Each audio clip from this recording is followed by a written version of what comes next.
Hi everyone, Appleby Academyയുടെ Paper 1 Marathon Video Seriesലെ next sessionലേക്ക് നിങ്ങൾക്ക് എല്ലാവർക്കും സ്വാഗതം. സോ ഈ വീഡിയോയിൽ നിങ്ങളിൽ പലരും കമന്റ് ബോക്സിൽ ചോദിച്ച ഒരു മൊഡ്യൂളാണ് നമ്മൾ ഫോക്കസ് ചെയ്യാനായിട്ട് പോകുന്നത്. That is people, development and environment. So ഈ മൊഡ്യൂളിനെ കുറിച്ച് ഇതിൻ്റെ ഒരു ജനറൽ പാറ്റേൺ അല്ലെങ്കിൽ പ്രീവിയസ് ഇയർ ക്വസ്റ്റ്യൻസ് ഒക്കെ നിങ്ങളൊന്ന് അനലൈസ് ചെയ്യുമ്പോൾ ഈ മൊഡ്യൂളിനെ കുറിച്ച് നമുക്ക് മനസ്സിലാക്കാൻ കഴിയുന്ന ഒരു കാര്യം, അത്യാവശ്യം വൈഡ് ആയിട്ടുള്ള അല്ലെങ്കിൽ ഒരുപാട് ഏരിയാസ് കവർ ചെയ്യപ്പെടുന്ന ഒരു മൊഡ്യൂളായിട്ട് നമുക്ക് ഐഡൻറ്റിഫൈ ചെയ്യാനായിട്ട് സാധിക്കും. പലപ്പോഴും ഇതിൽ നിന്ന് ചോദിക്കുന്ന ചോദ്യങ്ങൾ അൺഎക്സ്പെക്റ്റഡ് ആയിട്ടുള്ള മേഖലകളിൽ നിന്നുള്ള ചോദ്യങ്ങൾ വരാറുള്ളൊരു മൊഡ്യൂളായിട്ട് നമുക്ക് കാണാനായിട്ട് കഴിയുന്നതാണ്. സോ എന്താണ് നമുക്ക് ഈ ഒരു മൊഡ്യൂളിൽ വേണ്ട ഒരു സ്ട്രാറ്റജി? അത് വളരെ ഇമ്പോർട്ടൻ്റ് ആണ്. നമ്മൾ ഓരോ മാരത്തൺ സെഷൻസ് അല്ലെങ്കിൽ വീഡിയോസ് ചെയ്ത സമയത്തും ആ മൊഡ്യൂളിനോടുള്ള നമ്മളൊരു അപ്രോച്ച് എന്തായിരിക്കണം എന്നുള്ളത് കൃത്യമായിട്ട് നമ്മളൊന്ന് ഐഡൻറ്റിഫൈ ചെയ്യാനായിട്ട് ശ്രമിച്ചിരുന്നു. സോ പീപ്പിൾ ആൻഡ് എൻവയൺമെൻറ്റിൽ നിങ്ങൾക്ക് വേണ്ട ഒരു ഫോക്കസ് എന്ന് പറയുന്നത്, നമുക്ക് ചില കോർ ഏരിയാസ് ഉണ്ട്. അതായത് വളരെ ഫ്രീക്വൻ്റ് ആയി പ്രീവിയസ് ഇയർ ക്വസ്റ്റ്യൻസ് ഒക്കെ പരിശോധിക്കുമ്പോൾ ചോദ്യങ്ങൾ വന്നിട്ടുള്ള ക്വസ്റ്റ്യൻസ് വരുന്ന ഏരിയാസ് നമുക്ക് കുറച്ച് ഐഡൻറ്റിഫൈ ചെയ്യാനായിട്ട് സാധിക്കും. സോ ആ ഏരിയാസ് ആയിരിക്കും നമുക്ക് പ്രൈമറിലി ഇവിടെ ഫോക്കസ് ചെയ്യേണ്ടതായിട്ടുള്ളത്. അപ്പോൾ ഇതിനകത്ത് നമ്മളുടെ ഒരു ഫോക്കസ് എന്ന് പറയുന്നത് ഈ കോർ ഏരിയാസിൽ നിന്ന് കിട്ടുന്ന ക്വസ്റ്റ്യൻസിന് മാർക്ക് പോകാതിരിക്കുക, അല്ലെങ്കിൽ കോർ ഏരിയാസിൽ നിന്ന് വരുന്ന ചോദ്യങ്ങളെല്ലാം കറക്റ്റായിട്ട് ആൻസർ ചെയ്യാനായിട്ട് നിങ്ങൾക്ക് സാധിക്കാം. അതാണ് നമ്മളുടെ ഇവിടുത്തെ സ്ട്രാറ്റജി എന്ന് പറയുന്നത്. അതിനുശേഷം ക്വസ്റ്റ്യൻസും പ്രാക്ടീസ് ചെയ്യുക. അപ്പോൾ ക്വസ്റ്റ്യൻസിലൂടെ നിങ്ങൾക്ക് കിട്ടുന്ന അഡീഷണൽ ഏരിയാസ് നമുക്ക് ആ രീതിയിൽ ആഡ് ഓൺ ചെയ്യാനായിട്ട് സാധിക്കും. അപ്പോൾ പ്രീവിയസ് ഇയറിൽ ചോദിച്ചിരിക്കുന്ന എല്ലാ മേഖലകളും പഠിക്കുക എന്ന് പറയുന്നത് ഈ ഒരു മൊഡ്യൂളിൻ്റെ ഒരു സ്ട്രാറ്റജി അല്ല. നേരെ മറിച്ച് എന്താ, കോർ ഏരിയാസിൽ നന്നായി ഫോക്കസ് ചെയ്യുക, അവിടെ നിന്ന് വരുന്ന ചോദ്യങ്ങൾ മാക്സിമം ആൻസർ ചെയ്യാനായിട്ട് ശ്രമിക്കാം. അതായിരിക്കും നമ്മൾ ഇവിടെ ഫോക്കസ് ചെയ്യാനായിട്ട് പോകുന്നത്. സോ നമ്മൾ യൂഷ്വലി ചെയ്യുന്നത് പോലെ ഈ മാരത്തൺ സെഷനിലും ഈ വീഡിയോയിലും നമുക്ക് പല പാർട്സ് ആയിട്ടായിരിക്കും നമ്മൾ ഈ ഒരു പെർട്ടിക്കുലർ മൊഡ്യൂൾ കൈകാര്യം ചെയ്യാനായിട്ട് പോകുന്നത്. സോ 5 പാർട്സ് അല്ലെങ്കിൽ 5 സെഷൻസ് ആണ് ഈ വീഡിയോയിൽ നമുക്ക് ഉണ്ടാവുക. സോ ആദ്യത്തെ സെഷൻ എന്ന് പറയുന്നത് പീപ്പിൾ, ഡെവലപ്മെന്റ് ആൻഡ് എൻവയൺമെന്റ് എന്ന മൊഡ്യൂളിൻ്റെ ഒരു ജനറൽ അനാലിസിസ് ആണ്. സോ ഏതൊക്കെ ഏരിയാസ് ആണ്, എസ്പെഷ്യലി നമ്മൾ ഓൾറെഡി മെൻഷൻ ചെയ്ത കോർ ഏരിയാസ് എന്തൊക്കെയാണ് നമുക്ക് ഫോക്കസ് ചെയ്യാനായിട്ടുള്ളത്, അതിൽ നിന്ന് വരുന്ന ക്വസ്റ്റ്യൻ്റെ ഒരു പാറ്റേൺ എന്താണ്, ഈ രീതിയിലുള്ള കാര്യങ്ങളൊക്കെ ആയിരിക്കും നമ്മൾ അവിടെ കൃത്യമായിട്ട് ഫോക്കസ് ചെയ്യാനായിട്ട് പോകുന്നത്. സോ ഫസ്റ്റ് സെഷൻ എന്ന് പറയുന്നത് പീപ്പിൾ, ഡെവലപ്മെന്റ് ആൻഡ് എൻവയൺമെന്റ് എന്ന മൊഡ്യൂളിൻ്റെ അനാലിസിസ് ആയിരിക്കും. രണ്ടാമതായിട്ട് നമ്മൾ ഫോക്കസ് ചെയ്യാനായിട്ട് പോകുന്നത്, യൂഷ്വലി നമ്മൾ എപ്പോഴും പറയുന്ന കാര്യമാണ്, നിങ്ങൾക്ക് ആദ്യം വേണ്ട ഒരു അണ്ടർസ്റ്റാൻഡിങ് എന്ന് പറയുന്നത് എന്താണ് പഠിക്കേണ്ടത് എന്നുള്ളതാണ്. അതാണ് നമ്മൾ അനാലിസിസിൽ ബേസിക്കലി ഫോക്കസ് ചെയ്യുന്നത്. ഒരു മൊഡ്യൂൾ എടുത്താൽ അതിൽ നിന്ന് എന്താണ് നമ്മൾ ഫോക്കസ് ചെയ്ത് ഏതൊക്കെ ഏരിയാസ്, ഏതൊക്കെ ടോപ്പിക്സ് കവർ ചെയ്യണം, അതാണ് നമ്മളുടെ ബേസിക് ഒരു ആദ്യത്തെ ഒരു അണ്ടർസ്റ്റാൻഡിങ് എന്ന് പറയുന്നത്. സോ അത് നമ്മൾ അനാലിസിസിൽ ചെയ്യും. അതിനുശേഷം ഇത് എങ്ങനെ പഠിക്കണം, അല്ലെങ്കിൽ എന്താണ് ഈ പറഞ്ഞിരിക്കുന്ന മേഖലകളിൽ നിന്ന് നമുക്ക് വേണ്ട ഒരു പെർസ്പെക്റ്റീവ് എന്നുള്ളതും വളരെ ഇമ്പോർട്ടൻ്റ് ആണ്. സോ അതിന് നിങ്ങളെ ഹെൽപ്പ് ചെയ്യുന്ന ഒരു സെഷനിലേക്കായിരിക്കും നമ്മൾ അടുത്തതായിട്ട് പോവുക. അപ്പോൾ നിങ്ങൾ പീപ്പിൾ, ഡെവലപ്മെന്റ് ആൻഡ് എൻവയൺമെന്റ് എന്ന മൊഡ്യൂളിൻ്റെ അനാലിസിസ് കാണുമ്പോൾ തന്നെ നിങ്ങൾക്ക് മനസ്സിലാവുന്ന ഒരു കാര്യമുണ്ട്. അവിടുത്തെ വളരെ പ്രധാനപ്പെട്ട ഒരു ഏരിയ ആണ് എൻവയൺമെന്റ് റിലേറ്റഡ് ആയിട്ടുള്ള പ്രധാനപ്പെട്ട കോൺഫറൻസസും സബ്മിറ്റ്സും. സോ ആ മേഖലയുമായിട്ട് ബന്ധപ്പെട്ട ഒരു സെഷൻ ആയിരിക്കും നമ്മൾ രണ്ടാമത് ചെയ്യുക. ദാറ്റ് ഈസ് ഇമ്പോർട്ടൻറ്റ് എൻവയൺമെന്റൽ കോൺഫറൻസസ് ആൻഡ് സബ്മിറ്റ്സ്. അതിനുശേഷം വരുന്ന മൂന്നാമത്തെ സെഷൻ, അതോടൊപ്പം തന്നെ നാലാമത്തെ സെഷൻസ് എന്ന് പറയുന്നത് പ്രാക്ടീസ് ക്വസ്റ്റ്യൻസ് ആണ്. Practice questions with explanation set 1 and set 2 very important. നമ്മൾ എപ്പോഴും പറയുന്ന കാര്യമാണ്, മാക്സിമം ക്വസ്റ്റ്യൻസ് പ്രാക്ടീസ് ചെയ്യുക. എസ്പെഷ്യലി പീപ്പിൾ ആൻഡ് എൻവയൺമെന്റിൽ നിങ്ങൾക്കത് വളരെയധികം ഹെൽപ്പ് ചെയ്യും. സോ അതിനുശേഷം നമ്മുടെ ലാസ്റ്റ് സെഷൻ എന്ന് പറയുന്നത് പ്രാക്ടീസ് ക്വസ്റ്റ്യൻസ് ആണ്. അവിടെ ചില ക്വസ്റ്റ്യൻസ് നമ്മൾ എടുക്കും, നിങ്ങൾക്കത് ആൻസർ ചെയ്യാനായിട്ട് കഴിയുന്നുണ്ടോ എന്ന് നമ്മൾ ചെക്ക് ചെയ്യും. സോ ഈ 5 സെഷൻസ് ആയിരിക്കും ബേസിക്കലി നമ്മളിവിടെ ഫോക്കസ് ചെയ്യുക. So let's move to the video.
ആദ്യത്തെ session people development and environment analysis ആണ്. സോ ഓൾറെഡി ഞാൻ പറഞ്ഞു ഈ മൊഡ്യൂളിനോട് നിങ്ങൾക്ക് വേണ്ട ഒരു അപ്രോച്ച് എന്താണെന്നുള്ളത്. സോ മെയിനായിട്ട് ഇതിനകത്ത് ഫോക്കസ് ചെയ്ത് നിങ്ങൾ പഠിച്ചിരിക്കേണ്ട കോർ ഏരിയാസ് ഐഡൻറ്റിഫൈ ചെയ്യുക എന്നുള്ളത് തന്നെയാണ് നമ്മുടെ ഒരു ആദ്യത്തെ സ്റ്റെപ്പ് എന്ന് പറയുന്നത്. സോ വളരെ പ്രധാനപ്പെട്ട ഫോക്കസ് ഏരിയാസ് ഏതൊക്കെയാണ് എന്നുള്ളതും അതോടൊപ്പം തന്നെ ഈ ഏരിയാസിൽ നിന്ന് പ്രീവിയസ് ഇയറിൽ ചോദിച്ചിരിക്കുന്ന ക്വസ്റ്റ്യൻസിൻ്റെ സാമ്പിൾസുമായിരിക്കും ആദ്യത്തെ സെഷനിൽ നമ്മൾ എടുക്കുക. സോ ദാറ്റ് നിങ്ങൾക്ക് കൃത്യമായി പഠിക്കേണ്ട ഏരിയാസും അതിനോടുള്ളൊരു പെർസ്പെക്റ്റീവും മനസ്സിലാക്കാൻ ഈ സെഷൻ വളരെയധികം ഹെൽപ്പ് ചെയ്യും. So let's move to the people development and environment analysis. So നമ്മൾ എപ്പോഴും ചെയ്യുന്നത് പോലെ തന്നെ ഈ ഒരു പെർട്ടിക്കുലർ ഏരിയയിൽ നിന്നുള്ള ക്വസ്റ്റ്യൻസിൻ്റെ ഒരു നേച്ചർ എന്താണെന്ന് മനസ്സിലാക്കാനായിട്ട് നമുക്ക് ഒന്ന് രണ്ട് ഷിഫ്റ്റുകളൊന്ന് ജസ്റ്റ് പരിശോധിക്കാം. ഈ പെർട്ടിക്കുലർ ഏരിയയിൽ നിന്ന് കഴിഞ്ഞ എക്സാമുകൾക്ക്, അതായത് പ്രീവിയസ് ഇയറിൽ ചോദിച്ചിട്ടുള്ള ഡിഫറെൻറ്റ് ഷിഫ്റ്റുകളിൽ ചോദിച്ചിട്ടുള്ള ക്വസ്റ്റ്യൻസ് ഏതൊക്കെ ഏരിയയിൽ നിന്നായിരുന്നു എന്നുള്ളത് നമുക്ക് ജസ്റ്റ് ഒന്ന് ഐഡൻറ്റിഫൈ ചെയ്യാനായിട്ട് ശ്രമിക്കാം. സോ ഇത് 2019 ജൂണിൽ കൊമേഴ്സിന് ചോദിച്ച ക്വസ്റ്റ്യൻസ് ആണ്. പീപ്പിൾ ആൻഡ് എൻവയൺമെൻറ്റ് എന്ന് പറയുന്ന മോഡ്യൂളിൽ നിന്ന് ചോദിച്ച ക്വസ്റ്റ്യൻസ് ആണ്. അപ്പോൾ നിങ്ങൾ നോക്കുകയാണെന്നുണ്ടെങ്കിൽ മേജർ പൊല്യൂട്ടൻസിൽ നിന്ന് അവർക്കൊരു ക്വസ്റ്റ്യൻ ഉണ്ടായിരുന്നു. പൊല്യൂട്ടൻസ് എന്നൊക്കെ പറയുന്നത് വളരെ ഇമ്പോർട്ടൻ്റ് ആയിട്ടുള്ള ഒരു ഏരിയ ആണ്. സി അതിനകത്ത് തന്നെ 2 ക്വസ്റ്റ്യൻസ് ആയിരുന്നു അവർക്ക് ചോദിച്ചിരുന്നത്. And then they have question from non renewable resources. Renewable ആയിട്ടുള്ള റിസോഴ്സസ് എന്തൊക്കെ, നോൺ റിന്യൂവബിൾ ആയിട്ടുള്ള റിസോഴ്സസ് എന്തൊക്കെ എന്നുള്ള രീതിയിൽ ഒരു ഏരിയ നമുക്ക് ഈ ഒരു പെർട്ടിക്കുലർ മോഡ്യൂളിൽ ഫോക്കസ് ചെയ്യാനായിട്ടുണ്ട്. സോ ആ ഏരിയയിൽ നിന്നൊരു ക്വസ്റ്റ്യൻ ഉണ്ടായിരുന്നു. അതുപോലെ തന്നെ ഈ പൊല്യൂഷൻ നമ്മൾ പഠിക്കുമ്പോൾ പൊല്യൂഷൻ റിലേറ്റഡ് ആയിട്ട് മേജറായിട്ട് നമ്മൾ പഠിക്കുന്ന കാര്യം പൊല്യൂഷനെ കുറിച്ചൊരു ഐഡിയ ഉണ്ടാവുക, ഡിഫറെൻറ്റ് പൊല്യൂഷൻസ്. അതുപോലെ തന്നെ ഈ പൊല്യൂഷന് കാരണമാകുന്ന പൊല്യൂട്ടൻസ് ഏതൊക്കെ, അതിൻ്റെ സോഴ്സസ് എന്തൊക്കെ, അതോടൊപ്പം തന്നെ ഇതിന് ഇമ്പാക്റ്റ് എന്താണ്, ഇങ്ങനെയുള്ള രീതിയിൽ പല ആസ്പെക്റ്റിലും നമ്മൾ പൊല്യൂഷനെ കുറിച്ച് പഠിക്കേണ്ടതായിട്ടുണ്ട്.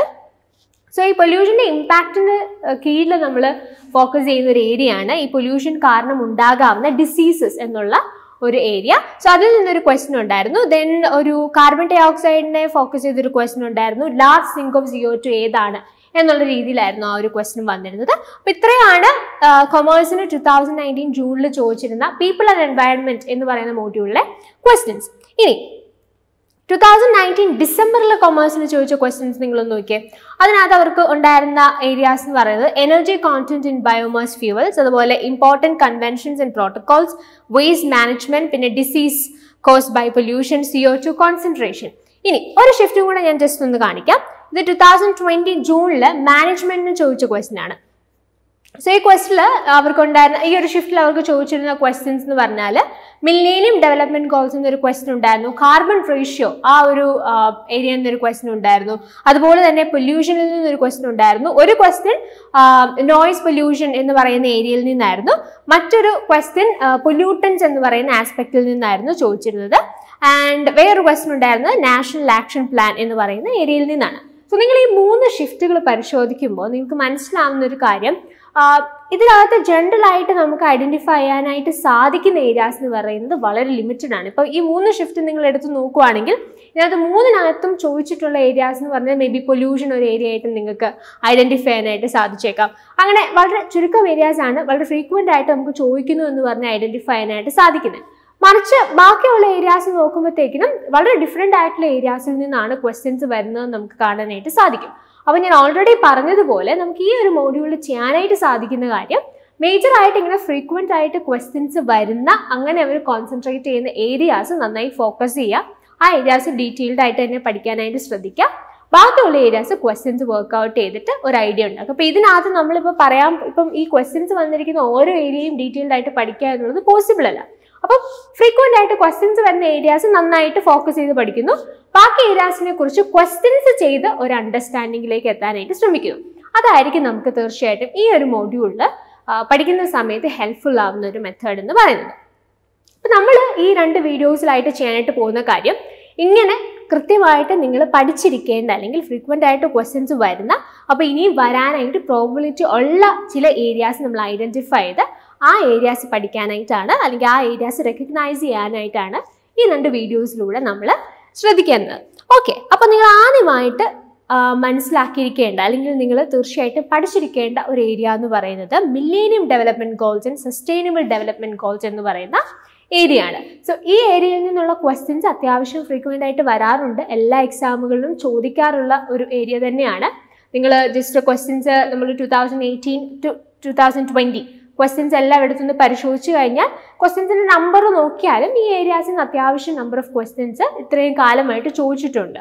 അതുകൊണ്ട് നിങ്ങൾക്ക് തീർച്ചയായിട്ടും ഒന്ന് കോൺസെൻട്രേറ്റ് ചെയ്ത് പഠിക്കേണ്ടുന്ന ഏരിയ ആണ് മില്ലേനിയം ഡെവലപ്മെന്റ് ഗോൾസും അതുപോലെ തന്നെ സസ്റ്റൈനബിൾ ഡെവലപ്മെന്റ് ഗോൾസും. അപ്പോൾ ഇത് പഠിക്കുന്നതിനുള്ള ഗുണം എന്താണെന്ന് വെച്ചാൽ കൃത്യമായിട്ട് നിങ്ങൾക്ക് ഇത് പഠിക്കാനായിട്ട് സാധിച്ച ഇതിൽ നിന്നുള്ള ആൻസേഴ്സ് നിങ്ങൾക്ക് ഈസി ആയിട്ട് ചെയ്യാനായിട്ട് സാധിക്കും എന്നുള്ളതാണ് ഇതിൻ്റെ ഒരു ബെനിഫിറ്റ് എന്ന് പറയുന്നത്. സോ മില്ലേനിയം ഡെവലപ്മെന്റ് ഗോൾസ് എന്ന് പറഞ്ഞാൽ എന്താണ്? ഇപ്പോൾ ഓൾറെഡി നിങ്ങൾ പഠിച്ചൊക്കെ തുടങ്ങിയവരാണെന്നുണ്ടെങ്കിൽ ഈ മോഡ്യൂൾ നിങ്ങൾ പഠിച്ചിട്ടുണ്ടെങ്കിൽ ഉറപ്പായിട്ടും നിങ്ങൾ കവർ ചെയ്തിട്ടുള്ള ഒരു ഏരിയ തന്നെയായിരിക്കും മില്ലേനിയം ഡെവലപ്മെന്റ് ഗോൾസ് അതുപോലെ തന്നെ സസ്റ്റൈനബിൾ ഡെവലപ്മെന്റ് ഗോൾസ് എന്ന് പറയുന്നത്. സോ ഈ മില്ലേനിയം ഡെവലപ്മെന്റ് ഗോൾസിന്റെ അണ്ടറിൽ നമുക്ക് 8 ഇന്റർനാഷണൽ ഡെവലപ്മെന്റ് ഗോൾസ് ആണ് ഉള്ളത്. സോ അതിൻ്റെ ഒരു ടാർഗറ്റ് ഇയർ എന്ന് പറയുന്നത് 2015 ആയിരുന്നു. 2015 നമ്മൾ അച്ചീവ് ചെയ്യേണ്ട ചില ഗോൾസ് 8 ഇന്റർനാഷണൽ ഡെവലപ്മെന്റ് ഗോൾസ് ആണ് ഈ മില്ലേനിയം ഡെവലപ്മെന്റ് ഗോൾസ് എന്നുള്ള ഈ ഒരു ബ്രോഡ് ടേം കൊണ്ട് നമ്മൾ ഉദ്ദേശിക്കുന്നത്.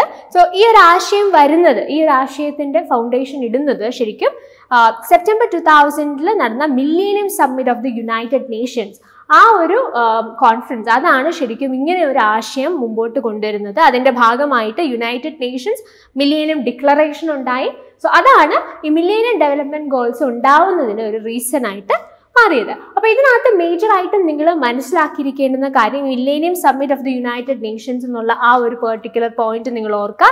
എത്ര ഗോൾസ് ഉണ്ടെന്ന് ഓർക്കുക, ടാർഗറ്റ് ഇയർ ഏതാണെന്ന് ഓർക്കുക. ഇത്രയും കാര്യങ്ങൾ മെയിൻ ആയിട്ട് ഫോക്കസ് ചെയ്യാനായിട്ട് നിങ്ങൾ ശ്രദ്ധിക്കണം.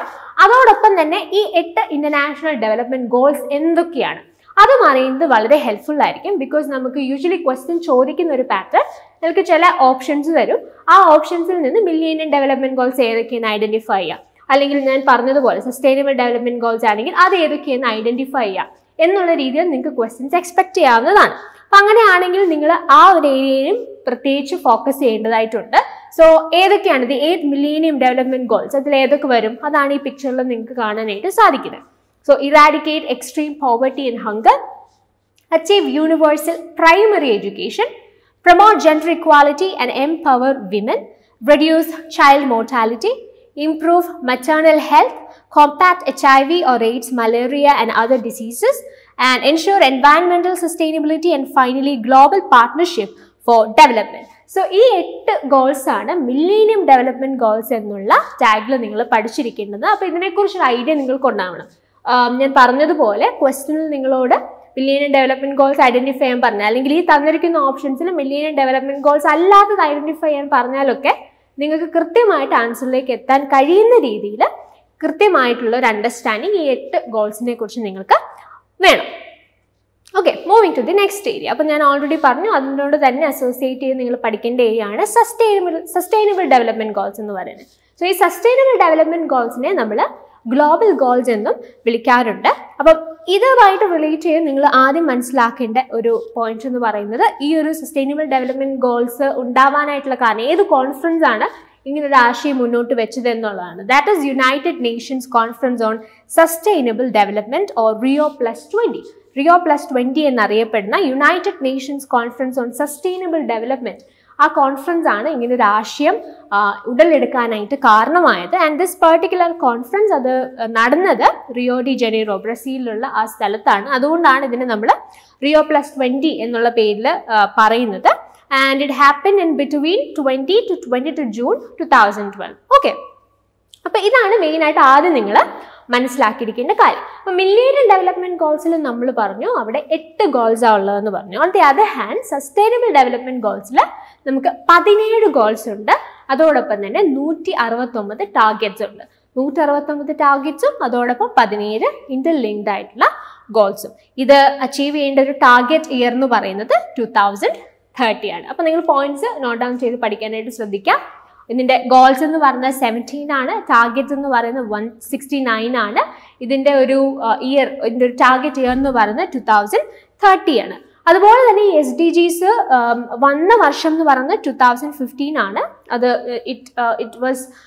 SDGs were set in 2015, പക്ഷെ അത് ഇഫക്റ്റിലേക്ക് വരുന്നത് ജാനുവരി 2016 മുതലാണ്. അപ്പോൾ ഇതുപോലെയുള്ള ചില ഡേറ്റ്സ് ഇതുമായിട്ട് റിലേറ്റ് ചെയ്ത് ഓർക്കാനായിട്ട് ശ്രദ്ധിക്കുക. ഈ നമ്പേഴ്സ് ഒക്കെ ഒന്ന് ഓർത്തിരിക്കുക. ഗോൾസ് എത്രയെണ്ണം ഉണ്ട്, ടാർഗറ്റ്സ് എത്രയെണ്ണം ഉണ്ട്, അതുപോലെ തന്നെ ആ conference that is associated with SDGs, അതൊക്കെ നിങ്ങളൊന്ന് മനസ്സിൽ ഓർത്ത് വയ്ക്കാനായിട്ട് ശ്രദ്ധിക്കാം. അപ്പം ഞാൻ പറഞ്ഞതുപോലെ മില്ലേനിയം ഡെവലപ്മെന്റ് ഗോൾസ് പോലെ തന്നെ ഈ സസ്റ്റൈനബിൾ ഡെവലപ്മെന്റ് ഗോൾസിൻ്റെയും ഒരു ക്വസ്റ്റ്യൻ വരുന്ന രീതി എന്ന് പറയുന്നത് ഈ പറഞ്ഞ പോലെ നിങ്ങൾക്ക് ഈ കോൺഫറൻസ് ഒക്കെ ചോദിക്കാം, ഏത് ഇങ്ങനെ സസ്റ്റൈനബിൾ ഡെവലപ്മെന്റ് ഗോൾസ് വന്നിട്ട് അത് ഏതുമായിട്ട് അസോസിയേറ്റ് ചെയ്ത് നിൽക്കുന്നു അങ്ങനെ ചോദിക്കാം. അതോടൊപ്പം തന്നെ ഈ ഡിഫറെൻറ്റ് ഗോൾസ് ഉണ്ട്, നമ്മളിപ്പോൾ പറഞ്ഞ 17 ഗോൾസ് സസ്റ്റൈനബിൾ ഡെവലപ്മെന്റ് ഗോൾസിൻ്റെ, അത് ഏതൊക്കെയാണ് എന്നുള്ളതിൽ നിന്നുള്ള ക്വസ്റ്റ്യൻസ് വരാം. ഞാൻ പറഞ്ഞില്ലേ, ഓപ്ഷൻസ് തന്നിട്ട് അതിൽ നിന്ന് ഐഡന്റിഫൈ ചെയ്യുക എന്നുള്ള രീതിയിൽ വരാറുണ്ട്. അപ്പോൾ അത് നിങ്ങൾ കോൺസെൻട്രേറ്റ് ചെയ്യുക. മില്ലേനിയം ഡെവലപ്മെന്റ് ഗോൾസും അതുപോലെ സസ്റ്റൈനബിൾ ഡെവലപ്മെന്റ് ഗോൾസും ഏതൊക്കെയാണ് എന്ന് നിങ്ങൾ കൃത്യമായിട്ട് അറിയണം.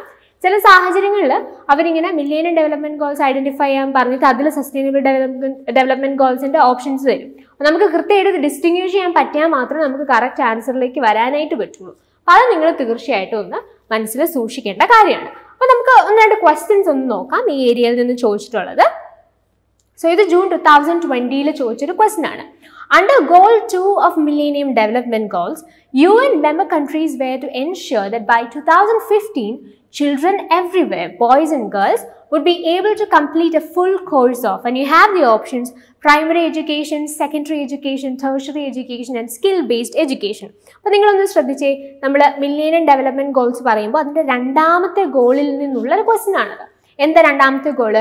Achieve universal primary education, right? അപ്പോൾ ഇത് നിങ്ങൾക്ക് അറിയാമെങ്കിൽ പിന്നെ ഈ ക്വസ്റ്റ്യൻ നിങ്ങൾക്ക് ഈസിയാണ്.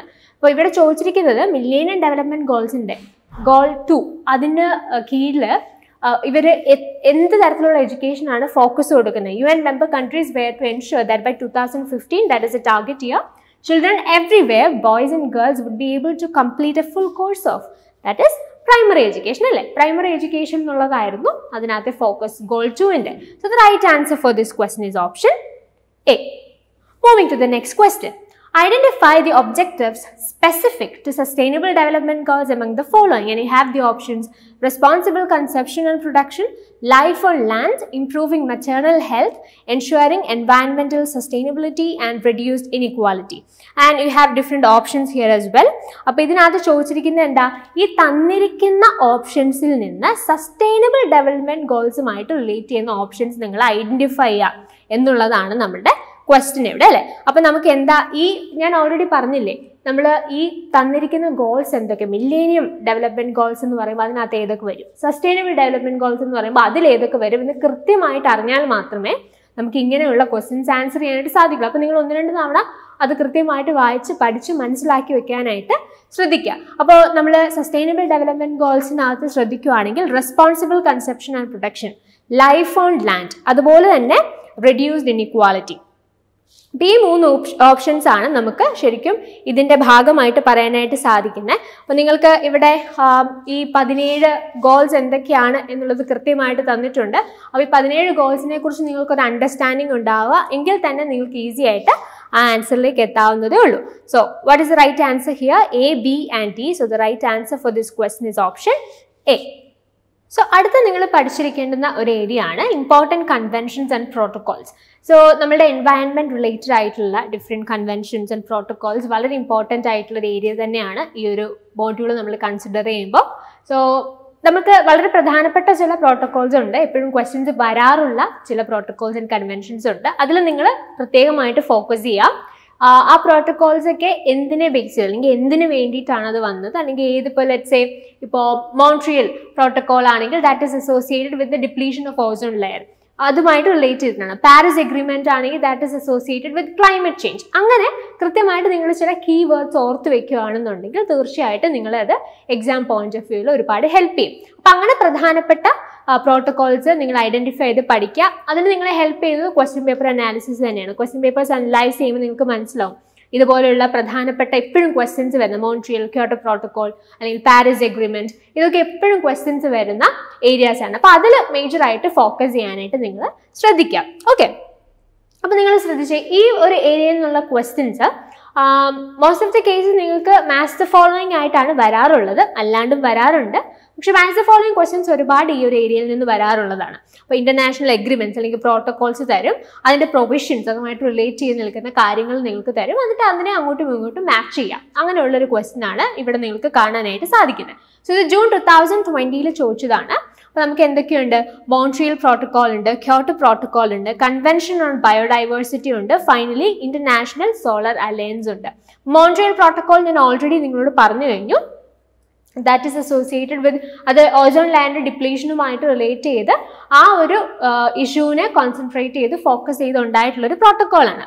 സോ ഇവിടെ നിങ്ങൾ ഈ ഓപ്ഷൻസ് ശ്രദ്ധിക്കുകയാണെങ്കിൽ നിങ്ങൾ ഓപ്ഷൻ 2 ശ്രദ്ധിച്ചേ, controlling consumption and production of halons. Halons എന്ന് പറയുന്നത് ഒരു ഓസോൺ ലെയർ ഡിപ്ലീഷന് കാരണമാകുന്ന ഒരു സബ്സ്റ്റൻസ് ആണ്. അപ്പൊ അങ്ങനെയുള്ള ഈ ഓസോൺ ലെയർ ഡിപ്ലീഷന് കാരണമാകുന്ന സബ്സ്റ്റൻസുകളെ അതിന്റെ യൂസ്, അതിന്റെ പ്രൊഡക്ഷൻ ഒക്കെ കുറയ്ക്കുക എന്നുള്ള ഒരു ഉദ്ദേശത്തോടു കൂടിയാണ് മോൺട്രിയൽ പ്രോട്ടോകോൾ വന്നത്. അപ്പൊ അതുകൊണ്ട് തന്നെ നിങ്ങൾക്ക് ആ ഒരു ഓപ്ഷൻ ഏതായിട്ട് കണക്ട് ചെയ്യാം? Controlling consumption and production of halons എന്ന് പറയുന്ന ഓപ്ഷനായിട്ട് കണക്ട് ചെയ്യാം. അടുത്തതായിട്ട് ക്യോട്ടോ പ്രോട്ടോകോൾ ആണ്. ക്യോട്ടോ പ്രോട്ടോകോളും അതുപോലെ തന്നെ പാരീസ് എഗ്രിമെന്റും, ഇത് രണ്ടും UNFCCC എന്ന് പറയുന്ന ആ ഒരു പെർട്ടിക്കുലർ കൺവെൻഷന്റെ കീഴിൽ വരുന്ന, അല്ലെങ്കിൽ അതിന് അമെൻഡ്മെന്റ്സ് ആയിട്ട് വരുന്നതാണ് ക്യോട്ടോ പ്രോട്ടോകോളും പാരീസ് എഗ്രിമെന്റും. So that is associated with climate change. Climate ചേഞ്ചിനെ അസോസിയേറ്റ് ചെയ്ത് നിൽക്കുമ്പോൾ തന്നെ ക്യോട്ടോ പ്രോട്ടോകോളിന്റെ മെയിൻ ആയിട്ടുള്ള ഫോക്കസ് എന്ന് പറയുന്നത് ഗ്രീൻ ഹൗസ് ഗ്യാസിന്റെ എമിഷനെ കൺട്രോൾ ചെയ്യുക, റെഡ്യൂസ് ചെയ്യുക എന്നുള്ളതാണ് ക്യോട്ടോ പ്രോട്ടോകോളിന്റെ മെയിൻ ആയിട്ടുള്ള ഫോക്കസ് എന്ന് പറയുന്നത്. സോ ദാറ്റ് ഗ്ലോബൽ വാർമിംഗ് അതൊരു റെഡ്യൂസ് ചെയ്യാം. Ultimately that will leads to ഈ എന്താ പറയുക, ക്ലൈമറ്റ് ചേഞ്ച് എന്നുള്ള ഇഷ്യൂവിനെ നമ്മൾ അഡ്രസ് ചെയ്യുക എന്നുള്ളൊരു ഉദ്ദേശം തന്നെയാണ് അതിനുള്ളത്. സോ ഈ ക്യോട്ടോ പ്രോട്ടോകോൾ ഈ ഗ്രീൻ ഹൗസ് ഗ്യാസസ് റെഡ്യൂസ് ചെയ്യുക, അതിൻ്റെ എമിഷൻ റെഡ്യൂസ് ചെയ്യുന്നതുമായിട്ട് ബന്ധപ്പെട്ട് ചില പ്ലാൻസും ചില പദ്ധതികളും അവർക്കുണ്ട്, ചില ഫ്ലെക്സിബിലിറ്റി മെക്കാനിസംസ് എന്ന് പറയും. സോ ദാറ്റ് ഈ ഒരു മെക്കാനിസമിലൂടെ നമ്മളുടെ ഈ പറയുന്ന എമിഷൻ കൺട്രോൾ ചെയ്യാന്നുള്ള ഉദ്ദേശത്തോടു കൂടെ ചെയ്തിട്ടുള്ള കാര്യമാണത്. സോ ഈ ക്യോട്ടോ പ്രോട്ടോകോളിന്റെ ഭാഗമായിട്ട് ഈ എമിഷൻ കൺട്രോൾ ചെയ്യുന്നതിന്റെ ഭാഗമായിട്ട് വരുന്ന ഈ ഫ്ലെക്സിബിലിറ്റി മെക്കാനിസത്തിൽ ഒരു പ്രധാനപ്പെട്ട മെക്കാനിസമാണ് എമിഷൻ ട്രേഡിംഗ്. ഇതിനെ കാർബൺ ട്രേഡിംഗ് എന്നൊക്കെ പറയാറുണ്ട്. അതിന്റെ ഡീറ്റെയിലിംഗിലേക്ക് ഞാനിപ്പോൾ പോകുന്നില്ല. നിങ്ങൾ അതൊന്ന് ഓർത്ത് വെക്കുക, എന്താണ് ക്യോട്ടോ പ്രോട്ടോകോൾ എന്ന് ഓർക്കുക, അതിന്റെ ഫ്ലെക്സിബിലിറ്റി മെക്കാനിസംസ് ഓർക്കുക. അപ്പോൾ അത് നിങ്ങൾ പഠിക്കുന്ന സമയത്ത് റെഫർ ചെയ്യാനായിട്ട് ശ്രദ്ധിക്കുക. നമ്മുടെ നോട്ട്സിലൊക്കെ ഇത് അവൈലബിൾ ആണ്. അപ്പോൾ നിങ്ങൾ ആ ഒരു കാര്യം പ്രത്യേകമായിട്ട് ഫോക്കസ് ചെയ്യാനായിട്ട് നോക്കണം. അപ്പോൾ Kyoto protocol is associated with emission trading. Okay, ഇനി അടുത്ത പ്രധാനപ്പെട്ട ഒരു കാര്യമാണ് കൺവെൻഷൻ ഓൺ ബയോഡൈവേഴ്സിറ്റി എന്ന് പറയുന്നത്. ഓക്കെ, ഈ ബയോഡൈവേഴ്സിറ്റി ഏതുമായിട്ടാണ് റിലേറ്റ് ചെയ്ത് നിൽക്കുന്നത്? കൺവെൻഷൻ ഓഫ് ബയോഡൈവേഴ്സിറ്റി എന്ന് പറയുന്നത് it is associated with clearing house mechanism. That is also ഈ ബയോഡൈവേഴ്സിറ്റി റിലേറ്റഡ് ആയിട്ട് ഒരു ഇനിഷ്യേറ്റീവ് ആണ് ഈ ക്ലിയറിംഗ് ഹൗസ് മെക്കാനിസം എന്ന് പറയുന്നത്. സോ സി ഈസ് അസോസിയേറ്റഡ് വിത്ത് 4. ഇനി ഇന്റർനാഷണൽ സോളർ അലയൻസ് എന്ന് പറയുമ്പോൾ തന്നെ നിങ്ങൾക്ക് വായിക്കുമ്പോൾ തന്നെ അതിന്റെ ഓപ്ഷൻസ് നിങ്ങൾക്ക് ഐഡന്റിഫൈ ചെയ്യാവുന്നതേ ഉള്ളൂ. ക്ലീൻ അഫോർഡബിൾ എനർജി, അതാണ് ഇന്റർനാഷണൽ സോളർ അലയൻസ് കൊണ്ട് ഉദ്ദേശിക്കുന്നത്. അപ്പോൾ മോൺട്രിയൽ പ്രോട്ടോകോൾ എന്ന് പറയുന്നത് എന്താണെന്ന് ഞാൻ ഓൾറെഡി പറഞ്ഞു. That is associated with option 2, controlling consumption and production of halons. Then we have Kyoto Protocol that is associated with option 3, flexibility mechanism ഒന്നാണ് emission trading എന്ന് പറയുന്നത്. Then we have C that is associated with 4 and D is associated with 1. അങ്ങനെയാണെങ്കിൽ നിങ്ങൾ നോക്കിയേ, A2, B3, C4 and D1, that is option D. So the right answer for this question is option D.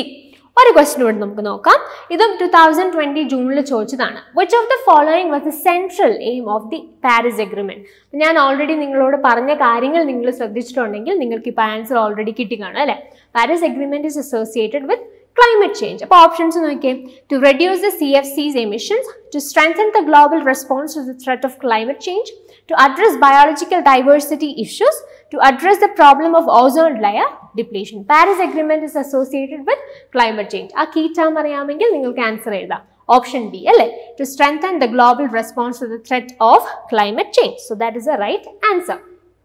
ഞാൻ already പറഞ്ഞതുപോലെ പ്രധാനമായിട്ടും എക്സാമുകൾക്ക് അവർ focus ചെയ്യുന്ന protocols നിങ്ങൾ നന്നായിട്ട് പഠിക്കാം.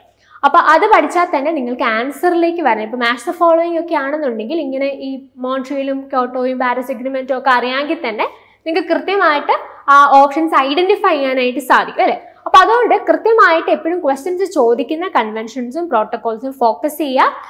അവരുടെ മെയിൻ ആയിട്ടുള്ള അവരെന്തുമായിട്ട് റിലേറ്റ് ചെയ്ത് നിൽക്കുന്നു, ഏത് എൻവയൺമെന്റൽ ഇഷ്യൂവിനെയാണ് അവർ അഡ്രസ്സ് ചെയ്യുന്നത് എന്നുള്ള രീതിയിൽ നിങ്ങൾ ഓർത്ത് വെക്കാനായിട്ട് ശ്രമിക്കുക. ഈ പറഞ്ഞ കീ ടേംസ് ഓർക്കാം. മോൺട്രിയൽ ആണെങ്കിൽ നിങ്ങൾക്ക് വേണമെങ്കിൽ നമ്മളുടെ ഓസോൺ ലെയർ എന്ന് ഓർക്കാം, അല്ലെങ്കിൽ ക്യോട്ടോ പ്രോട്ടോകോൾ ആണെന്നുണ്ടെങ്കിൽ നിങ്ങൾക്ക് പർട്ടിക്കുലർലി ഓർക്കാൻ പറ്റുന്ന ഗ്രീൻ ഹൗസ് ഗ്യാസസ് എന്നുള്ള ടേം വേണമെങ്കിൽ ഓർത്ത് വെക്കാം. പാരീസ് എഗ്രിമെന്റ് ആണെങ്കിൽ നിങ്ങൾക്ക് ക്ലൈമറ്റ് ചേഞ്ച് എന്ന് ഓർത്ത് വയ്ക്കാം. അങ്ങനെ നിങ്ങൾക്ക് അസോസിയേറ്റ് ചെയ്ത് പഠിക്കാനായിട്ട് സാധിക്കുമെങ്കിൽ ആൻസർ വരുന്ന സമയത്ത് അല്ലെങ്കിൽ ക്വസ്റ്റ്യൻസ് കാണുന്ന സമയത്ത് ഈസി ആയിട്ട് ആൻസർ ഐഡന്റിഫൈ ചെയ്യാനായിട്ട് നിങ്ങൾക്ക് സാധിക്കും. അപ്പൊ അതാണ് പ്രധാനപ്പെട്ട മറ്റൊരു ഏരിയ. ഈ ഒരു ഏരിയ നിങ്ങൾ സ്കിപ്പ് ചെയ്യാതെ പഠിച്ചിരിക്കണം. എപ്പോഴും ഫ്രീക്വന്റ് ആയിട്ട് ക്വസ്റ്റ്യൻസ് വരുന്ന ഏരിയ ആണ്. സോ അടുത്തതായിട്ട് നമ്മൾ ഫോക്കസ് ചെയ്യേണ്ട ഏരിയ ആണ് പൊല്യൂഷൻ എന്ന് പറയുന്ന ഏരിയ. സോ നമ്മൾ ഈ വീഡിയോയുടെ തുടക്കത്തിൽ ഡിഫറെൻറ്റ് ഷിഫ്റ്റുകൾ നമ്മൾ അനലൈസ് ചെയ്തപ്പോൾ നമുക്ക് മനസ്സിലായി പൊല്യൂഷൻ എന്ന് പറയുന്ന ഏരിയയിൽ നിന്ന് പല ക്വസ്റ്റ്യൻസ് നമ്മൾ കണ്ടു. പല ആസ്പെക്റ്റിലുള്ള ക്വസ്റ്റ്യൻസ് ആയിരുന്നു നമ്മൾ റെക്കഗ്നൈസ് ചെയ്തത്. സോ പൊല്യൂഷൻ എന്ന് പറയുന്നത് വളരെ ഇമ്പോർട്ടൻ്റ് ആയിട്ടുള്ള ടോപ്പിക്കാണ്. ഡിഫറെൻറ്റ് പൊല്യൂഷൻ ഉണ്ട് അല്ലേ? Water pollution, soil pollution, air pollution, noise pollution എന്നുള്ള ക്വസ്റ്റ്യൻസ് ഒക്കെ 2020 അത്യാവശ്യം കൂടുതലായിരുന്നു. അപ്പോൾ ഈ ഒരു ഏരിയയും കൃത്യമായിട്ട് നിങ്ങൾ പഠിച്ചിട്ടുണ്ട് എന്ന് ഉറപ്പുവരുത്തുക. സോ ഈ പൊല്യൂഷനുമായിട്ട് റിലേറ്റ് ചെയ്തിട്ടുള്ള മേജർ കാര്യങ്ങൾ ഓർത്തിരിക്കുക. അതുപോലെ തന്നെ ഇനി ഇതിൻ്റെ അണ്ടറിൽ വരുന്ന കുറച്ച് കാര്യങ്ങളും കൂടെ നമ്മൾ ഡിസ്കസ് ചെയ്യുന്നുണ്ട്. അത് ഓരോന്നോരോന്ന് പറയുന്ന സമയത്ത് നമുക്ക് ജസ്റ്റ് നോട്ട് ചെയ്ത് പോവാം. സോ പൊല്യൂഷനുമായിട്ട് റിലേറ്റ് ചെയ്യുന്നൊരു ക്വസ്റ്റ്യൻ ഞാൻ ജസ്റ്റ് ഒന്ന് ആഡ് ചെയ്തിട്ടുണ്ട്. ഇത് ജൂൺ 2020 ചോദിച്ചതാണ്. Identify the sources of soil pollution from the following list. അപ്പം പൊല്യൂഷൻ അതിൻ്റെ സോഴ്സസ് എന്തൊക്കെയാണ്, അല്ലെങ്കിൽ ഈ പറയുന്ന പൊല്യൂഷൻ കാരണം ഉണ്ടാവാൻ സാധ്യതയുള്ള ഇമ്പാക്ട്സ് എന്തൊക്കെയാണ്, അങ്ങനെ പല ആസ്പെക്റ്റുകളിലാണ് ഈ ഏരിയയിൽ നിന്ന് ക്വസ്റ്റ്യൻ വരാറ്. അപ്പോൾ നിങ്ങൾ നോക്കിയാൽ സോയിൽ പൊല്യൂഷൻ റിലേറ്റഡ് ആയിട്ടുള്ള അല്ലെങ്കിൽ സോയിൽ പൊല്യൂഷൻ്റെ സോഴ്സസ് ആയിട്ട് ഐഡന്റിഫൈ ചെയ്യാനായിട്ട് സാധിക്കുന്ന ഓപ്ഷൻസ് എന്തൊക്കെയെന്നാ question. Industrial influence, beautification, unscientific disposal of nuclear waste, offshore oil drilling, improper management of septic systems. അപ്പോൾ ഇതിനകത്ത് സോയിൽ പൊല്യൂഷന് കാരണമാകുന്ന ഓപ്ഷൻസ് ആണ് നിങ്ങൾ ഐഡന്റിഫൈ ചെയ്യേണ്ടത്. അപ്പോൾ ഇതിനകത്ത് ഈ സോയിൽ പൊല്യൂഷൻ റിലേറ്റഡ് അല്ലാത്ത 2 ഓപ്ഷൻസ് ആണ് നമുക്കുള്ളത്. ഓപ്ഷൻ 2ഉം അതുപോലെ തന്നെ ഓപ്ഷൻ 4ഉം. അത് നിങ്ങൾക്ക് ഐഡന്റിഫൈ ചെയ്യാൻ പറ്റുമെന്നുണ്ടെങ്കിൽ ഈ ടേംസ് ഒക്കെ നിങ്ങൾ അത്യാവശ്യം സ്കൂൾ ലെവലിലുള്ള നമ്മൾ സയൻസ് ഒക്കെ പഠിച്ചപ്പോൾ പലരും പഠിച്ചിട്ടുള്ളതായിരിക്കും. അപ്പോൾ ആ 2 ഓപ്ഷൻസ് അങ്ങ് സ്കിപ്പ് ചെയ്താൽ നമുക്ക് ഏതൊക്കെ ആൻസേഴ്സിലേക്ക് എത്താം? 135 എന്നുള്ളതാണ് നമ്മുടെ ആൻസർ. 135 എന്ന് പറഞ്ഞ ഓപ്ഷൻ സി ആണ്. So the right answer is option C. അതൊരു എക്സാമ്പിൾ ആയിട്ട് ഞാൻ കാണിച്ചു എന്നേ ഉള്ളൂ. അപ്പം അങ്ങനെ ഇതിന്ന് വരുന്ന ക്വസ്റ്റ്യൻ്റെ ഒരു പാറ്റേൺ എന്നാണ്. സോഴ്സസ് എന്തൊക്കെയാണ്, ഇതുമായിട്ട് റിലേറ്റ് ചെയ്ത് നിൽക്കുന്ന ചില ആസ്പെക്റ്റുകളിൽ നിന്നായിരിക്കും നമുക്ക് ക്വസ്റ്റ്യൻസ് വരുന്നത്. അപ്പോൾ ഈ പൊല്യൂഷൻസിനെ കുറിച്ചൊരു ജനറൽ ഐഡിയ ഉണ്ടാക്കാനായിട്ട് ശ്രദ്ധിക്കാം. അതോടൊപ്പം നിങ്ങൾ ഫോക്കസ് ചെയ്യേണ്ട കാര്യം ക്വസ്റ്റ്യൻസും കൂടെ ചെയ്യുക. ക്വസ്റ്റ്യൻസ് ചെയ്യുമ്പോൾ നമുക്ക് ഇങ്ങനെ പല പല ആസ്പെക്ട്സ്, പല പുതിയ കാര്യങ്ങൾ നമുക്ക് മനസ്സിലാക്കാനായിട്ട് സാധിക്കും. അപ്പം ഞാൻ ഓൾറെഡി പറഞ്ഞു നോയ്സ് പൊല്യൂഷൻ എന്ന് പറയുന്ന ഒരു ഏരിയ നമ്മൾക്ക് ഈ പൊല്യൂഷൻ്റെ അണ്ടറിൽ വരുന്നതാണല്ലോ. അപ്പോൾ നോയ്സ് പൊല്യൂഷനിൽ നിന്ന് തന്നെ നമുക്ക് യൂഷ്വലി വരുന്ന ക്വസ്റ്റ്യൻസ് എന്ന് പറഞ്ഞാൽ ജനറൽ ആയിട്ടുള്ള ക്വസ്റ്റ്യൻസ് വരാറുണ്ട്. നോയ്സ് പൊല്യൂഷൻ്റെ കോസസ് എന്തൊക്കെ, അല്ലെങ്കിൽ നോയ്സ് പൊല്യൂഷൻ കാരണം ഉണ്ടാകുന്ന ഇമ്പാക്റ്റുകൾ എന്തൊക്കെ. ഈ ക്വസ്റ്റ്യൻസ് ഒക്കെ ശരിക്കും നമുക്ക് ഒരു പരിധി വരെ ഓപ്ഷൻസ് വായിച്ച് മനസ്സിലാക്കിയാൽ ആൻസർ ചെയ്യാവുന്ന തരത്തിലുള്ള ക്വസ്റ്റ്യൻസ് മാത്രമാണ്. എന്താണ് ഓപ്ഷൻസിൽ അവർ ഉദ്ദേശിക്കുന്നതെന്ന് മനസ്സിലായാൽ നിങ്ങൾക്ക് ഈസി ആയിട്ട് ആൻസർ ചെയ്യാനായിട്ട് സാധിക്കും. പക്ഷേ ഞാൻ വേറൊരു ക്വസ്റ്റ്യൻ ഞാൻ നിങ്ങളെ ജസ്റ്റ് കാണിക്കാം. ഇത് ജൂൺ 2020 ചോദിച്ചൊരു ക്വസ്റ്റ്യൻ ആണ്. According to noise pollution regulation and control rules 2000, the night time noise standard prescribed for educational institutions is. അപ്പം ഈ ഒരു ക്വസ്റ്റ്യൻ എന്താ പറഞ്ഞേക്കുന്നത്? ഈ നോയ്സ് പൊല്യൂഷനുമായിട്ട് ബന്ധപ്പെട്ട ഒരു റൂള് ബേസ് ചെയ്തിട്ടുള്ള ക്വസ്റ്റ്യൻ, അല്ലെങ്കിൽ നോയ്സ് പൊല്യൂഷൻ റൂൾസ് 2000 അതിനകത്ത് വരുന്ന ഒരു ഏരിയ ആണിത്. അപ്പം യൂഷ്വൽ കേസിൽ നമ്മൾ ഈ പൊല്യൂഷൻ പഠിക്കുന്ന സമയത്ത് നമ്മൾ ഇങ്ങനെയുള്ള ആസ്പെക്ട്, അതിൻ്റെ ഒരു ലീഗൽ ആസ്പെക്റ്റോ ഇങ്ങനെയുള്ള റൂൾസ് എന്തെങ്കിലും ഉണ്ടോ, റെഗുലേഷൻസ് എന്തെങ്കിലും ഉണ്ടോ, അങ്ങനെ പലപ്പോഴും ചിലപ്പോൾ ചിന്തിച്ചെന്ന് വരില്ല. ഞാൻ പറയുന്ന കാര്യം എന്താണെന്ന് വെച്ചാൽ നമ്മൾ ഈ ക്വസ്റ്റ്യൻസ് ചെയ്യുമ്പോൾ ഒരു ബെനിഫിറ്റ് അതാണ്. നിങ്ങൾ നോയ്സ് പൊല്യൂഷൻ എന്താണ്, സോയിൽ പൊല്യൂഷൻ എന്താണ്, കോസ് എന്താണ്, അതിൻ്റെ ഇമ്പാക്ട് എന്താണ്, ഇഫക്റ്റ് എന്താണെന്നൊക്കെ പഠിച്ചു കാണുമായിരിക്കും. ചിലപ്പോൾ ഇങ്ങനെയുള്ള കാര്യങ്ങൾ പലപ്പോഴും നമ്മൾ സ്കിപ്പ് ചെയ്ത് പോകാനായിട്ട് സാധ്യതയുണ്ട്. ഒരു ക്വസ്റ്റ്യൻ പേപ്പർ നിങ്ങൾ കൃത്യമായിട്ട് ചെയ്യുകയാണെന്നുണ്ടെങ്കിൽ നിങ്ങൾക്ക് എക്സ്ട്രാ ഒരു ഏരിയ ആണ് നിങ്ങൾ ഇതിലൂടെ കവർ ചെയ്യുന്നത്. നിങ്ങൾക്ക് എക്സ്ട്രാ ഒരു ഇൻഫർമേഷൻ ആയി ഇതിൽ നിന്നൊരു ക്വസ്റ്റ്യൻ നാളെ ചോദിച്ചേക്കാം. അതാണ് ഈ ക്വസ്റ്റ്യൻസ് ചെയ്യുമ്പോൾ നമുക്ക് അഡീഷണൽ ആയിട്ട് കിട്ടുന്ന നോളജ് അല്ലെങ്കിൽ അഡീഷണൽ ഇൻഫർമേഷൻസിൻ്റെ ഒരു ബെനിഫിറ്റ് എന്ന് പറയുന്നത്. അപ്പം ഈ ഒരു ക്വസ്റ്റ്യൻ ആൻസർ ചെയ്യണം എന്നുണ്ടെങ്കിൽ നിങ്ങൾ ആദ്യം മനസ്സിലാക്കേണ്ട കാര്യം, ഈ നോയ്സ് പൊല്യൂഷൻ റൂൾസ് പ്രകാരം നമുക്ക് 4 ഡിഫറെൻറ്റ് ഏരിയാസ് ഉണ്ട്, ടൈപ്സ് ഓഫ് ഏരിയാസ് ഉണ്ട്, അല്ലെങ്കിൽ ടൈപ്പ് ഓഫ് സോൺ എന്ന് നമുക്ക് പറയാം. അതിനകത്ത് വരുന്നത് ഇൻഡസ്ട്രിയൽ ഏരിയ അല്ലെങ്കിൽ ഇൻഡസ്ട്രിയൽ സോൺ ഉണ്ട്, കൊമേഴ്ഷ്യൽ സോൺ ഉണ്ട്, റെസിഡൻഷ്യൽ ഏരിയ ഉണ്ട്, അതുപോലെ സൈലന്റ് സോൺ ഉണ്ട്. സോ ഈ 4 ഡിഫറെൻറ്റ് ടൈപ്സ് ഓഫ് ഏരിയാസിന് ഒരു പ്രിസ്ക്രൈബ്ഡ് ആയിട്ടുള്ള നോയ്സ് ലെവലുണ്ട്. ആ നോയ്സ് ലെവൽ ഡേ ടൈമിന് ഫിക്സ്ഡ് ആയിട്ടുണ്ട്, നൈറ്റ് ടൈമിനുണ്ട്. ഡേ ടൈം ആണെങ്കിൽ എത്രയായിരിക്കും? ഇപ്പോൾ ഇൻഡസ്ട്രിയൽ ഏരിയ ആണെങ്കിൽ 75 ആണ്. അവിടെ നൈറ്റ് ടൈമിൽ പ്രിസ്ക്രൈബ്ഡ് നോയ്സ് ലെവൽ എന്ന് പറഞ്ഞാൽ 70 ആണ്. അങ്ങനെ ഈ ഓരോ ഏരിയാസിനും പ്രിസ്ക്രൈബ്ഡ് നോയ്സ് ലെവലാണ് ഇവിടെ കൊടുത്തിരിക്കുന്നത്. ആൻഡ് അതിനോടൊപ്പം തന്നെ മനസ്സിലാക്കേണ്ട കാര്യം, ഈ ക്വസ്റ്റ്യനിൽ നമ്മളോട് ചോദിച്ചിരിക്കുന്നത് എന്താ? the noise standard prescribed for educational institutions എന്നാണ് ചോദിച്ചേക്കുന്നത്. സോ എഡ്യൂക്കേഷണൽ ഇൻസ്റ്റിറ്റ്യൂഷൻസ് ഈ 4 ഏരിയ നമ്മൾ കൺസിഡർ ചെയ്യുമ്പോൾ സൈലന്റ് സോണിലാണ് വരുന്നത്. അപ്പോൾ 4 ഡിഫറെൻറ്റ് ഏരിയാസ് ഉണ്ട്. ഇപ്പോൾ എഡ്യൂക്കേഷണൽ ഇൻസ്റ്റിറ്റ്യൂഷൻസ് അല്ലെങ്കിൽ ഹോസ്പിറ്റൽസ് ഇതെല്ലാം സൈലന്റ് സോണിലാണ് വരുന്നത്. സൈലന്റ് സോണിലെ ഡേ ടൈമിൻ്റെ ലിമിറ്റ് എത്രയാണ്? 50 ഡെസിബിൾ ആണ്. നൈറ്റ് ടൈം ആണെങ്കിലോ 40 ഡെസിബിൾ ആണ്. ക്വസ്റ്റനിൽ എന്താ ചോദിച്ചിരിക്കുന്നത്? നൈറ്റ് ടൈമിൽ എഡ്യൂക്കേഷണൽ ഇൻസ്റ്റിറ്റ്യൂഷൻസിൻ്റെ നോയിസ് സ്റ്റാൻഡേർഡ് ആണ്.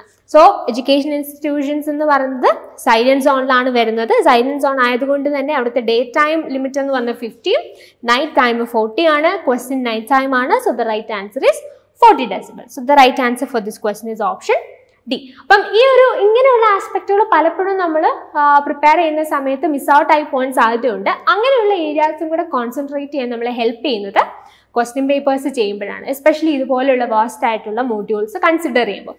അപ്പോൾ അതും കൂടെ നിങ്ങൾ എപ്പോഴും ഒന്ന് ശ്രദ്ധിക്കുന്നത് വളരെ നല്ലതായിരിക്കും. ഓക്കെ, അപ്പോൾ നമ്മൾ പൊല്യൂഷൻ എന്ന് പറയുന്ന ഒരു പ്രധാനപ്പെട്ട ഏരിയ ആണെന്ന് പറഞ്ഞു. ഡിഫറെൻറ്റ് പൊല്യൂഷൻ, സോയിൽ പൊല്യൂഷനും നോയിസ് പൊല്യൂഷനുമാണ് നമ്മൾ ക്വസ്റ്റ്യൻസ് ഡിസ്കസ് ചെയ്തത്. അതുപോലെ തന്നെ എയർ പൊല്യൂഷൻ, വാട്ടർ പൊല്യൂഷൻ ഇതെല്ലാം നിങ്ങൾ മനസ്സിലാക്കാനായിട്ട് ശ്രദ്ധിക്കുക. അപ്പോൾ ഈ പൊല്യൂഷനായിട്ട് റിലേറ്റ് ചെയ്ത് തന്നെ വരുന്ന മറ്റൊരു പ്രധാനപ്പെട്ട ഏരിയ ആണ് major pollutants, sources and their impacts.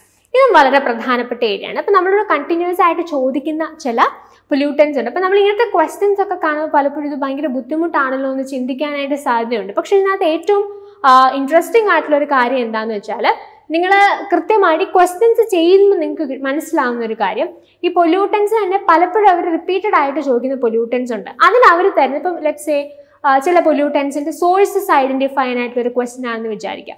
അപ്പോൾ യൂഷ്വൽ കേസിൽ അവർ ഫോക്കസ് ചെയ്യുന്ന ചില പൊല്യൂട്ടൻസ് ഉണ്ട്. ആ പൊല്യൂട്ടൻസിന് അവരെപ്പോഴും റിപ്പീറ്റഡ് ആയിട്ട് ചോദിക്കുന്ന അല്ലെങ്കിൽ തരുന്ന സോഴ്സും മിക്കപ്പോഴും സെയിം ആയിട്ട് വരാനായിട്ട് സാധ്യതയുണ്ട്.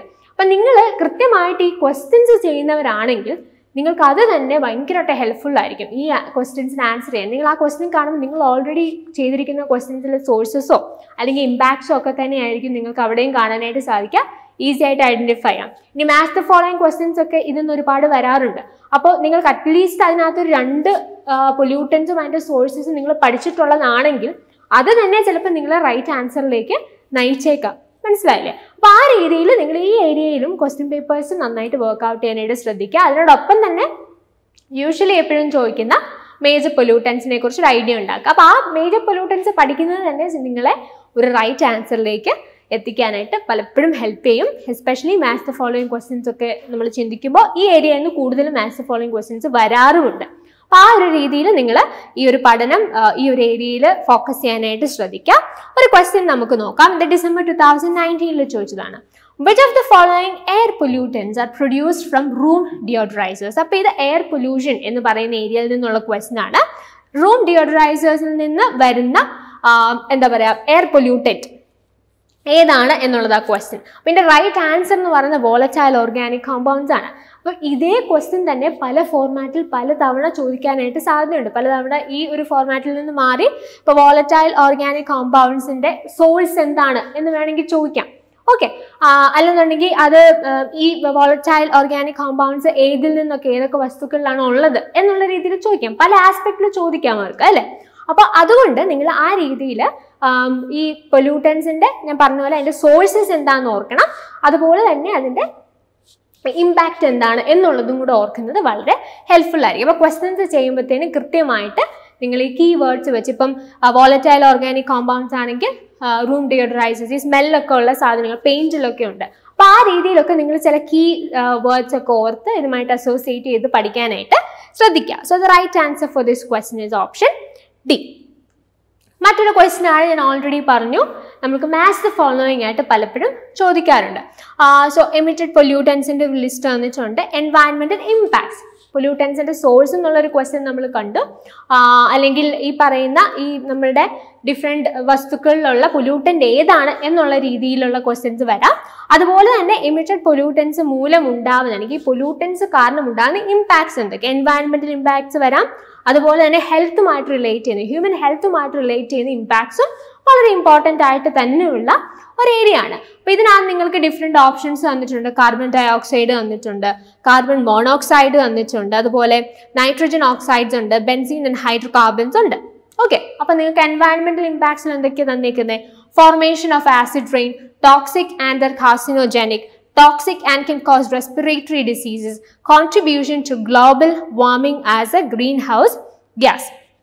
അപ്പോൾ എന്നിട്ട് നിങ്ങൾക്ക് ഡിഫറെൻറ്റ് ഓപ്ഷൻസ് ഇങ്ങനെ ഐഡൻറ്റിഫൈ മാച്ച് ചെയ്യാനായിട്ടും തന്നിട്ടുണ്ട്. അപ്പോൾ നിങ്ങൾ ഇതിനകത്ത് ആദ്യത്തെ ഓപ്ഷൻ നോക്കിയാൽ കാർബൺ ഡൈ ഓക്സൈഡ്. അപ്പോൾ നിങ്ങൾ ഗ്രീൻ ഹൗസ് ഗ്യാസസിനെ കുറിച്ചൊക്കെ നന്നായിട്ട് പഠിച്ചിട്ടുള്ള ഒരാളാണെന്നുണ്ടെങ്കിൽ കാർബൺ ഡൈ ഓക്സൈഡ് എന്ന് പറയുന്ന ഒരു മേജർ ഗ്രീൻ ഹൗസ് ഗ്യാസ് ആണ് അല്ലേ. അപ്പോൾ നിങ്ങൾ നോക്കിയേ എന്താ ഇവിടെ പറഞ്ഞേക്കുന്നത്, contribution to global warming as a green house gas. അപ്പം നിങ്ങൾ ഇപ്പോൾ ഗ്ലോബൽ വാർമിങ്ങിനെ കുറിച്ച് പഠിച്ചിട്ടുണ്ടെങ്കിൽ ഗ്രീൻ ഹൗസ് ഗ്യാസസിനെ കുറിച്ച് പഠിച്ചിട്ടുണ്ടെങ്കിൽ തന്നെ ഈ ക്വസ്റ്റ്യനുള്ള ആദ്യത്തെ ഓപ്ഷൻ നിങ്ങൾക്ക് ഐഡന്റിഫൈ ചെയ്യാനായിട്ട് സാധിക്കും. അപ്പം ഈ പീപ്പിൾ ആൻഡ് എൻവയൺമെന്റിലുള്ള പല കാര്യങ്ങളും ഇങ്ങനെ ലിങ്ക്ഡ് ആണ്, നിങ്ങൾക്ക് അസോസിയേറ്റ് ചെയ്ത് പഠിക്കുക. ഇപ്പോൾ ഈവൻ ഇഫ് നമ്മൾ പ്രോട്ടോകോൾസ് ആൻഡ് കൺവെൻഷൻസ് പറഞ്ഞപ്പോൾ ഞാൻ പറഞ്ഞു UNFCCCയുടെ അണ്ടറിലാണ് എന്ത് വരുന്നത്, ഈ നമ്മൾ പറയുന്ന ക്യോട്ടോ പ്രോട്ടോകോളും അതുപോലെ തന്നെ പാരീസ് അഗ്രിമെന്റും വരുന്നത്. ഇപ്പോൾ ഓസോൺ ഡിപ്ലീഷനുമായിട്ട് ബന്ധപ്പെട്ട് നമ്മൾ ഉള്ള മേജർ ആയിട്ടുള്ള ഇനിഷ്യേറ്റീവ്സ് നമ്മൾ നോക്കുവാണെങ്കിൽ അതിനകത്താണ് വിയറ്റ്നാം കൺവെൻഷനും മോൺട്രിയൽ പ്രോട്ടോകോളും വരുന്നത്. സോ അങ്ങനെ ലിങ്ക് ചെയ്ത് പഠിക്കാനായിട്ട് ഒത്തിരി സാധ്യതകളുള്ള ഒരു മോഡ്യൂളാണ്. അങ്ങനെ ലിങ്ക് ചെയ്ത് പഠിച്ചാലേ നമുക്ക് ഓർത്തിരിക്കാനും സാധിക്കുള്ളൂ. അത്രയും ഫാക്ച്വൽ ആയിട്ടുള്ള കാര്യങ്ങൾ നമുക്ക് പീപ്പിൾ ആൻഡ് എൻവയൺമെന്റിൽ പഠിക്കാനുണ്ട്.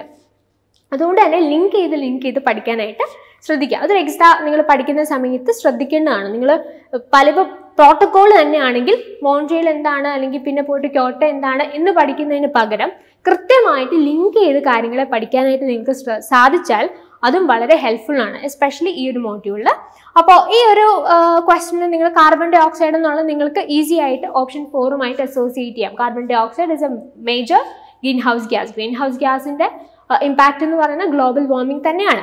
സോ എ എന്ന് പറയുന്നത് നിങ്ങൾക്ക് 4 ആണ് ഐഡന്റിഫൈ ചെയ്യാനായിട്ട് സാധിച്ചു. ഇനി കാർബൺ മോണോക്സൈഡ് ആണെങ്കിൽ that is a toxic pollutant and also it can cause respiratory diseases. അപ്പോൾ കാർബൺ മോണോക്സൈഡ് നിങ്ങൾക്ക് അതുമായിട്ട് റിലേറ്റ് ചെയ്യാം.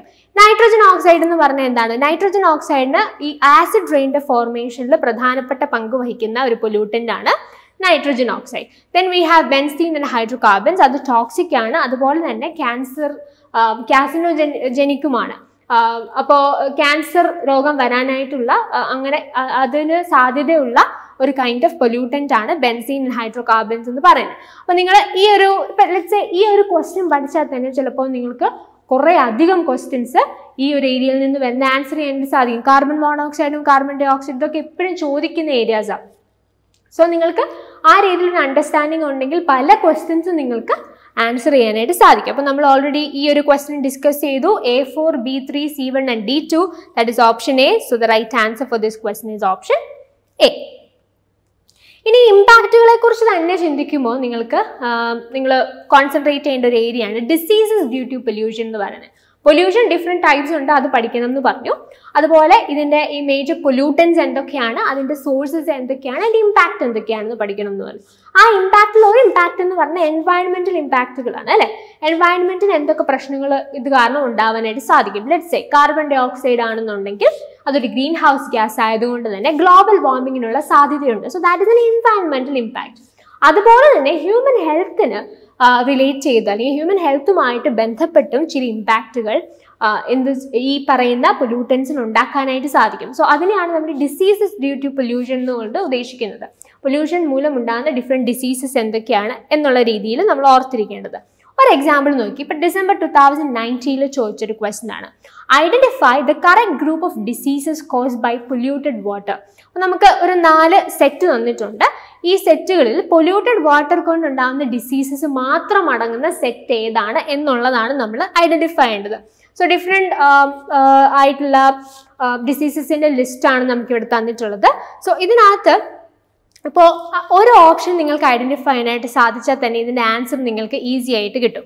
ഈ TB അല്ലെങ്കിൽ ട്യൂബർക്യുലോസിസ് എന്ന് പറയുന്ന ഒരു ബാക്ടീരിയൽ ഡിസീസാണ്. അപ്പം ട്യൂബർക്യുലോസിസ് എന്ന് പറയുന്ന ഈ ഒരു ഓപ്ഷൻ നിങ്ങൾക്ക് 3 ഇടത്തും ഉണ്ട് അല്ലേ. ബിയിലും സിയിലും ഡിയിലും ട്യൂബർക്യുലോസിസ് നിങ്ങൾക്ക് കാണാനായിട്ട് സാധിക്കും. സോ അതൊരു ബാക്ടീരിയൽ ഡിസീസ് ആണെന്ന് നിങ്ങൾക്ക് അറിയാമെങ്കിൽ ഈസി ആയിട്ട് നിങ്ങൾക്ക് ഓപ്ഷൻ A ആണ് ഇതിൻ്റെ ആൻസർ എന്ന് മനസ്സിലാക്കാനായിട്ട് സാധിക്കും. അപ്പോൾ ഈ പൊല്യൂട്ടഡ് വാട്ടറുമായിട്ട് ബന്ധപ്പെട്ട് ഉണ്ടാകുന്ന അസുഖങ്ങൾ എന്തൊക്കെ എന്നുള്ളതാണ്. അത് പൊല്യൂട്ടഡ് വാട്ടർ റിലേറ്റഡ് അല്ല ട്യൂബർക്യുലോസിസ് എന്ന് പറയുന്നത്. ഡയറക്ട്ലി അങ്ങനെ നമുക്ക് കണക്ട് ചെയ്യാനായിട്ട് സാധിക്കില്ല. അപ്പോൾ അതുകൊണ്ട് തന്നെ നിങ്ങൾക്ക് ആ ഒരു ഓപ്ഷൻ ഐഡന്റിഫൈ ചെയ്യാനായിട്ട് സാധിച്ചാൽ നിങ്ങൾക്ക് റൈറ്റ് ആൻസറിലേക്ക് വരാം. So the right answer for this question is option A. ഞാൻ ഈ ക്വസ്റ്റ്യൻ കാണിച്ചതിൻ്റെ ഉദ്ദേശം ഇത്ര മാത്രമേ ഉള്ളൂ. പൊല്യൂഷനുമായിട്ട് റിലേറ്റ് ചെയ്യുന്ന ഇമ്പാക്റ്റുകൾ എന്ന് പറയുമ്പോൾ എൻവയൺമെന്റൽ ഇമ്പാക്റ്റുകളും പഠിക്കണം, അതുപോലെ ഹ്യൂമൻ ഹെൽത്ത് റിലേറ്റഡ് ആയിട്ടുള്ള ഇമ്പാക്റ്റുകളും ഇമ്പോർട്ടൻ്റ് ആണ്. സോ അതിനകത്താണ് ഈ ഡിസീസസ് എന്ന് പറയുന്നൊരു മേജർ ഫാക്ടർ നമ്മൾ കൺസിഡർ ചെയ്യുന്നത്. അതിനുള്ള ക്വസ്റ്റ്യൻസും അത്യാവശ്യം ഫ്രീക്വൻ്റ് ആയിട്ട് തന്നെ വരാറുള്ള ക്വസ്റ്റ്യൻസ് ആണ്. ഒരു ക്വസ്റ്റ്യനും കൂടെ ആ ഏരിയയിൽ നിന്ന് നോക്കാം. ഇത് ജൂൺ 2019 ചോദിച്ച ക്വസ്റ്റ്യൻ ആണ്. Blue baby syndrome can happen due to excess of which component in water? So ഈ ബ്ലൂ ബേബി സിൻഡ്രോം എന്ന് പറയുന്ന രോഗം ഏത് കോമ്പണൻറ്റ് വാട്ടറിലുള്ളത് കൊണ്ട് ഡ്യൂ ടു എക്സസ് എന്താ പറയുക വാട്ടറിൽ എക്സസ് ആയിട്ട് ഏത് കോമ്പണൻറ്റ് ഉള്ളത് കൊണ്ട് സംഭവിക്കുന്നു എന്നുള്ളതാണ് ക്വസ്റ്റ്യൻ. സോ ദാറ്റ് ഈസ് നൈട്രേറ്റിൻ്റെ എക്സസ് ആയിട്ടുള്ള പ്രസൻസ് ആണ് ഈ ബ്ലൂ ബേബി സിൻഡ്രോമിന് കാരണമാകുന്നത്. The right answer for this question is option C. And the first topic നമ്മൾ ഈ ഒരു വീഡിയോയിൽ കൈകാര്യം ചെയ്യുന്ന ആദ്യത്തെ ടോപ്പിക് എന്ന് പറയുന്നത് ഗ്രീൻ ഹൗസ് ഗ്യാസസ് ആണ്. നിങ്ങൾ ക്വസ്റ്റ്യൻ പേപ്പറൊക്കെ ചെയ്യുന്നവരും അല്ലെങ്കിൽ നിങ്ങൾക്ക് ഈ ഒരു മോഡ്യൂളിനോട് ഒരു ഫെമിലിയാരിറ്റി ഉള്ളവരൊക്കെ ആണെങ്കിൽ ഓൾറെഡി നിങ്ങൾക്ക് ഈ ഗ്രീൻ ഹൗസ് ഗ്യാസസ് എന്ന് പറയുന്ന ഏരിയ ഫെമിലിയർ ആയിരിക്കും. ഓൾറെഡി നിങ്ങൾ ഈ ഒരു പെർട്ടിക്കുലർ ഏരിയ ഈ പെർട്ടിക്കുലർ മോഡ്യൂളിൽ പഠിച്ചിരിക്കേണ്ടതാണ് എന്നുള്ളൊരു ബോധ്യം നിങ്ങൾക്ക് ഓൾറെഡി ഉണ്ടാവും. ബേസിക്കലി എന്താണ് ഈ ഗ്രീൻ ഹൗസ് ഗ്യാസസ് എന്ന് പറഞ്ഞാൽ? സോ ഗ്രീൻ ഹൗസ് ഗ്യാസസ് എന്ന് പറഞ്ഞാൽ ദേ are basically gaseous constituents.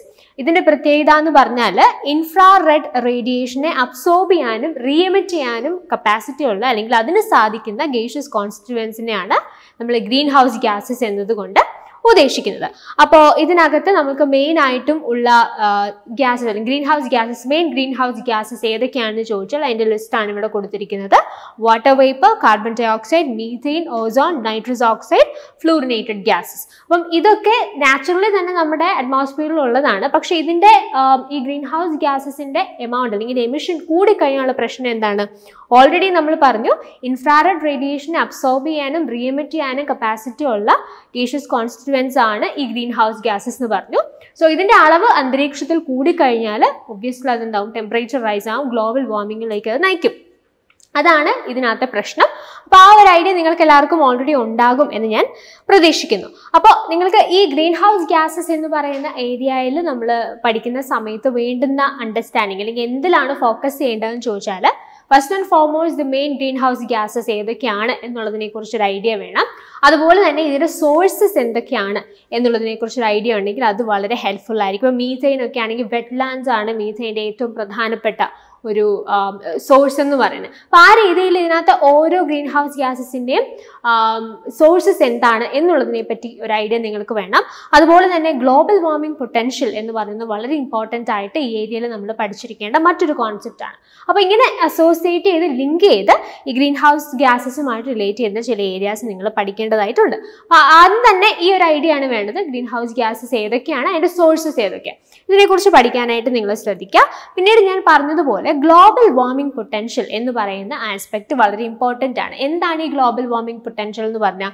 The global warming potential of a gas refers to the total contribution to global warming resulting from the emission of 1 unit of that gas related to 1 unit of the reference gas carbon dioxide which is assigned a value of 1. Simple terms നമ്മൾ ഇതിനെ പറയുകയാണെന്നുണ്ടെങ്കിൽ നമ്മളുടെ greenhouse gases പലതുണ്ട്.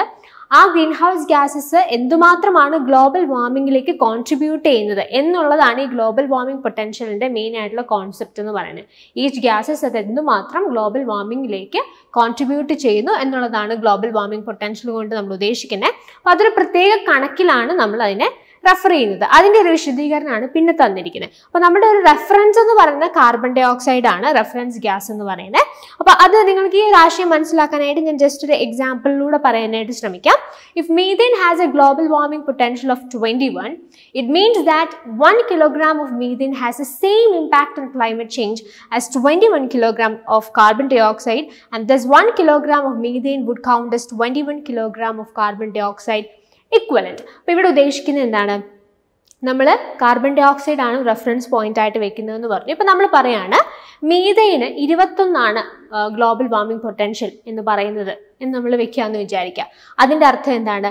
ഒരു kilogram മീഥെയിന് ഏകദേശം 21 kilogram carbon dioxide climate ചേഞ്ചിൽ എന്തുമാത്രം ഇമ്പാക്റ്റ് ഉണ്ടാക്കുന്നോ അത്രയും ഇമ്പാക്റ്റ് ഉണ്ടാക്കാനായിട്ട് സാധിക്കും. അതാണ് അതിൻ്റെ ആശയം. റെഫറൻസ് കാർബൺ ഡൈ ഓക്സൈഡ് ആണ്. അപ്പോൾ ഗ്ലോബൽ വാർമിംഗ് പൊട്ടൻഷ്യൽ എന്ന് പറയുന്നത് മീഥെയിൻ്റെ 21 ആണെങ്കിൽ അതിനർത്ഥം എന്താണ്? 1 കിലോഗ്രാം ഓഫ് മീഥെയിന് ഏകദേശം 21 kilogram of carbon dioxide climate ചേഞ്ചിലേക്ക് കോൺട്രിബ്യൂട്ട് ചെയ്യുന്ന അത്രയും, അല്ലെങ്കിൽ ക്ലൈമറ്റ് ചേഞ്ചിനെ 21 കിലോഗ്രാം കാർബൺ ഡൈ ഓക്സൈഡ് എങ്ങനെ ഇമ്പാക്റ്റ് ചെയ്യുന്നോ അത്രമാത്രം ഇമ്പാക്റ്റ് 1 കിലോഗ്രാം മീഥെയിൻ ഉണ്ടാക്കാനായിട്ട് സാധിക്കും എന്നുള്ളതാണ് നമ്മൾ ഈ ഗ്ലോബൽ വാർമിംഗ് പൊട്ടൻഷ്യൽ ഈ ഒരു കാർബൺ ഡൈ ഓക്സൈഡ് റെഫറൻസ് വെക്കുന്നു എന്നുള്ളത് കൊണ്ട് ഉദ്ദേശിക്കുന്നത്. അപ്പോൾ അതിൻ്റെ അർത്ഥം എന്താണ്? 1 കിലോഗ്രാം ഓഫ് മീഥെയിൻ എന്ന് പറയുന്നത് ഏകദേശം 21 കിലോഗ്രാം ഓഫ് കാർബൺ ഡൈ ഓക്സൈഡിനോട് ഇക്വലൻ്റ് ആണ്. അതാണ് ഗ്ലോബൽ വാർമിംഗ് പൊട്ടൻഷ്യലിൻ്റെ ഒരു ആശയം എന്ന് പറയുന്നത്. അപ്പോൾ ഇതുമായിട്ട് റിലേറ്റ് ചെയ്ത് നിങ്ങൾക്ക് ഇങ്ങനൊരു ബോക്സ് പഠിക്കാനായിട്ട് സാധിക്കുമെങ്കിൽ that would be very helpful. അപ്പോൾ നിങ്ങളുടെ ഗ്രീൻ ഹൗസ് ഗ്യാസസിൻ്റെ ഡിഫറെൻറ്റ് കാറ്റഗറീസ് അവിടെ ഞാൻ കൊടുത്തിട്ടുണ്ട്. അതുപോലെ തന്നെ ഓരോന്നിൻ്റെയും ഗ്ലോബൽ വാർമിംഗ് പൊട്ടൻഷ്യലും കൊടുത്തിട്ടുണ്ട്. അപ്പോൾ റെഫറൻസ് ആയിട്ട് വെച്ചിരിക്കുന്ന കാർബൺ ഡൈ ഓക്സൈഡിന് നമ്മൾ 1 എന്നാണ് കൊടുക്കുക. മീഥെയിൻ്റെ ഞാൻ ഓൾറെഡി പറഞ്ഞു കഴിഞ്ഞു. ഇപ്പോൾ 310 എന്ന് പറയുന്നതാണ് നൈട്രസ് ഓക്സൈഡിന്, 310 എന്ന് പറയുന്നതാണ് നൈട്രസ് ഓക്സൈഡിൻ്റെ ഗ്ലോബൽ വാർമിംഗ് പൊട്ടൻഷ്യൽ എന്നുണ്ടെങ്കിൽ അത് in reference to carbon dioxide ആണ്. മനസ്സിലായോ? അപ്പോൾ ആ രീതിയിലാണ് ഇതിൻ്റെ ഈ ഒരു ടേബിളിനെ നമുക്ക് അനലൈസ് ചെയ്യാനായിട്ട് സാധിക്കുന്നത്. ഓക്കെ, അതുപോലെ തന്നെ ലൈഫ് ടൈം എന്ന് പറയുന്നൊരു കോൺസെപ്റ്റും ഇമ്പോർട്ടൻ്റ് ആണ്. ഈ ഓരോ ഗ്യാസസിനും എത്ര കാലം ഈ അറ്റ്മോസ്ഫിയറിൽ നിൽക്കാനായിട്ട് സാധിക്കും എന്നുള്ളതിനെ ബേസ് ചെയ്തിട്ടുള്ള കോൺസെപ്റ്റാണ് ലൈഫ് ടൈം. അതിനുള്ള ക്വസ്റ്റ്യൻ വരാറുണ്ട്. അപ്പം ഈ ഒരു ഏരിയയിൽ നിന്ന് നമ്മളോട് ചോദിക്കുന്ന യൂഷ്വൽ കേസിൽ ചോദിക്കുന്ന കാര്യം ഇപ്പോൾ ഗ്ലോബൽ വാർമിംഗ് പൊട്ടൻഷ്യൽ അനുസരിച്ച് ഈ തന്നിരിക്കുന്ന ഗ്യാസസിനെ അതിൻ്റെ ഒരു സീക്വൻസിൽ എഴുതുക എന്നുള്ള രീതിയിൽ ചോദിക്കാറുണ്ട്. ലൈഫ് ടൈമിനെ ബേസ് ചെയ്തിട്ട് അവരെ സീക്വൻസിലാക്കുക എന്നുള്ള രീതിയിലും ചോദിക്കാറുണ്ട്. അപ്പോൾ ഈ 2 ആസ്പെക്ട് ഗ്ലോബൽ വാർമിംഗ് പൊട്ടൻഷ്യലുമായിട്ട് ബന്ധപ്പെട്ട് ഓർത്ത് പഠിക്കാനായിട്ട് നിങ്ങൾ ശ്രദ്ധിക്കാം. നമുക്ക് 1-2 ക്വസ്റ്റ്യൻസ് നോക്കാം. ഇത് ഡിസംബർ 2019 ചോദിച്ചൊരു ക്വസ്റ്റ്യൻ ആണ്. Which of the following is the correct sequence of greenhouse gases according to their relative global warming potential in increasing order? അപ്പോൾ ഇവിടെ പറഞ്ഞിരിക്കുന്നത് ഞാൻ ഓൾറെഡി പറഞ്ഞില്ലേ, ഈ ഒരു ഏരിയയിൽ നിന്ന് വരുന്ന ഒരു പ്രധാനപ്പെട്ട ക്വസ്റ്റ്യൻ ആണ് ഇവരുടെ ഗ്ലോബൽ വാർമിംഗ് പൊട്ടൻഷ്യൽ അനുസരിച്ച് അതിനെ ഓർഡർ ചെയ്യുക, ഇൻക്രീസിങ് ഓർ ഡിക്രീസിങ് ഓർഡർ. പ്രധാനപ്പെട്ട ക്വസ്റ്റ്യൻ തന്നെയാണ്. അപ്പോൾ നമ്മൾ ഓൾറെഡി ഇതിനകത്ത് നമ്മളോട് ചോദിച്ചിരിക്കുന്നത് ഇൻക്രീസിങ് ഓർഡറിൽ എഴുതാനാണ്. സോ കാർബൺ ഡൈ ഓക്സൈഡ് ആയിരിക്കും ആദ്യം വരിക. Then we have methane, nitrous oxide, chlorofluorocarbon. So that is option B. അതാണ് അതിൻ്റെ കറക്റ്റ് ആയിട്ടുള്ള ഇൻക്രീസിങ് ഓർഡർ എന്ന് പറയുന്നത്. Okay, so the right answer here is option B. അടുത്തൊരു ക്വസ്റ്റ്യൻ നോക്കാം. ഡിസംബർ 2019 ചോദിച്ചതാണ്. Methane green house gas as emitted from. ഞാൻ already പറഞ്ഞു ഗ്രീൻ ഹൗസ് ഗ്യാസസിനെ കുറിച്ച് നിങ്ങൾ പഠിക്കുമ്പോൾ നിങ്ങൾ പഠിക്കേണ്ടുന്ന മറ്റൊരു പ്രധാനപ്പെട്ട ഏരിയ ആണ് ഗ്രീൻ ഹൗസ് ഗ്യാസസ് ഏതൊക്കെ, അതോടൊപ്പം തന്നെ അതിൻ്റെ സോഴ്സസ് എന്തൊക്കെയാണ്. അപ്പോൾ landfills, construction debris, wetlands and e waste. അപ്പോൾ ഈ തന്നിരിക്കുന്ന ഓപ്ഷൻസിൽ മീഥെയിൻ്റെ പ്രധാനപ്പെട്ട സോഴ്സസ് ആയിട്ടുള്ള 2 ഓപ്ഷൻസ് നമുക്കുണ്ട്, ലാൻഡ് ഫിൽസും വെറ്റ് ലാൻഡ്സും. ഏറ്റവും കൂടുതൽ മീഥെയിൻ്റെ ഒരു പ്രധാനപ്പെട്ട സോഴ്സ് ആയിട്ട് നമ്മൾ പറയുക വെറ്റ് ലാൻഡ്സ് ആണ്. അതോടൊപ്പം തന്നെ ലാൻഡ് ഫിൽസും പ്രധാനപ്പെട്ട ഒരു സോഴ്സ് തന്നെയാണ്. അങ്ങനെയാണെങ്കിൽ എയും സിയും ആയിരിക്കുമല്ലോ ഇതിൻ്റെ answer. So A and C എന്ന് പറയുന്നത് ഓപ്ഷൻ സി ആണ്. So the right answer four this question is option C. Alright. അടുത്ത പ്രധാനപ്പെട്ട ഒരു ഏരിയ ആണ് national action plan on climate change എന്ന് പറയുന്നത്. അപ്പോൾ ഈ national action plan on climate ചേഞ്ചിൻ്റെ അണ്ടറിൽ നമുക്ക് ഏകദേശം 8ഓളം നാഷണൽ ആക്ഷൻ പ്ലാൻസ് ഉണ്ട് that is associated with climate change. അപ്പോൾ ആ 8 ആക്ഷൻ പ്ലാൻസ് ഏതൊക്കെയാണ് എന്നുള്ളതിനെ പറ്റി ഒരു ഐഡിയ ഉണ്ടായിരിക്കണം. അതിൽ നിന്നുള്ള ക്വസ്റ്റ്യൻസും അത്യാവശ്യം വരാറുണ്ട്. ഫോർ എക്സാമ്പിൾ വളരെ ഈസി ആയിട്ടുള്ള ക്വസ്റ്റ്യൻസ് ആണ്. നമ്മൾ മില്ലേനിയം ഡെവലപ്മെൻറ്റ് ഗോൾസും സസ്റ്റൈനബിൾ ഡെവലപ്മെൻറ്റ് ഗോൾസും ഒക്കെ പറഞ്ഞപ്പോൾ ഓൾറെഡി പറഞ്ഞ ഒരു കാര്യമാണ്. ഇതിൽ നിന്നൊക്കെ വരുന്ന ക്വസ്റ്റ്യൻസ് പറഞ്ഞാൽ അവർ ഓപ്ഷൻസ് വരും. ആ ഓപ്ഷൻസിൽ നിന്ന് ചിലപ്പോൾ നമുക്ക് ഇപ്പം national action plan on climate ചേഞ്ചിൽ ഉൾക്കൊള്ളാത്ത ഓപ്ഷൻ ഏതെന്ന് ഐഡൻറ്റിഫൈ ചെയ്യുക. ഇതുപോലത്തെ ഒരു പാറ്റേൺ ആണ് നമ്മൾ മില്ലേനിയത്തിലും സസ്റ്റൈനബിൾ ഡെവലപ്മെൻറ്റ് ഗോൾസിലും ചർച്ച ചെയ്തത്. അപ്പോൾ ആ പാറ്റേണിൽ തന്നെ വരുന്ന ക്വസ്റ്റ്യൻസ് ഒക്കെയാണ് ഇതിനകത്തൊന്നും ബേസിക്കലി ചോദിക്കാറുള്ളത്. അപ്പോൾ ആ രീതിയിലായിരിക്കണം ഈ ഒരു ഏരിയനെ നിങ്ങൾ ഫോക്കസ് ചെയ്യേണ്ടത്. അപ്പോൾ ഇങ്ങനെ ഒരു project the national action plan on climate change എന്ന് പറയുന്ന ഈ ഒരു പദ്ധതി ലോഞ്ച് ചെയ്യുന്നത് June 30, 2008 അപ്പോൾ ഇതിന് മേജർ ആയിട്ടുള്ള ഒരു ഫോക്കസ് എന്ന് പറയുന്നത് ബേസിക്കലി ഡെവലപ്മെൻറ്റ് എന്നുള്ള ഒരു ഒബ്ജക്റ്റീവ് അതിനുണ്ട്. പ്രൊമോട്ട് ഡെവലപ്മെൻറ്റ് ഒബ്ജക്റ്റീവ്സ് എന്നുള്ളതുണ്ട്. അതിനോടൊപ്പം തന്നെ ക്ലൈമറ്റ് ചേഞ്ചിനെ ബന്ധപ്പെട്ടുന്ന കാര്യങ്ങൾ ഇഫക്റ്റീവായിട്ട് അഡ്രസ്സ് ചെയ്യുക എന്നുള്ള ഒരാശയത്തോടു കൂടിയാണ് ഈ national action plan on climate change എന്ന് പറയുന്ന ഈ ഒരു പ്ലാൻ വരുന്നത്. അപ്പോൾ ഞാൻ ഓൾറെഡി പറഞ്ഞതുപോലെ ഇതിനണ്ടറിൽ ഏകദേശം 8 നാഷണൽ മിഷൻസ് ആണുള്ളത് ഈ ആക്ഷൻ പ്ലാനിൻ്റെ കീഴിലായിട്ട് വരുന്നത്. So that is basically the core of the national action plan. ഈ 8 പ്രധാനപ്പെട്ട നാഷണൽ മിഷൻസ് ആണ് ഇതിൻ്റെ ഫോക്കസ് ഏരിയ എന്ന് പറയുന്നത്. അപ്പോൾ ആ 8 നാഷണൽ മിഷൻസ് ഏതൊക്കെയാണെന്നുള്ളതാണ് ഇവിടെ കൊടുത്തിരിക്കുന്നത്. National solar mission, national mission for enhanced energy efficiency, national mission on sustainable habitat, national water mission, Then we have National Mission for Sustaining the Himalayan Ecosystem, National Mission for a Green India, National Mission for Sustainable Agriculture, National Mission on Strategic Knowledge for Climate Change. അപ്പോൾ ഈ 8 മിഷനാണ്, national missions ആണ് ഈ പറയുന്ന national action plan on climate ചേഞ്ചിന്റെ അണ്ടറിൽ വരുന്നത്. അപ്പോൾ just ഒരു അവയർനെസ് ഉണ്ടായിരിക്കാം ഈ 8 എന്താണ്, ഇതിനകത്ത് വരുന്ന കാര്യങ്ങളെക്കുറിച്ചും അത്യാവശ്യം ഒരു നോളജ് ഉള്ളത് ഹെൽപ്ഫുൾ ആണ്. ചില സമയങ്ങളിൽ ഇതിനകത്ത് നിന്നുള്ള ക്വസ്റ്റ്യൻസും ചോദിച്ചിട്ടുണ്ട്. അപ്പോൾ അതുകൊണ്ട് അങ്ങനെ നിങ്ങൾക്ക് പഠിക്കാൻ സാധിക്കുമെങ്കിൽ that would be really better. അപ്പോൾ അറ്റ്ലീസ്റ്റ് ഈ 8 നാഷണൽ മിഷൻസിനെ കുറിച്ചെങ്കിലും അറിയുന്നത് നന്നായിരിക്കും. ഒരു ക്വസ്റ്റ്യൻ നോക്കാം. Which of the following is not one of the missions under National Action Plan on Climate Change? അപ്പോൾ ഇത് ജൂൺ 2020 ചോദിച്ച ഒരു ക്വസ്റ്റ്യൻ ആണ്. അപ്പോൾ ഇതിനകത്ത് ഞാൻ ഓൾറെഡി പറഞ്ഞ പാറ്റേണിൽ തന്നെയുള്ള ഒരു ക്വസ്റ്റ്യൻ ആയത്. നമുക്ക് കുറച്ച് ഓപ്ഷൻസ് തന്നിരിക്കുകയാണ്. ഇതിനകത്ത് നിന്ന് നാഷണൽ ആക്ഷൻ പ്ലാനിന്റെ അണ്ടറിൽ വരാത്ത മിഷൻ ഏതാണ് ഐഡന്റിഫൈ ചെയ്യുക എന്നുള്ളതാണ് question.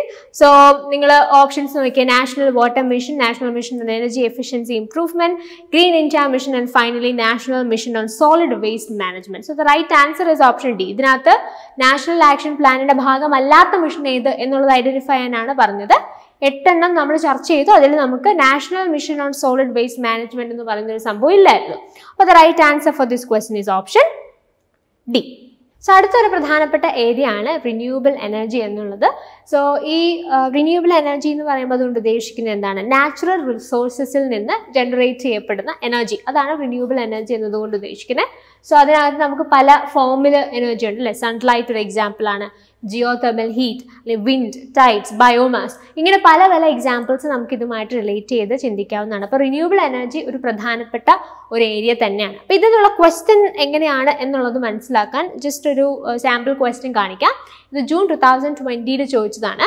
According to the classification of ministry of new and renewable energy and central electricity authority of India, small hydro power plants have capacity in the range.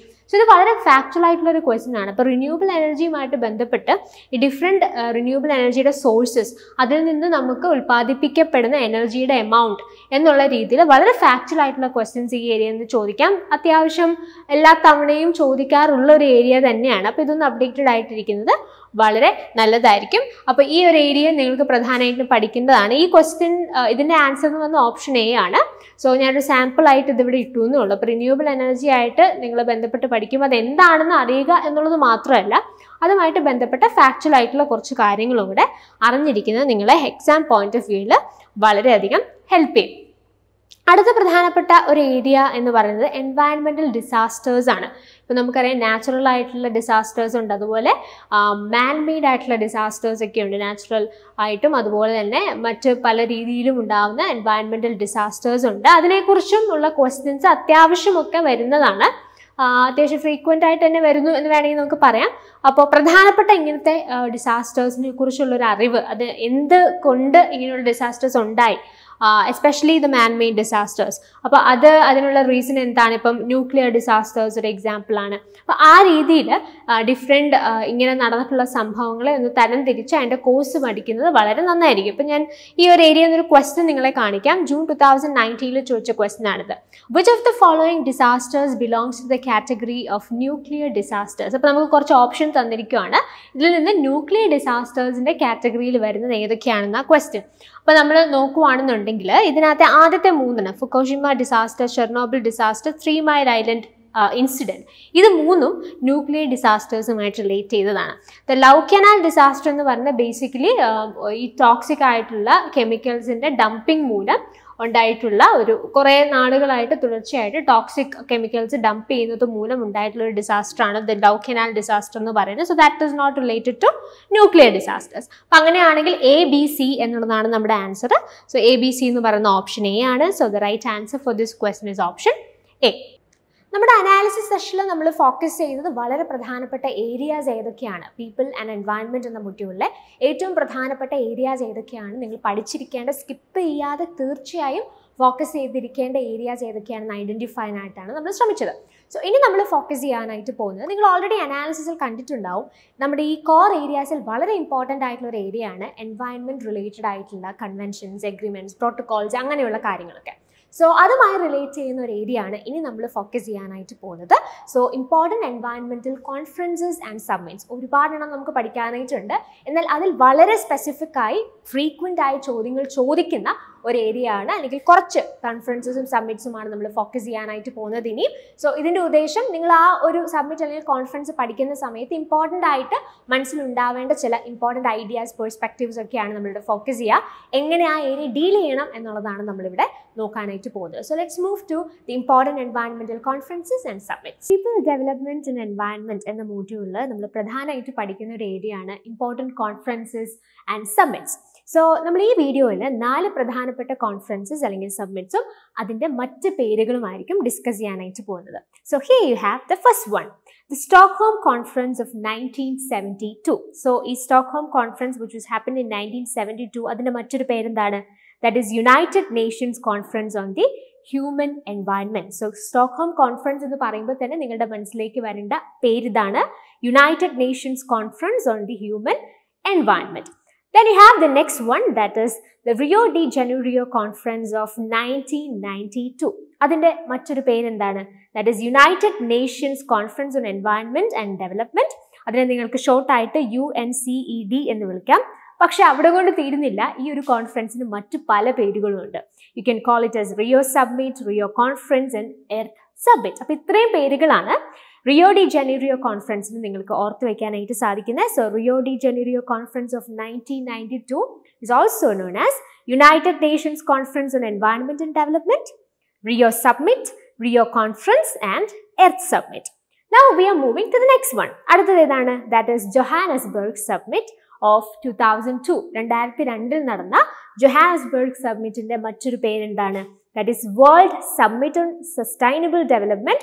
And also ഇതിനെ മറ്റൊരു പേരിലും അറിയപ്പെടുന്നുണ്ട്, that is Earth Summit 2002.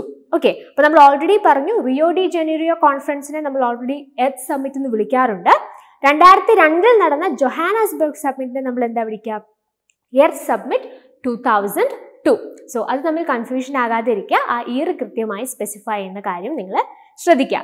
Now you have the next one, that is the Rio +20 Conference of 2012. The Rio +20 Conference of 2012 is also known as United Nations Conference on Sustainable Development.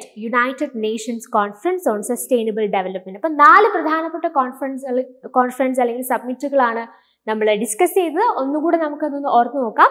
The first one was the Stockholm Conference of 1972, which is also known as United Nations Conference on the Human Environment. അടുത്തത് നമ്മൾ പരിചയപ്പെട്ടത് the Rio de Janeiro Conference of 1992. അതിൻ്റെ മറ്റു പേരുകൾ എന്തൊക്കെയാണ്? United Nations Conference on Environment and Development, Rio Summit, Rio Conference and also Earth Summit. And the third one was the Johannesburg Summit of 2002. അതിന് നമ്മൾ 2 പേരുകളാണ് പഠിച്ചത്, World Summit on Sustainable Development and also Earth Summit 2002. Finally നമ്മൾ പഠിച്ചത് ഏതായിരുന്നു? That is Rio +20 Conference of 2012, which is also known as United Nations Conference on Sustainable Development. So ഈ ഏരിയയിൽ നിന്ന് ചോദിച്ചിട്ടുള്ള ഒരു പ്രീവിയസ് ഇയർ ക്വസ്റ്റ്യനും കൂടെ നമുക്ക് നോക്കാം. June 2019 നെറ്റ് എക്സാമിൽ ചോദിച്ചൊരു ക്വസ്റ്റ്യൻ ആണിത്.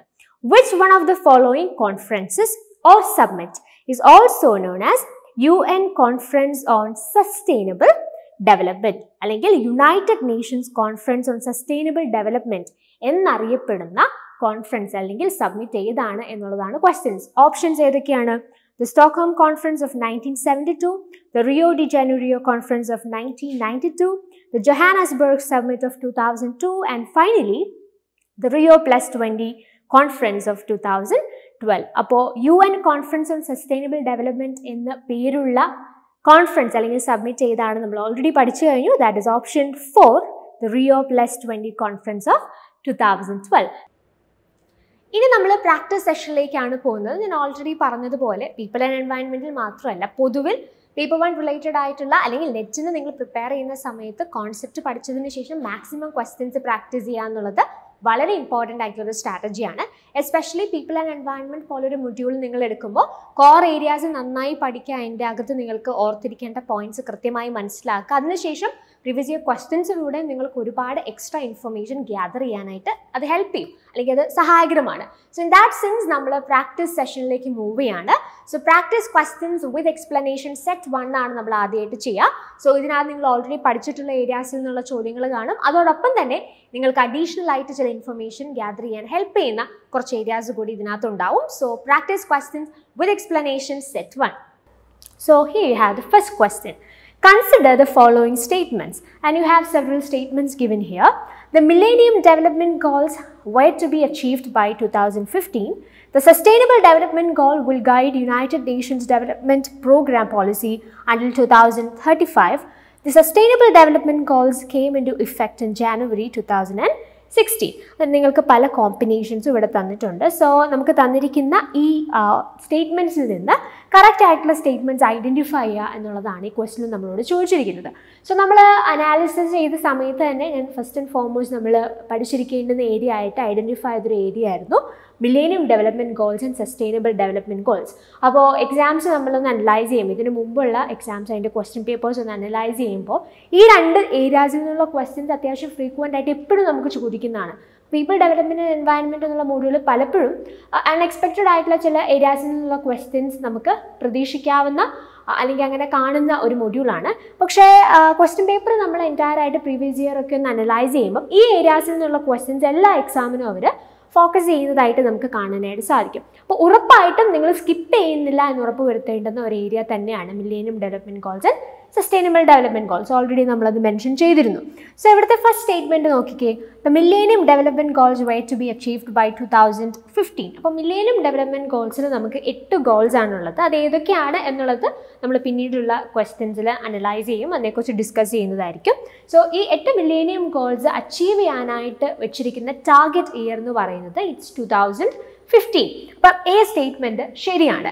ബി നോക്കിക്കേ, the sustainable development goals will guide United Nations development programme policy until 2035. അപ്പം മില്ലേനിയം ഡെവലപ്മെൻറ്റ് ഗോൾസിൻ്റെ ടാർഗറ്റ് ഇയർ എന്ന് പറയുന്നത് 2015 ആണെന്ന് നമ്മൾ പറഞ്ഞു. സസ്റ്റൈനബിൾ ഡെവലപ്മെൻറ്റ് ഗോളിൻ്റെ അല്ലെങ്കിൽ ആ ഗോൾസ് അച്ചീവ് ചെയ്യാനായിട്ടുള്ള ടാർഗറ്റ് ഇയർ ഏതാണ് എന്നുള്ളതാണ് സ്റ്റേറ്റ്മെൻറ്റ് 2 ബേസിക്കലി മെൻഷൻ ചെയ്തിരിക്കുന്നത്. സോ ഇറ്റ് സ്റ്റേറ്റ്സ് ദാറ്റ് 2035 ആണ് അതിൻ്റെ ടാർഗറ്റ് ഇയർ എന്നുള്ളതാണ്. പക്ഷേ ദാറ്റ് ഇസ് റോങ്. ഇറ്റ്സ് 2030 ആണ് സസ്റ്റൈനബിൾ ഡെവലപ്മെൻറ്റ് ഗോൾസ് അച്ചീവ് ചെയ്യാനായിട്ട് വെച്ചിരിക്കുന്ന ടാർഗറ്റ് ഇയർ എന്ന് പറയുന്നത്. സോ ബി സ്റ്റേറ്റ്മെൻറ്റ് അപ്പം ഇൻകറക്റ്റ് ആണ്, നമുക്ക് എടുക്കാനായിട്ട് സാധിക്കില്ല. ഇനി സി നോക്കിക്കേ, the sustainable development goals came into effect in January 2016. അപ്പോൾ സിയിൽ എന്താ പറഞ്ഞിരിക്കുന്നത്, ഈ സസ്റ്റൈനബിൾ ഡെവലപ്മെൻറ്റ് ഗോൾസ് ബേസിക്കലി അത് സെറ്റ് ചെയ്യപ്പെട്ടത് 2015 and it came into effect in 2016 January. അപ്പോൾ ആ സ്റ്റേറ്റ്മെൻറ്റും ശരിയാണ്. അപ്പോൾ ഓൾറെഡി നമ്മൾ ഐഡൻറ്റിഫൈ ചെയ്തു, എ ശരിയാണെന്ന് പറഞ്ഞു, 2015 ആണ് മില്ലേനിയം ഡെവലപ്മെൻറ്റ് ഗോൾസിൻ്റെ ടാർഗറ്റ് ചെയ്യുക. പക്ഷേ ബി തെറ്റാണ്, ബി സ്റ്റേറ്റ്മെൻറ്റ് തെറ്റാണ്. ബിക്കോസ് 2035 ആണ് സസ്റ്റൈനബിൾ ഡെവലപ്മെൻറ്റ് ഗോൾസിൻ്റെ ടാർഗറ്റ് ഇയർ ആയിട്ട് ഇവിടെ കൊടുത്തിരിക്കുന്നത്. But that is wrong. 2030 ആണ് ടാർഗറ്റ് ഇയർ എന്ന് നമ്മൾ പറഞ്ഞു. ആൻഡ് സിയിൽ എന്താ പറഞ്ഞിരിക്കുന്നത്, sustainable development goals effect it came into effect in January 2016 എന്നാണ് പറഞ്ഞിരിക്കുന്നത്. അതും ശരിയാണ്. അപ്പോൾ എയും സിയും നമുക്ക് ഇതിൻ്റെ ആൻസേഴ്സ് ആയിട്ട് എടുക്കാം. So A and C only എന്ന് പറയുന്നത് ഓപ്ഷൻ 3 ആണ്. So the right answer for this question is option 3. അപ്പോൾ നിങ്ങൾ ആൻസേഴ്സ് മാർക്ക് ചെയ്യുന്നുണ്ട്, എന്നിട്ട് നിങ്ങളത് കമ്പയർ ചെയ്യുന്നുണ്ട് ഞാൻ പ്രതീക്ഷിക്കുന്നു. So now we are moving to the next question. Consider the following statements in the context of Millennium Development Goals adopted by the United Nations. അപ്പോൾ ഞാൻ ഓൾറെഡി പറഞ്ഞു നമുക്ക് 8 മില്ലേനിയം ഡെവലപ്മെൻറ്റ് ഗോൾസ് ആണുള്ളത്. അതിനെക്കുറിച്ചുള്ള ക്വസ്റ്റ്യൻസും വളരെ ഫ്രീക്വൻ്റ് ആയിട്ട് നമുക്ക് വരുന്നതാണ്. ഐ മീൻ കൃത്യമായിട്ട് ആ 8 മില്ലേനിയം ഗോൾസ് ഏതൊക്കെയാണ് എന്ന് പഠിച്ചിരിക്കേണ്ടത് വളരെ ഇമ്പോർട്ടൻ്റ് ആയിട്ടുള്ള കാര്യമാണ്. സോ നിങ്ങൾക്ക് ചില ഓപ്ഷൻസ് തരും, അതിൽ നിന്നും നമ്മൾ ഐഡൻറ്റിഫൈ ചെയ്യുക. മില്ലേനിയം ഡെവലപ്മെൻറ്റ് ഗോൾസിൻ്റെ ഭാഗമായിട്ട് വരുന്ന ഗോൾസ് ഐഡൻറ്റിഫൈ ചെയ്യാനായിട്ടുള്ള ക്വസ്റ്റ്യൻസ് വളരെ ഫ്രീക്വൻ്റ് ആയിട്ട് വരുന്നതാണ്. ഈ ഒരു ഏരിയയിൽ നിന്നുള്ള ഒരു പ്രധാനപ്പെട്ട ടൈപ്പ് ഓഫ് ക്വസ്റ്റ്യൻ എന്ന് പറയുന്നത് അത് തന്നെയാണ്. അപ്പം നമുക്ക് തന്നിരിക്കുന്ന ഓപ്ഷൻസ് എന്താണ്?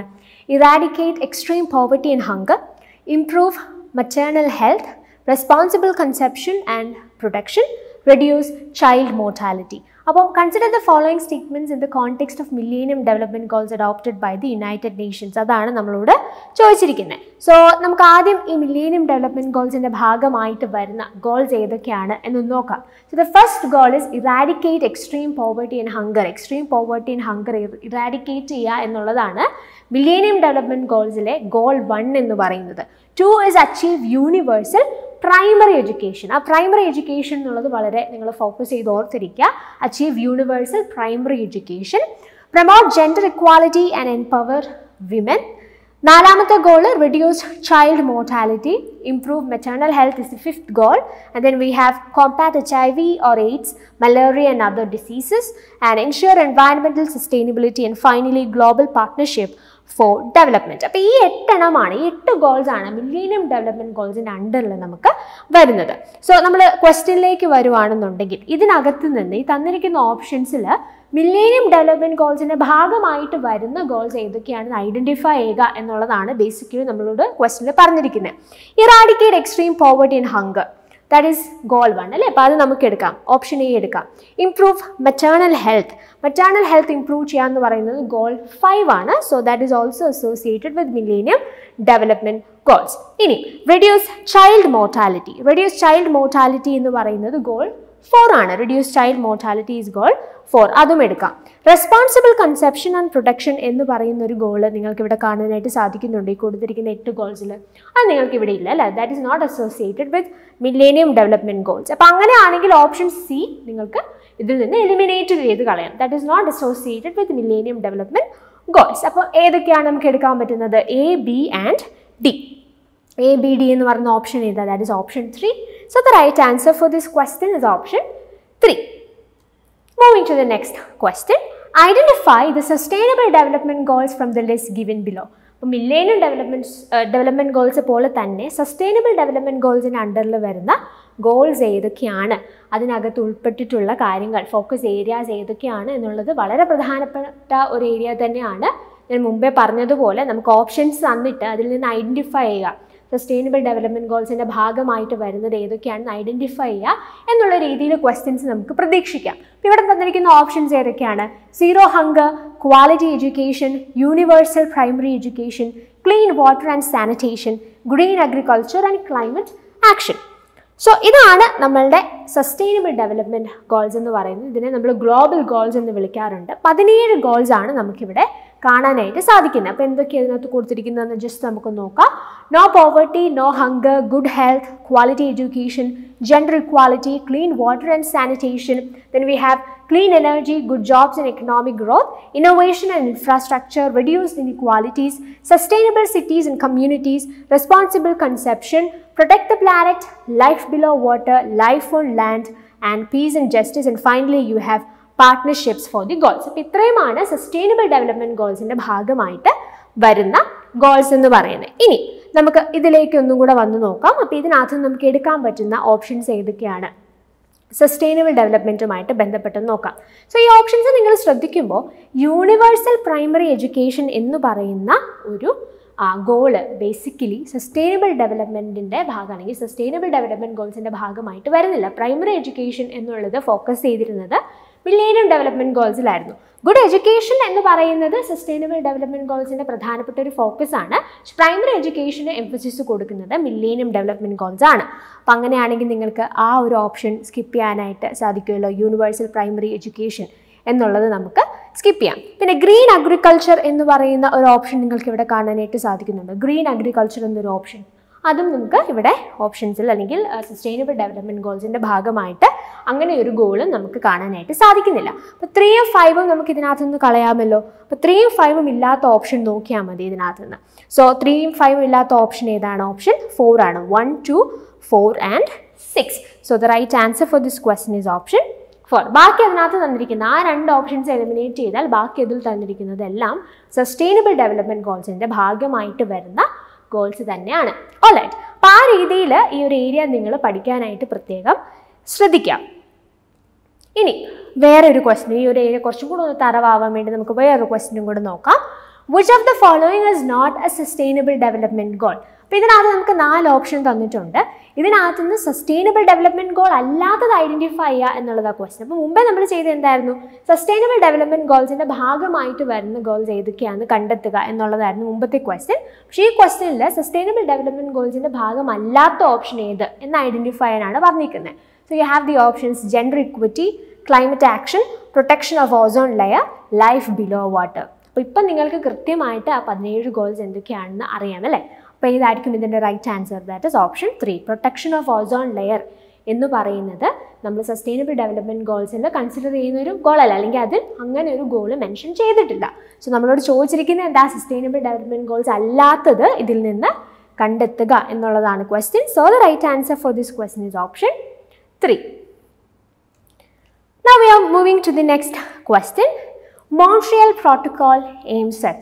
അപ്പോൾ നമ്മൾ ഈ protocols, environmental protocols, environmental issues ഒക്കെ ആയിട്ട് ബന്ധപ്പെട്ടിട്ടുള്ള പ്രോട്ടോക്കോൾസ് അല്ലെങ്കിൽ കമ്മിറ്റീസും കമ്മീഷൻസും ഒക്കെ നമ്മൾ പ്രധാനമായിട്ടും പഠിച്ചിരിക്കേണ്ട കാര്യങ്ങളാണ് എന്ന് നമ്മൾ ഓൾറെഡി പറഞ്ഞിരുന്നു നമ്മുടെ അനാലിസിസ് വീഡിയോയിൽ. അപ്പോൾ ഈ മോൺട്രിയൽ പ്രോട്ടോക്കോൾ എന്ന് പറയുന്നത് അത്യാവശ്യം ഫ്രീക്വൻ്റ് ആയി പ്രോട്ടോക്കോൾസിൽ തന്നെ അവർ മെയിൻലി ഫോക്കസ് ചെയ്യുന്ന കുറച്ച് പ്രോട്ടോക്കോൾസ് ഉണ്ട്. മോൺട്രിയൽ, ക്യോട്ടോ, പാരീസ് എഗ്രിമെൻറ്റ്, ഇതൊക്കെ എപ്പോഴും ഫ്രീക്വൻ്റ് ആയിട്ട് വരുന്നത്. അപ്പം അങ്ങനെ മോൺട്രിയൽ പ്രോട്ടോക്കോളിൽ നിന്നുള്ള ഒരു ക്വസ്റ്റ്യൻ ആണിത്. അപ്പോൾ നമുക്ക് അതിരിക്കുന്ന ഓപ്ഷൻസ് എന്തൊക്കെയാണ്? Reduction in emissions of green house gases, phasing out ozone depleting substances, prohibiting transboundary movement of hazardous waste, enhancing cooperation among UN member states for peaceful uses of nuclear energy. അപ്പോൾ ആദ്യം ഈ Montreal protocol കൊണ്ട് ഉദ്ദേശിക്കുന്നത് എന്താണ്? Montreal protocol basically എന്താണ് focus ചെയ്യുന്നത് നമുക്ക് ഒന്ന് നോക്കാം.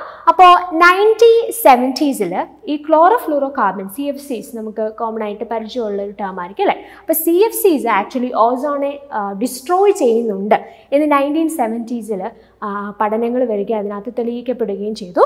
പിന്നീട് 1980s ആയ സമയത്ത് ഓസോൺ ലെയറിൽ ഒരു ഡിപ്ലീഷൻ ഉണ്ടായിട്ടുണ്ട് എന്നുള്ള കാര്യം നമ്മൾ മനസ്സിലാക്കാനായിട്ട് ഇടയായി. അപ്പോൾ അതിൻ്റെ ഭാഗമായിട്ട് 2 പ്രധാനപ്പെട്ട ഇൻ്റർനാഷണൽ ട്രീറ്റീസ് ഈ ഓസോൺ ലെയറിൻ്റെ പ്രൊട്ടക്ഷനുമായിട്ട് ബന്ധപ്പെട്ട് വരാനായിട്ട് ഇടയായി തുറന്നു.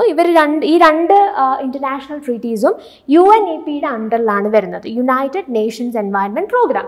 സോ ഈ UNEP എന്ന് പറയുന്നത് നിങ്ങൾക്ക് പരിചയമുണ്ടായിരിക്കും. സ്റ്റോക്ക്ഹോം കോൺഫറൻസ്, നമ്മൾ ഈ പീപ്പിൾ ഡെവലപ്മെൻറ്റ് ആൻഡ് എൻവയൺമെൻറ്റ് പഠിക്കുമ്പോൾ വളരെ ഫ്രീക്വൻ്റ് ആയിട്ട് നമ്മൾ മെൻഷൻ ചെയ്യുന്ന ഒരു കോൺഫറൻസ് ആണ്, ഒരു UN കോൺഫറൻസ് ആണ് സ്റ്റോക്ക്ഹോം കോൺഫറൻസ് എന്ന് പറയുന്നത്. സോ അതിൻ്റെ ഭാഗമായിട്ടാണ് ശരിക്കും അതാണ് ഈ ഒരു UNEPയുടെ ഫോർമേഷന് കാരണമായത് 1972. സോ UNEPയുടെ അണ്ടറിൽ 2 ഇൻ്റർനാഷണൽ ട്രീറ്റീസ് ഈ ഓസോൺ ലെയറിൻ്റെ പ്രൊട്ടക്ഷനുമായിട്ട് ബന്ധപ്പെട്ട് വരാനായിട്ട് ഇടയായി തീർന്നു. അതിനകത്ത് ആദ്യത്തെ കൺവെൻഷൻ എന്ന് പറയുന്നത് അല്ലെങ്കിൽ ഇൻ്റർനാഷണൽ ട്രീറ്റിയാണ് വിയറ്റ്നാം കൺവെൻഷൻ എന്ന് പറയുന്നത്. That happened in 1985. അപ്പം ഈ വിയറ്റ്നാം കൺവെൻഷൻ്റെ മെയിൻ ഫോക്കസ് എന്തായിരുന്നു?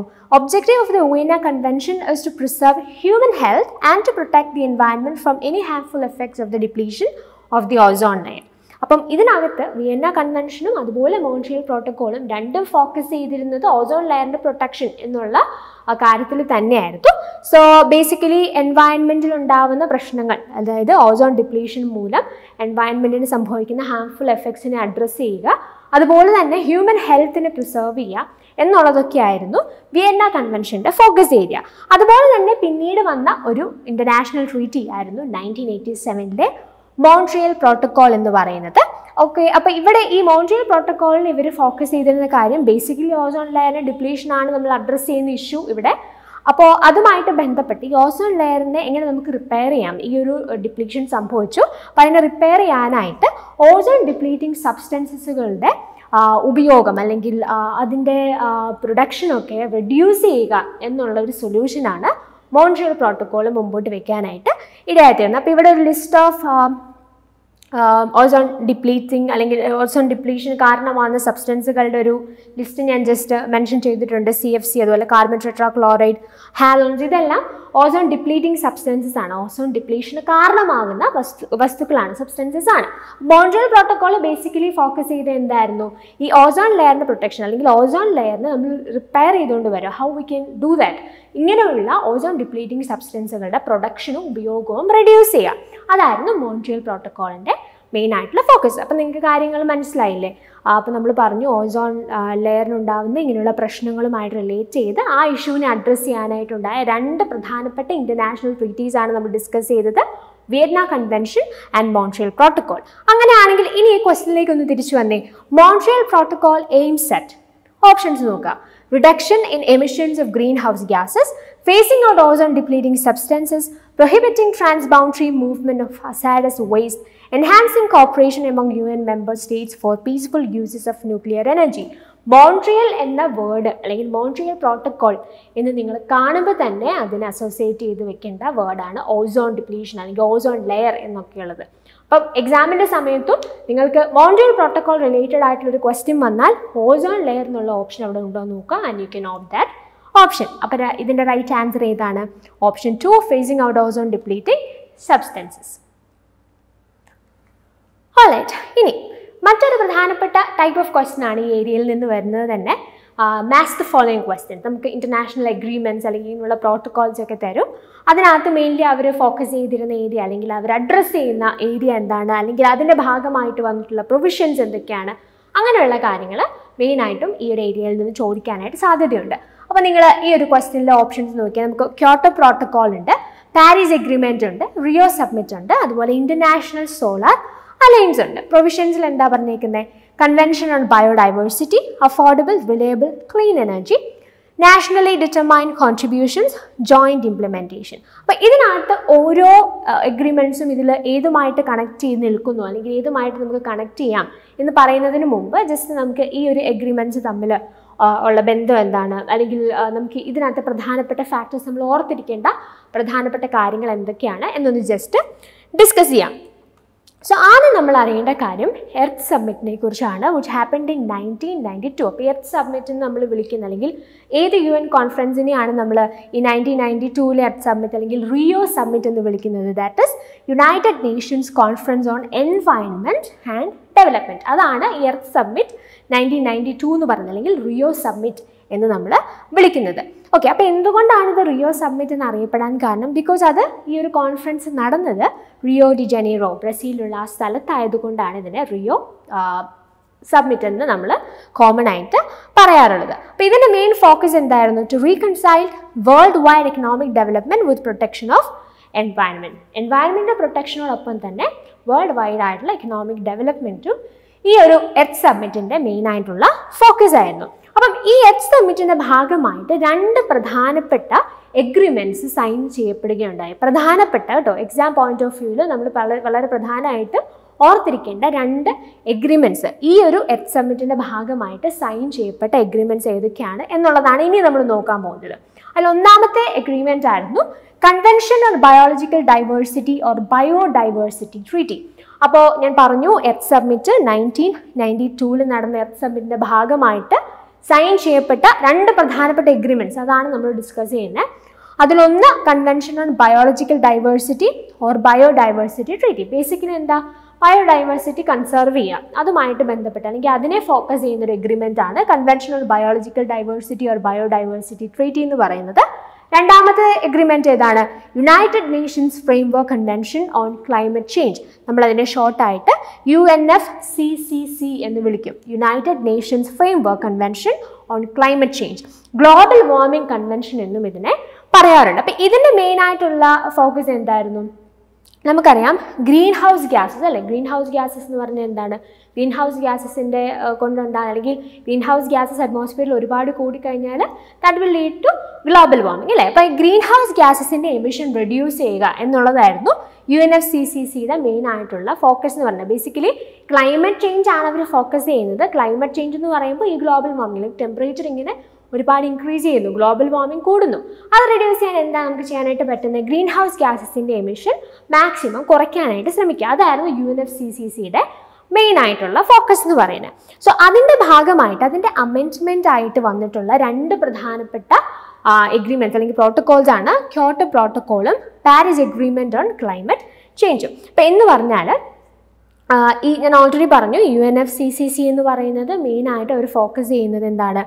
അവർ എങ്ങനെയാണ് ഗ്രീൻ ഹൗസ് ഗ്യാസസിൻ്റെ എമിഷൻ റെഡ്യൂസ് ചെയ്ത് നമുക്ക് ക്ലൈമറ്റ് ചേഞ്ചിലൊരു മാറ്റം വരുത്താനായിട്ട് സാധിക്കുന്നത്. അപ്പോൾ അതിൻ്റെ ഭാഗമായിട്ട് അല്ലെങ്കിൽ ഈ UNFCCCയുടെ ഭാഗമായിട്ടുള്ള ഒരു കൂട്ടമാണ് COP അല്ലെങ്കിൽ ഈ UNFCCCയുടെ അപ്പെക്സ് ബോഡി എന്ന് പറയുന്നത് COP എന്ന് പറയും. അവർക്ക് എല്ലാ വർഷവും ഗ്യാതറിംഗ് ഉണ്ട്. അവരൊന്നിച്ചുകൂടി ഓരോ വർഷവും ഡിഫറെൻറ്റ് കാര്യങ്ങളെക്കുറിച്ച് ചർച്ച ചെയ്യുകയും എൻവയൺമെൻറ്റ് റിലേറ്റഡ് ആയിട്ടുള്ള ഡിസ്കഷൻസും തീരുമാനങ്ങൾ എടുക്കുകയൊക്കെ ചെയ്യും. അപ്പോൾ അങ്ങനെ ആ UNFCCCയുടെ അങ്ങനെയുള്ള ഒരു അമെൻഡ്മെൻ്റ് ആയിട്ട് വന്നിട്ടുള്ള 2 പ്രോട്ടോക്കോൾസ് അല്ലെങ്കിൽ എഗ്രിമെൻറ്റ്സ് ആണ് ക്യോട്ടോ പ്രോട്ടോക്കോളും പാരീസ് എഗ്രിമെൻറ്റും. അപ്പോൾ എർത്ത് സബ്മിറ്റ് എങ്ങനെയാണ് ഇവിടം വരെ എത്തിയതെന്നുള്ളത് നിങ്ങൾ ഓർക്കുന്നുണ്ടല്ലോ. എർത്ത് സബ്മിറ്റിലാണ് ഞാൻ പറഞ്ഞ പോലെ ഈ 2 പ്രധാനപ്പെട്ട എഗ്രിമെൻറ്റ്സ് സൈൻ ചെയ്യുന്നത്. അടുത്ത UNFCCC എന്ന് പറയുന്ന United Nations framework convention on climate change, അതിൻ്റെ ഭാഗമായിട്ടാണ് ക്യോട്ടോ പ്രോട്ടോക്കോൾ 1997 പാരീസ് എഗ്രിമെൻറ്റ് 2015 വരുന്നത്. അപ്പോൾ ഇങ്ങനെ കണക്ട് ചെയ്ത് പഠിക്കാനായിട്ട് നിങ്ങൾ ശ്രമിക്കുക.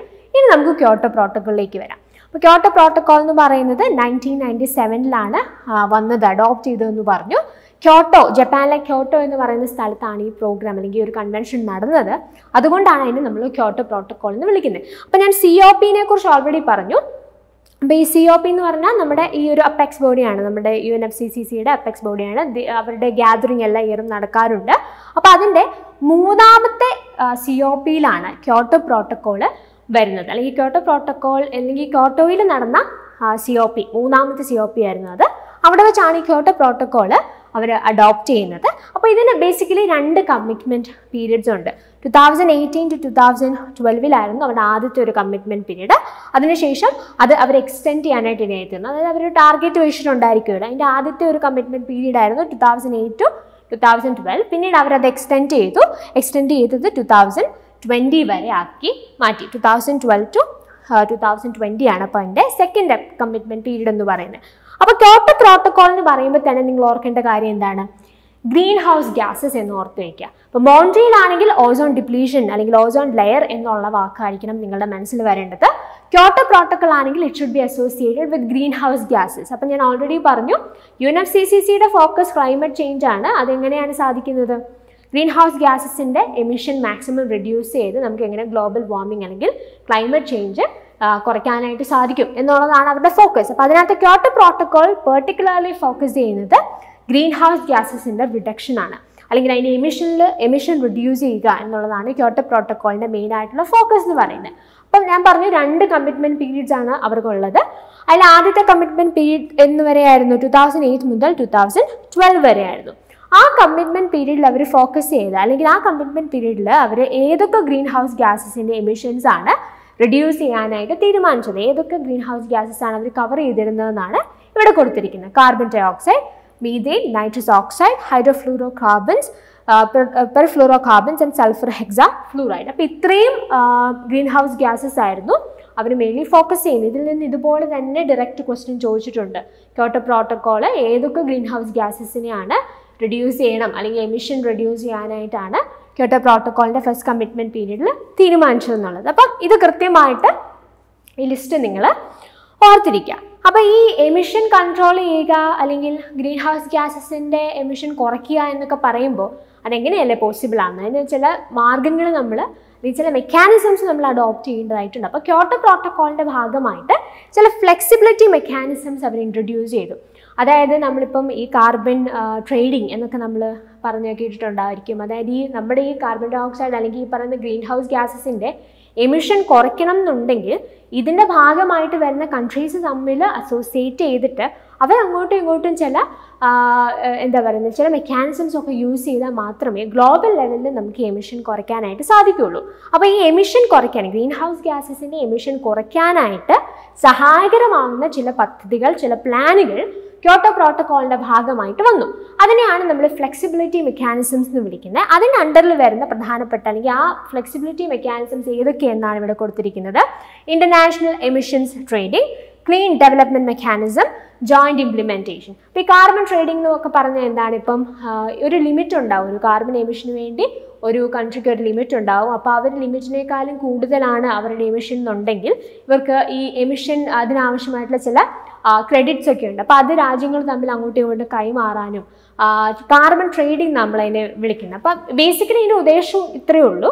ഈ ക്യോട്ടോ പ്രോട്ടോക്കോളിൻ്റെ ഭാഗമായിട്ട് വരുന്ന കൺട്രീസ് അവർ അങ്ങോട്ടും ഇങ്ങോട്ടും സഹകരിച്ച്, ഇപ്പോൾ ചില കൺട്രീസിൽ കാർബൺ എമിഷൻ അല്ലെങ്കിൽ ഈ ഗ്രീൻ ഹൗസ് ഗ്യാസിൻ്റെ എമിഷൻ വളരെ കൂടുതലായിരിക്കും, ചില കൺട്രീസിൽ അത് കുറവായിരിക്കും. അപ്പം അങ്ങനെ ഇവരങ്ങോട്ടും ഇങ്ങോട്ടും സഹകരിച്ച് എൻറ്റയർ ആയിട്ട് നോക്കുമ്പോൾ, ഈ ഗ്ലോബലി നമ്മൾ നോക്കുമ്പോൾ ഈ എമിഷനിൽ ഒരു കൺട്രോൾ വരുത്തുക, അതിന് സഹായകരമാകുന്ന ചില മെക്കാനിസംസ്. അതാണ് ഈ ഫ്ലെക്സിബിലിറ്റി മെക്കാനിസം കൊണ്ട് ഉദ്ദേശിക്കുന്നത്. ഇതിനകത്ത് ഓരോ മെക്കാനിസം എന്താണ് എന്ന് ഡീറ്റെയിൽഡ് ആയിട്ട് ഞാനിപ്പോൾ പറയുന്നില്ല. നിങ്ങൾക്കത് കൂടുതൽ അറിയാൻ താല്പര്യമുണ്ടെങ്കിൽ നിങ്ങൾക്ക് അത് ഫർദർ നിങ്ങൾക്കത് റെഫർ ചെയ്യാനായിട്ട് സാധിക്കും. അപ്പോൾ എന്തായാലും ക്യോട്ടോ പ്രോട്ടോക്കോളിൻ്റെ ഭാഗമായിട്ട് വരുന്ന ഫ്ലെക്സിബിലിറ്റി മെക്കാനിസംസ് ഏതൊക്കെയെന്നുള്ളത് വളരെ ഇമ്പോർട്ടൻ്റ് ആയിട്ട് നിങ്ങൾ ഓർത്തിരിക്കേണ്ടുന്ന കാര്യം തന്നെയാണ്. അങ്ങനെ നമ്മൾ ക്യോട്ടോ പ്രോട്ടോക്കോൾ കഴിഞ്ഞു. ഇനി വരുന്നതാണ് പാരീസ് എഗ്രിമെൻറ്റ്. പാരീസ് എഗ്രിമെൻറ്റിനെ നമ്മൾ പറയുമ്പോൾ it is associated with climate change. അപ്പോൾ ഓരോ ടേം ഓർക്കാം. Montreal protocol is associated with ozone layer or ozone depletion. Kyoto protocol ആകുമ്പോഴത്തേനും ഗ്രീൻ ഹൗസ് ഗ്യാസസിൻ്റെ emission to reduce the green house gas emission. Paris agreement എന്ന് പറയുമ്പോൾ particularly climate change. അങ്ങനെ ഓർത്ത് വയ്ക്കാം.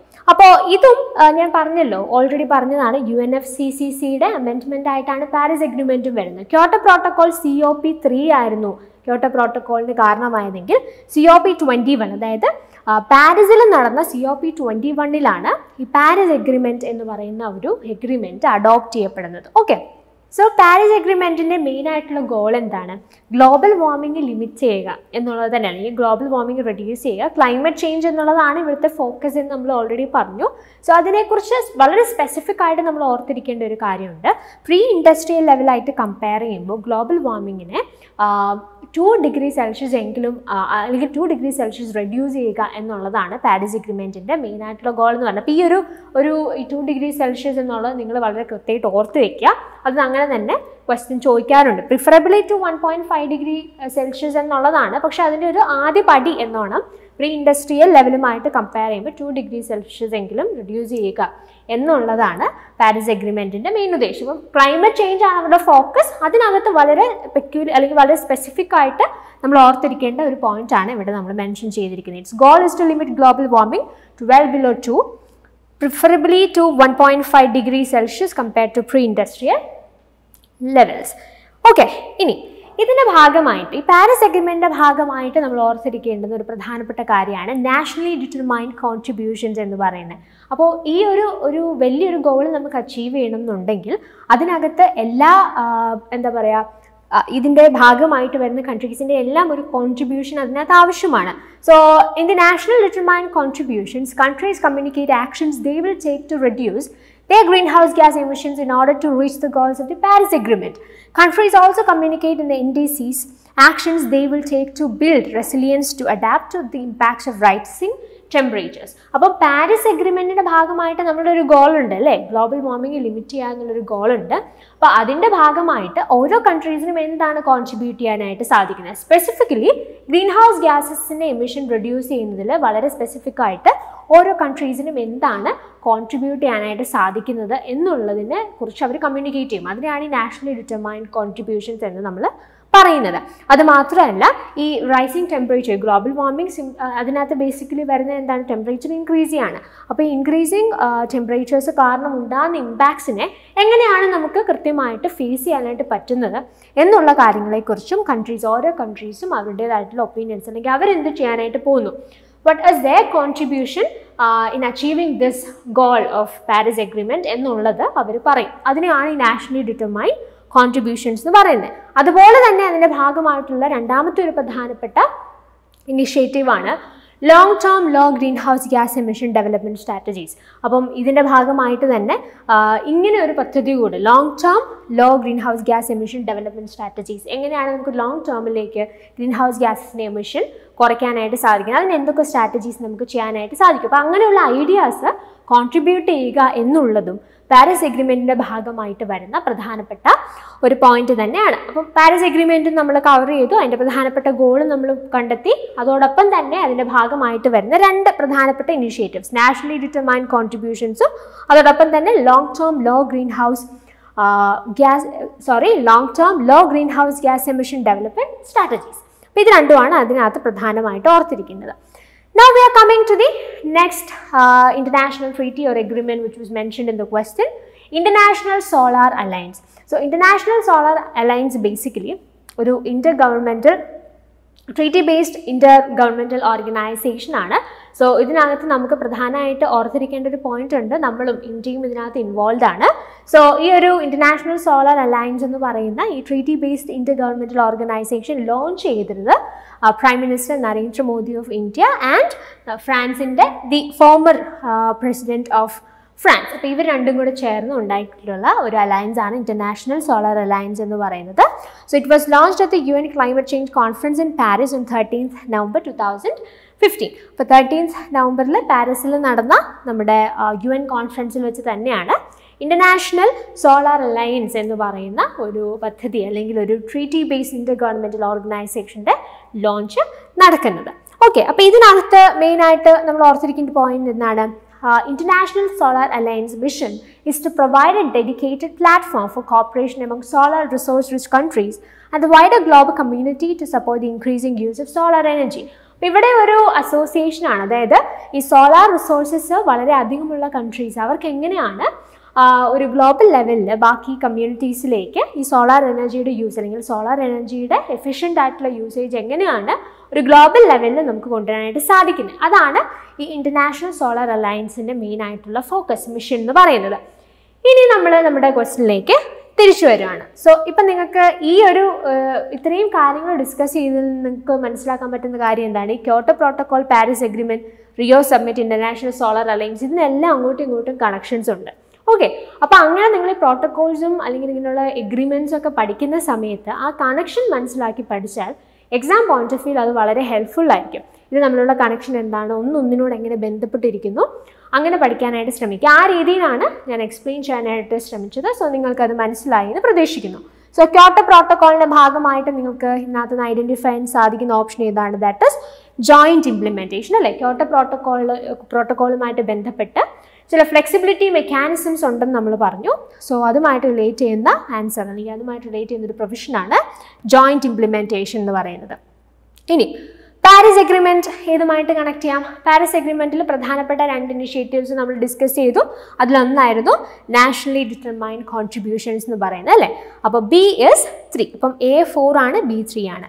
റിയോ സമ്മിറ്റ് ഏതുമായിട്ട് നമുക്ക് അസോസിയേറ്റ് ചെയ്യാം? Convention on biodiversity. Rio summit അല്ലെങ്കിൽ എർത്ത് സമ്മിറ്റിൽ വെച്ച് മെയിനായിട്ട് സൈൻ ചെയ്യപ്പെട്ട 2 എഗ്രിമെൻറ്റ്സ് നമ്മൾ ഡിസ്കസ് ചെയ്തിരുന്നു. Convention on biodiversity and UNFCCC. അത് രണ്ടുമാണ് റിയോ സമ്മിറ്റിൻ്റെ ഭാഗമായിട്ട് സൈൻ ചെയ്യപ്പെട്ട പ്രധാനപ്പെട്ട 2 എഗ്രിമെൻറ്റ്സ് എന്ന് പറയുന്നത്. അപ്പോൾ C എന്ന് പറയുന്ന ഓപ്ഷൻ ഏതാണ്? That is 1.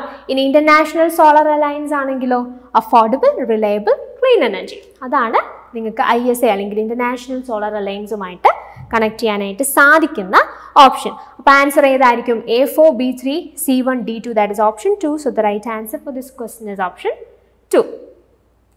ഇനി ഇപ്പം നമ്മൾ ഡിസ്കസ് ചെയ്തിരുന്ന കാര്യത്തെ ബേസ് ചെയ്തുകൊണ്ട് തന്നെയുള്ളൊരു ക്വസ്റ്റ്യൻ ആണിത്. അപ്പം നിങ്ങളത് നന്നായിട്ട് ശ്രദ്ധിച്ചിട്ടുണ്ടെങ്കിൽ ഇപ്പം നിങ്ങൾ ഈസി ആയിട്ട് ഇതിന് ആൻസർ ചെയ്യും. Formulation of long-term low-emission development strategies by each country was suggested under, and you have the options: Paris Agreement, Montreal Protocol, International Solar Alliance and Kyoto Protocol. അപ്പോൾ ഈ long-term low-emission development strategies ഏതിൻ്റെ ഭാഗമായിട്ടാണ് വരുന്നത്? Now you know the answer, അല്ലേ? That is associated with Paris Agreement. So the right answer for this question is option 1. അടുത്ത question. Which of the following best describes the mechanisms of the greenhouse effect in Earth's atmosphere? അപ്പോൾ ഈ green house effect അല്ലെങ്കിൽ greenhouse gases എന്നൊക്കെ നമ്മൾ ഒരുപാട് തവണ ഉപയോഗിക്കുന്ന ഒരു ടേമാണ് അല്ലെങ്കിൽ ടേംസ് ആണ്. നമ്മൾ ഈ ഒരു പീപ്പിൾ ഡെവലപ്മെൻറ്റ് ആൻഡ് എൻവയൺമെൻറ്റ് എന്ന് പറയുന്ന മോഡ്യൂൾ പറയുമ്പോൾ നമ്മൾ കൃത്യമായിട്ട് ഫോക്കസ് ചെയ്യുന്ന വളരെ റിപ്പീറ്റഡ് ആയിട്ട് യൂസ് ചെയ്യുന്ന ചില കാര്യങ്ങളുണ്ട്. ഗ്രീൻ ഹൗസ് ഗ്യാസ് അല്ലെങ്കിൽ ഗ്രീൻ ഹൗസ് ഗ്യാസിൻ്റെ ഇഫക്റ്റ് എന്താണ്, അങ്ങനെയൊക്കെ. പക്ഷേ ബേസിക്കലി അറ്റ്മോസ്ഫിയറിലെ ഗ്രീൻ ഹൗസ് ഗ്യാസ് ഇഫക്റ്റ് കൊണ്ട് നമ്മൾ ഉദ്ദേശിക്കുന്നത് എന്താണ്, അതിനെ ബേസ് ചെയ്തിട്ടുള്ളൊരു ക്വസ്റ്റ്യൻ ആണിത്. അപ്പോൾ ഇതിനകത്ത് കൂടുതൽ എക്സ്പ്ലനേഷൻ്റെ ആവശ്യമില്ല. കറക്റ്റായിട്ട് ഗ്രീൻ ഹൗസ് ഗ്യാസ് ഇഫക്റ്റ്, അറ്റ്മോസ്ഫിയറിലെ ഗ്രീൻ ഹൗസ് ഗ്യാസ് ഇഫക്റ്റ് എന്താണ് എന്ന് കൃത്യമായിട്ട് നിങ്ങൾക്ക് ഡിഫൈൻ ചെയ്ത് തരുന്ന ഒരു ഓപ്ഷൻ ഇതിനകത്തുണ്ട്. That is option 3. Infrared radiation from Earth's surface is absorbed by gases in the atmosphere. അതിനെയാണ് ഈ ഗ്രീൻ ഹൗസ് ഇഫക്റ്റ് എന്ന് പറയുന്നത് കൊണ്ട് നമ്മൾ ഉദ്ദേശിക്കുന്നത്. അതായത് എർത്തിൻ്റെ സർഫേസിൽ നിന്ന് വരുന്ന ഇൻഫ്രാറെഡ് റേഡിയേഷനെ അറ്റ്മോസ്ഫിയറിലുള്ള ഗ്യാസസ് അബ്സോർബ് ചെയ്യുന്നു. സോ അതാണ് ഈ ഗ്രീൻ ഹൗസ് ഇഫക്റ്റ് എന്നതുകൊണ്ട് നമ്മൾ ഉദ്ദേശിക്കുന്നത്. അപ്പോൾ അത് കൃത്യമായിട്ട് ഓർക്കുക. We have ultra violet radiations, infrared radiation. അപ്പോൾ ഇതിനകത്ത് ഏത് ടൈപ്പ് ഓഫ് റേഡിയേഷൻ ആണെന്ന് ഓർക്കുക. That is infrared radiation. അതിനെയാണ് ബേസിക്കലി അറ്റ്മോസ്ഫിയറിലുള്ള ഈ ഗ്യാസസ് അബ്സോർബ് ചെയ്യുന്നത്. അപ്പോൾ ആ ഒരു മെക്കാനിസത്തെയാണ് നമ്മൾ ഈ ഗ്രീൻ ഹൗസ് ഇഫക്റ്റ് എന്നതുകൊണ്ട് ഉദ്ദേശിക്കുന്നത്. So the right answer for this question is option 3. Okay, അടുത്ത question. Which of the following is the correct sequence of greenhouse gases according to their relative global warming potential in increasing order?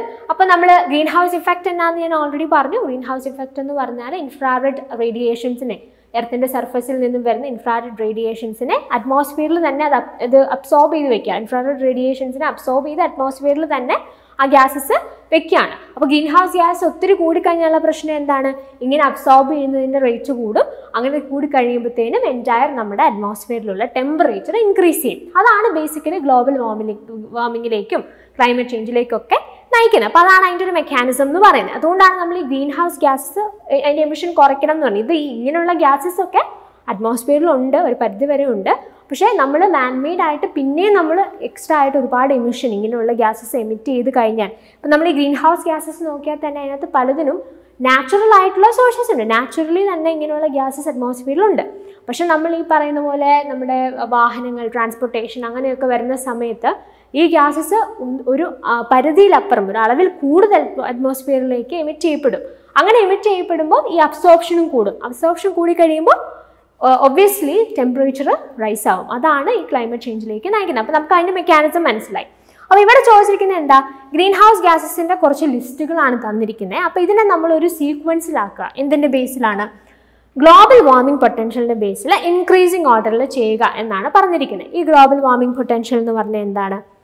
ഇതൊരു പ്രധാനപ്പെട്ട area ആയിട്ട് അനാലിസിസിൽ നമ്മൾ identify ചെയ്തതാണ്. So ഇവിടെ പറഞ്ഞിരിക്കുന്നത് എന്താണ്? The global warming potential of a gas refers to the total contribution to global warming resulting from the emission of 1 unit of that gas relative to 1 unit of the reference gas carbon dioxide, which is assigned a value of 1.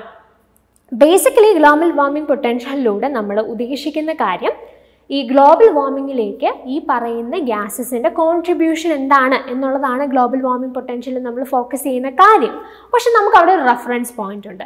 Carbon dye ഓക്സൈഡിനെ നമ്മളൊരു reference gas ആയിട്ട് വെച്ച് അതുമായിട്ട് relate ചെയ്തിട്ടാണ് നമ്മൾ ബാക്കിയുള്ള ഗ്യാസസിൻ്റെ contribution എത്രയാണ് എന്ന് define ചെയ്യുന്നത്. അപ്പോൾ ഞാൻ ഈ ഒരു ആശയം നിങ്ങൾക്ക് കുറച്ചും കൂടെ മനസ്സിലാകാൻ വേണ്ടി ഒരു എക്സാമ്പിൾ പറയാം. അപ്പോൾ നമ്മൾ മീഥെയ്ൻ എന്ന് പറയുന്നത് ഒരു ഗ്രീൻ ഹൗസ് ഗ്യാസ് ആണെന്ന് നമുക്കറിയാം. അതിൻ്റെ ഗ്ലോബൽ വാർമിംഗ് പൊട്ടൻഷ്യൽ എന്ന് പറയുന്നത് 21 ആണ്. ഓക്കെ, ഈ global warming potential of methane 21 ആണെന്ന് പറയുമ്പോൾ that is in relation to carbon dioxide എന്ന് പറഞ്ഞാൽ അതിൻ്റെ അർത്ഥം എന്താണ്? 1 kilo of methane, 1 kg of methane has the same impact on climate change as 21 gram of carbon dioxide. മനസ്സിലായോ? അതാണ് അതിനെ നമ്മൾ റിലേറ്റീവ് ആയിട്ട് പറയുന്നു എന്ന് പറയുന്നത്. 21 മീഥെയിൻ്റെ ഗ്ലോബൽ വാർമിംഗ് പൊട്ടൻഷ്യൽ എന്ന് പറയുമ്പോൾ that is relative to carbon dioxide എന്ന് പറഞ്ഞാൽ അതിൻ്റെ അർത്ഥം എന്താണ്? 1 കിലോഗ്രാം മീഥെയിൻ നിങ്ങൾ എടുത്താൽ ആ 1 കിലോഗ്രാം മീഥെയിന് ഗ്ലോബൽ വാർമിംഗ് പൊട്ടൻഷ്യലിലേക്ക് കോൺട്രിബ്യൂട്ട് ചെയ്യാനായിട്ട് സാധിക്കുന്ന ആ അതിൻ്റെ ഗ്ലോബൽ വാർമിംഗ് പൊട്ടൻഷ്യൽ 1 കിലോഗ്രാം മീഥെയിൻ്റെ global warming potential is equal to 21 kilogram of carbon dioxide. അതാണ് ഈ റിലേറ്റീവ് ആയിട്ട് പറയുക, അല്ലെങ്കിൽ കാർബൺ ഡൈ ഓക്സൈഡ് റെഫറൻസ് ആക്കി വെക്കുക എന്നതുകൊണ്ടൊക്കെ നമ്മൾ ഉദ്ദേശിക്കുന്നത്. അപ്പോൾ നിങ്ങൾക്ക് ഡിഫറെൻറ്റ് ഗ്രീൻ ഹൗസ് ഗ്യാസസിൻ്റെ ഓപ്ഷൻസ് അവിടെ തന്നിട്ടുണ്ട്. അവരുടെ ഗ്ലോബൽ വാർമിംഗ് പൊട്ടൻഷ്യലും നമ്മൾ കൊടുത്തിട്ടുണ്ട്. ലൈഫ് ടൈം ഒരു പ്രധാനപ്പെട്ട കോൺസെപ്റ്റ് തന്നെയാണ്. ഈ ഓരോ ഗ്യാസസും അവർ അറ്റ്മോസ്ഫിയറിൽ അവർക്ക് നിൽക്കാനായിട്ട് സാധിക്കുന്ന ടൈം, അതിനെ സൂചിപ്പിക്കുന്ന ഒരു കോൺസെപ്റ്റാണ് ലൈഫ് ടൈം എന്ന് പറയുന്നത്. എനിവേ, ഗ്ലോബൽ വാർമിംഗ് പൊട്ടൻഷ്യൽ ഇങ്ങനെ ഒരു ബോക്സ് നിങ്ങൾ പഠിച്ചു വെക്കുക, അതിനനുസരിച്ച് ആൻസറിലേക്ക് എത്തുക. അപ്പോൾ ഇവിടെ നമ്മളോട് പറഞ്ഞിരിക്കുന്ന ഈ തന്നിരിക്കുന്ന ഗ്യാസസിൻ്റെ ഗ്ലോബൽ വാർമിംഗ് പൊട്ടൻഷ്യൽ ഇൻക്രീസിങ് ഓർഡറിൽ അതിനെ ഒന്ന് സീക്വൻസ് ചെയ്യാനാണ് പറഞ്ഞിരിക്കുന്നത്. അപ്പോൾ നമുക്ക് അറിയാം ഏതാണ് ഇതിൻ്റെ കറക്റ്റ് ആയിട്ടുള്ള സീക്വൻസ്. നിങ്ങൾ ജസ്റ്റ് ഈ ടേബിൾ ഒന്ന് അനലൈസ് ചെയ്യുകയാണെങ്കിൽ നിങ്ങൾക്കിപ്പോൾ ആൻസർ കിട്ടിക്കാണും. That is carbon dioxide, methane, nitrous oxide and chlorofluorocarbons. That is option 2. So the right answer for this question is option 2. Moving to the next question. Which of the following statements about the volatile organic compounds are correct? അപ്പോൾ VOC അല്ലെങ്കിൽ volatile organic compounds ആയിട്ട് ബന്ധപ്പെട്ട് correct ആയിട്ടുള്ള statements ഏതൊക്കെ എന്നാണ് question. They cause acid rain. They may cause cancer. They play an important role in the formation of photochemical smoke. അപ്പോൾ ഈ VOCs actually human ഹെൽത്തിന് ഹാം ചെയ്യുന്ന അല്ലെങ്കിൽ ഹ്യൂമൻ ഹെൽത്തിനെ അഫക്റ്റ് ചെയ്യാനായിട്ട് പൊട്ടൻഷ്യലുള്ള ഒരു പൊല്യൂട്ടൻ്റ് തന്നെയാണ്. അപ്പം ദേ മേ കോസ് ക്യാൻസർ എന്നുള്ള ഓപ്ഷൻ നമുക്ക് എടുക്കാം. That is true, that is right. ഇനി ഈ 1, 3 ഓപ്ഷൻസ് ആസിഡ് റെയിനും ഫോട്ടോ കെമിക്കൽ സ്മോഗും, ഇതിനകത്ത് VOCയുടെ പങ്ക് എന്താണ് എന്ന് മനസ്സിലാക്കാനായിട്ട് നമുക്ക് ഇത് രണ്ടും എന്താണെന്ന് നോക്കാം. ഇത് ഞാൻ പറയാനായിട്ടുള്ള കാരണം മറ്റൊന്നും കൂടെ ഉണ്ട്. VOC ഇതിനകത്ത് കോൺട്രിബ്യൂട്ട് ചെയ്യുന്നുണ്ടോ എന്നുള്ളത് മാത്രമല്ല, ഈ ആസിഡ് റെയിനിൻ്റെ ഫോർമേഷൻ എന്താണ്, ഈ ആസിഡ് റെയിൻ എങ്ങനെ സംഭവിക്കുന്നു, ഫോട്ടോ കെമിക്കൽ സ്മോഗ് എങ്ങനെ സംഭവിക്കുന്നു, ഇതിന് രണ്ടും ക്വസ്റ്റ്യൻസ് അങ്ങനെ തന്നെ ഡയറക്റ്റ് ചോദിക്കാറുണ്ട്. ഇവിടെ VOC ഇതിനകത്ത് കോൺട്രിബ്യൂട്ട് ചെയ്യുന്നുണ്ടോ എന്നുള്ളതാണ് ഈ ക്വസ്റ്റ്യൻ്റെ പെർസ്പെക്റ്റീവ്. പക്ഷേ ഇതുപോലെ തന്നെ ആസിഡ് റെയിൻ എന്ന് പറഞ്ഞാൽ എന്താണ്, അല്ലെങ്കിൽ അതുണ്ടാവാനായിട്ടുള്ള കാരണം എന്താണ്, അതുപോലെ ഫോട്ടോ കെമിക്കൽ സ്മോഗ് എന്ന് പറഞ്ഞാൽ എന്താണ്, അതുണ്ടാവാനായിട്ടുള്ള റീസൺ എന്താണ്, ഇങ്ങനെ ക്വസ്റ്റ്യൻസ് വളരെ സ്പെസിഫിക് ആയിട്ട് ചോദിക്കാറുണ്ട്. അപ്പോൾ അതുകൊണ്ട് നമുക്ക് ജസ്റ്റ് അതെങ്ങനെയാണ് സംഭവിക്കുന്നത്, ആസിഡ് റെയിനും അതുപോലെ ഫോട്ടോ കെമിക്കൽ സ്മോഗും എന്താണ് എന്ന് നമുക്ക് ജസ്റ്റ് ഒന്ന് നോക്കാം. ആസിഡ് റെയിൻ ഉണ്ടാവാനുള്ള കാരണം എന്താണ്? It is due to the release of compounds like sulphur dioxide and nitrogen oxides to the atmosphere. അപ്പോൾ ഇതിനകത്ത് മെയിനായിട്ട് വരുന്ന സബ്സ്റ്റൻസസ് അല്ലെങ്കിൽ കോമ്പൗണ്ട്സ് ഏതൊക്കെയാണ്? Sulphur dioxide and nitrogen oxide. These substances mix and react with water, oxygen and other chemicals to form more acidic pollutants known as acid rains. അപ്പോൾ ഇതിനകത്ത് involve ആയിട്ടുള്ള compounds എന്ന് പറയുന്നത് സൾഫർ ഡയോക്സൈഡും നൈട്രജൻ ഓക്സൈഡും ആണ്. ഇത് അറ്റ്മോസ്ഫിയറിലേക്ക് ചെന്നിട്ട് water, oxygen and other chemicals ഇതുമായിട്ട് react ചെയ്യും. ഇതുമായിട്ട് മിക്സ് ചെയ്ത് റിയാക്ട് ചെയ്തിട്ട് കൂടുതൽ അസിഡിക് ആയിട്ടുള്ള പൊല്യൂട്ടൻസ് ഉണ്ടാവുന്നു. അതാണ് ആസിഡ് റെയിൻ ആയിട്ട് വരുന്നത്. അപ്പോൾ ഇതിനകത്ത് ആക്ച്വലി VOCയുടെ ഒരു കോൺട്രിബ്യൂഷൻ നിങ്ങൾക്ക് കാണാനായിട്ട് സാധിക്കുന്നില്ല. നൈട്രജൻ ഓക്സൈഡും സൾഫർ ഡയോക്സൈഡും ആണ് ഇതിനകത്ത് പ്രധാനപ്പെട്ട ഫാക്ടേഴ്സ് എന്ന് പറയുന്നത്. അപ്പോൾ ഇതിന് പല സോഴ്സസ് ഉണ്ട്. ഈ ആസിഡ് റെയിൻ അല്ലെങ്കിൽ ഇങ്ങനെയുള്ള നമ്മൾ ഇതിനകത്ത് ഇൻവോൾവ് ആയിട്ടുള്ള കോമ്പൗണ്ട്സ് അറ്റ്മോസ്ഫിയറിൽ വരാനായിട്ടുള്ള സോഴ്സസ് ഏതൊക്കെയാണ്? Burning of fossil fuels, electric power generators, vehicles and heavy equipments, manufacturing, oil refineries and other industries. അപ്പോൾ ഈ പൊല്യൂട്ടൻസിനെ കുറിച്ചൊക്കെ നമ്മൾ പറയുമ്പോൾ അല്ലെങ്കിൽ ഇങ്ങനെയുള്ള കോമ്പൗണ്ട്സിനെ കുറിച്ച് പറയുമ്പോൾ അതിൻ്റെ സോഴ്സസും കൂടെ അറിഞ്ഞിരിക്കുന്നത് എപ്പോഴും ഹെൽപ്ഫുൾ ആയിരിക്കും. ആ ഒരു പെർസ്പെക്റ്റീവിൽ നിന്ന് നെക്സ്റ്റ് ഒരു എക്സാമ്പിൾ നമുക്കൊരു ക്വസ്റ്റ്യൻ വേണമെങ്കിൽ വരാം. അതുകൊണ്ട് ഞാൻ ആ സോഴ്സസും കൂടെ മെൻഷൻ ചെയ്തു എന്നേ ഉള്ളൂ. അപ്പോൾ ആസിഡ് റെയിൻ നിങ്ങൾക്കിപ്പോൾ മനസ്സിലായല്ലോ എന്തുകൊണ്ടാണ് സംഭവിക്കുന്നത്, അതിനകത്ത് ഇൻവോൾവ് ആയിട്ടുള്ള കാര്യങ്ങൾ എന്തൊക്കെയാണെന്ന്. Now we are moving to the next thing, that is photochemical smoke. Photochemical smoke എന്തുകൊണ്ടാണ് സംഭവിക്കുന്നത്? It is a mixture of pollutants that are formed when nitrogen oxides and volatile organic compounds or VOCs react to sunlight. അപ്പോൾ സൺലൈറ്റിൽ ഈ നമ്മുടെ nitrogen ഓക്സൈഡ്സും അതുപോലെ തന്നെ VOCസും, ഇത് sunlight പ്രധാനപ്പെട്ട factor കേട്ടോ, അതെപ്പോഴും ഓർത്തിരിക്കുക. അങ്ങനെ തന്നെ ക്വസ്റ്റ്യൻ ചോദിച്ചിട്ടുണ്ട്, സൺലൈറ്റ് ഇതിനൊരു പ്രീ റിക്വസിറ്റ് ആണോ, ഫോട്ടോ കെമിക്കൽ സ്മോഗിന് ഒരു പ്രീ റിക്വസിറ്റ് ആണോ എന്നുള്ള തരത്തിൽ ക്വസ്റ്റ്യൻസ് ചോദിച്ചിട്ടുണ്ട്. ഓക്കെ, അപ്പോൾ സൺലൈറ്റിൽ ഈ പറഞ്ഞിരിക്കുന്ന പൊല്യൂട്ടൻസ് നൈട്രജൻ ഓക്സൈഡ്സും VOCസും റിയാക്ട് ചെയ്യുന്നതാണ് ഫോട്ടോ കെമിക്കൽ സ്മോഗിൻ്റെ കാരണമാകുന്നത്. അതുകൊണ്ട് തന്നെ ഇത് സമ്മറിലാണ് ഈ ഫോട്ടോ കെമിക്കൽ സ്മോഗ് സംഭവിക്കുന്നത്. മനസ്സിലായല്ലോ? ഇനി ക്വസ്റ്റ്യനിലേക്ക് വന്നേ. എന്തായാലും ഇറ്റ് മേ കോസ് ക്യാൻസർ എന്നുള്ളത് എടുക്കാമെന്ന് ഞാൻ പറഞ്ഞു, because VOCs R harmful for human health. ഞാനത് പറഞ്ഞു കഴിഞ്ഞു. ആസിഡ് റെയിൻ്റെ കാര്യം ഡിസ്കസ് ചെയ്തു, അതിനകത്ത് VOCക്ക് പ്രത്യേകിച്ച് പങ്കൊന്നുമില്ല. So you can skip that option. And photochemical സ്മോഗിൽ VOC കോൺട്രിബ്യൂട്ട് ചെയ്യുന്നുണ്ട്. സോ ഓപ്ഷൻ 2 and 3 നിങ്ങൾക്ക് എടുക്കാം. ഓപ്ഷൻ 2 and 3 എന്ന് പറയുന്നത് ഏതാണ്? Option that is option 2. So the right answer for this question is option 2.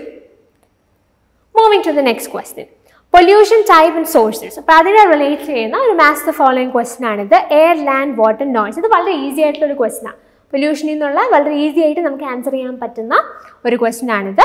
ഇതിനകത്ത് സോഴ്സസ് ആയിട്ട് പറഞ്ഞിരിക്കുന്ന കാര്യങ്ങൾ നോക്കിയാൽ point and non point sources such as discharges from industries etcetera, industries, thermal power plants and motor vehicles emissions, roadway, aircraft, industrial as well as high intensity sonar, overuse of chemical fertilisers. അപ്പോൾ ഈ options വായിച്ച് നമുക്ക് easy ആയിട്ട് identify ചെയ്യാൻ സാധിക്കുന്ന question ആയത്. Air പൊല്യൂഷന് കാരണമാകുന്ന sources എന്തൊക്കെയായിരിക്കും ഇതിനകത്ത് നമുക്ക് നോക്കുമ്പോൾ ഐഡൻറ്റിഫൈ ചെയ്യാനായിട്ട് സാധിക്കുന്നത്? ഓപ്ഷൻ 2 നോക്കിക്കേ, സെറ്റ് 2-ലെ രണ്ടാമത്തെ option, industries, thermal power plants and motor vehicle emissions. ഇതൊക്കെയാണ് എയർ പൊല്യൂഷന് കാരണമാകാനായിട്ട് സാധ്യതയുള്ള സോഴ്സസ്. ഇനി ലാൻഡ് പൊല്യൂഷൻ ആണെങ്കിലോ, overuse of chemical fertilisers. Soil pollution അല്ലെങ്കിൽ ലാൻഡ് പൊല്യൂഷന് കാരണമാകുന്നത് overuse of chemical fertilisers.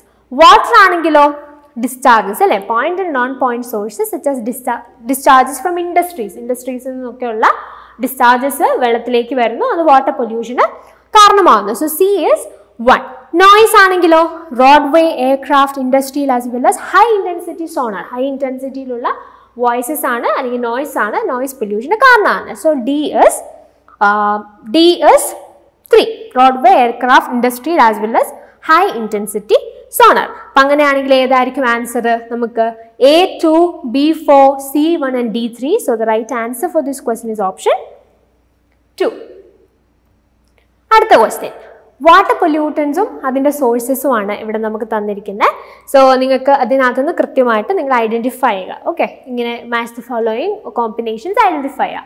Water pollutants ആയിട്ട് പറഞ്ഞിരിക്കുന്ന ഏതൊക്കെയാണ്? Oxygen demanding waste, plant nutrients, acids, PCBs, പോളിക്ലോറിനേറ്റഡ് ബൈഫിനൈൽസ്. അപ്പോൾ ഓക്സിജൻ ഡിമാൻഡിങ് വേസ്റ്റ് ഏതിനകത്തായിരിക്കും വരാനായിട്ട് സാധ്യതയുള്ളത്? ഓക്സിജൻ ഡിമാൻഡിങ് വേസ്റ്റ് എന്ന് പറയുന്നത് paper mills and food processing units. ഇപ്പോൾ ഓക്സിജൻ ഡിമാൻഡിങ് ഓർഗാനിക് ആയിട്ടുള്ള, അതായത് ഓർഗാനിക് ആയിട്ടുള്ള വേസ്റ്റ് ആണ് ഓക്സിജൻ ഡിമാൻഡിങ് വേസ്റ്റ് എന്ന് നമ്മൾ പറഞ്ഞു. അല്ലെങ്കിൽ അതിനെ ഡീകമ്പോസ് ചെയ്യാനായിട്ട് ഓക്സിജൻ വേണ്ടി വരുന്ന തരത്തിലുള്ള മാറ്റേഴ്സ് അല്ലെങ്കിൽ സാധനങ്ങൾ, അതിനെയാണ് ഓക്സിജൻ ഡിമാൻഡിങ് വേസ്റ്റ് കൊണ്ട് നമ്മൾ ഉദ്ദേശിക്കുന്നത്. So that is associated with paper mills and food processing units. ഇനി പ്ലാന്റ് ന്യൂട്രിയൻസ് എന്ന് പറയുമ്പം അത് ഏതുമായിട്ട് ബന്ധപ്പെട്ട് വരും?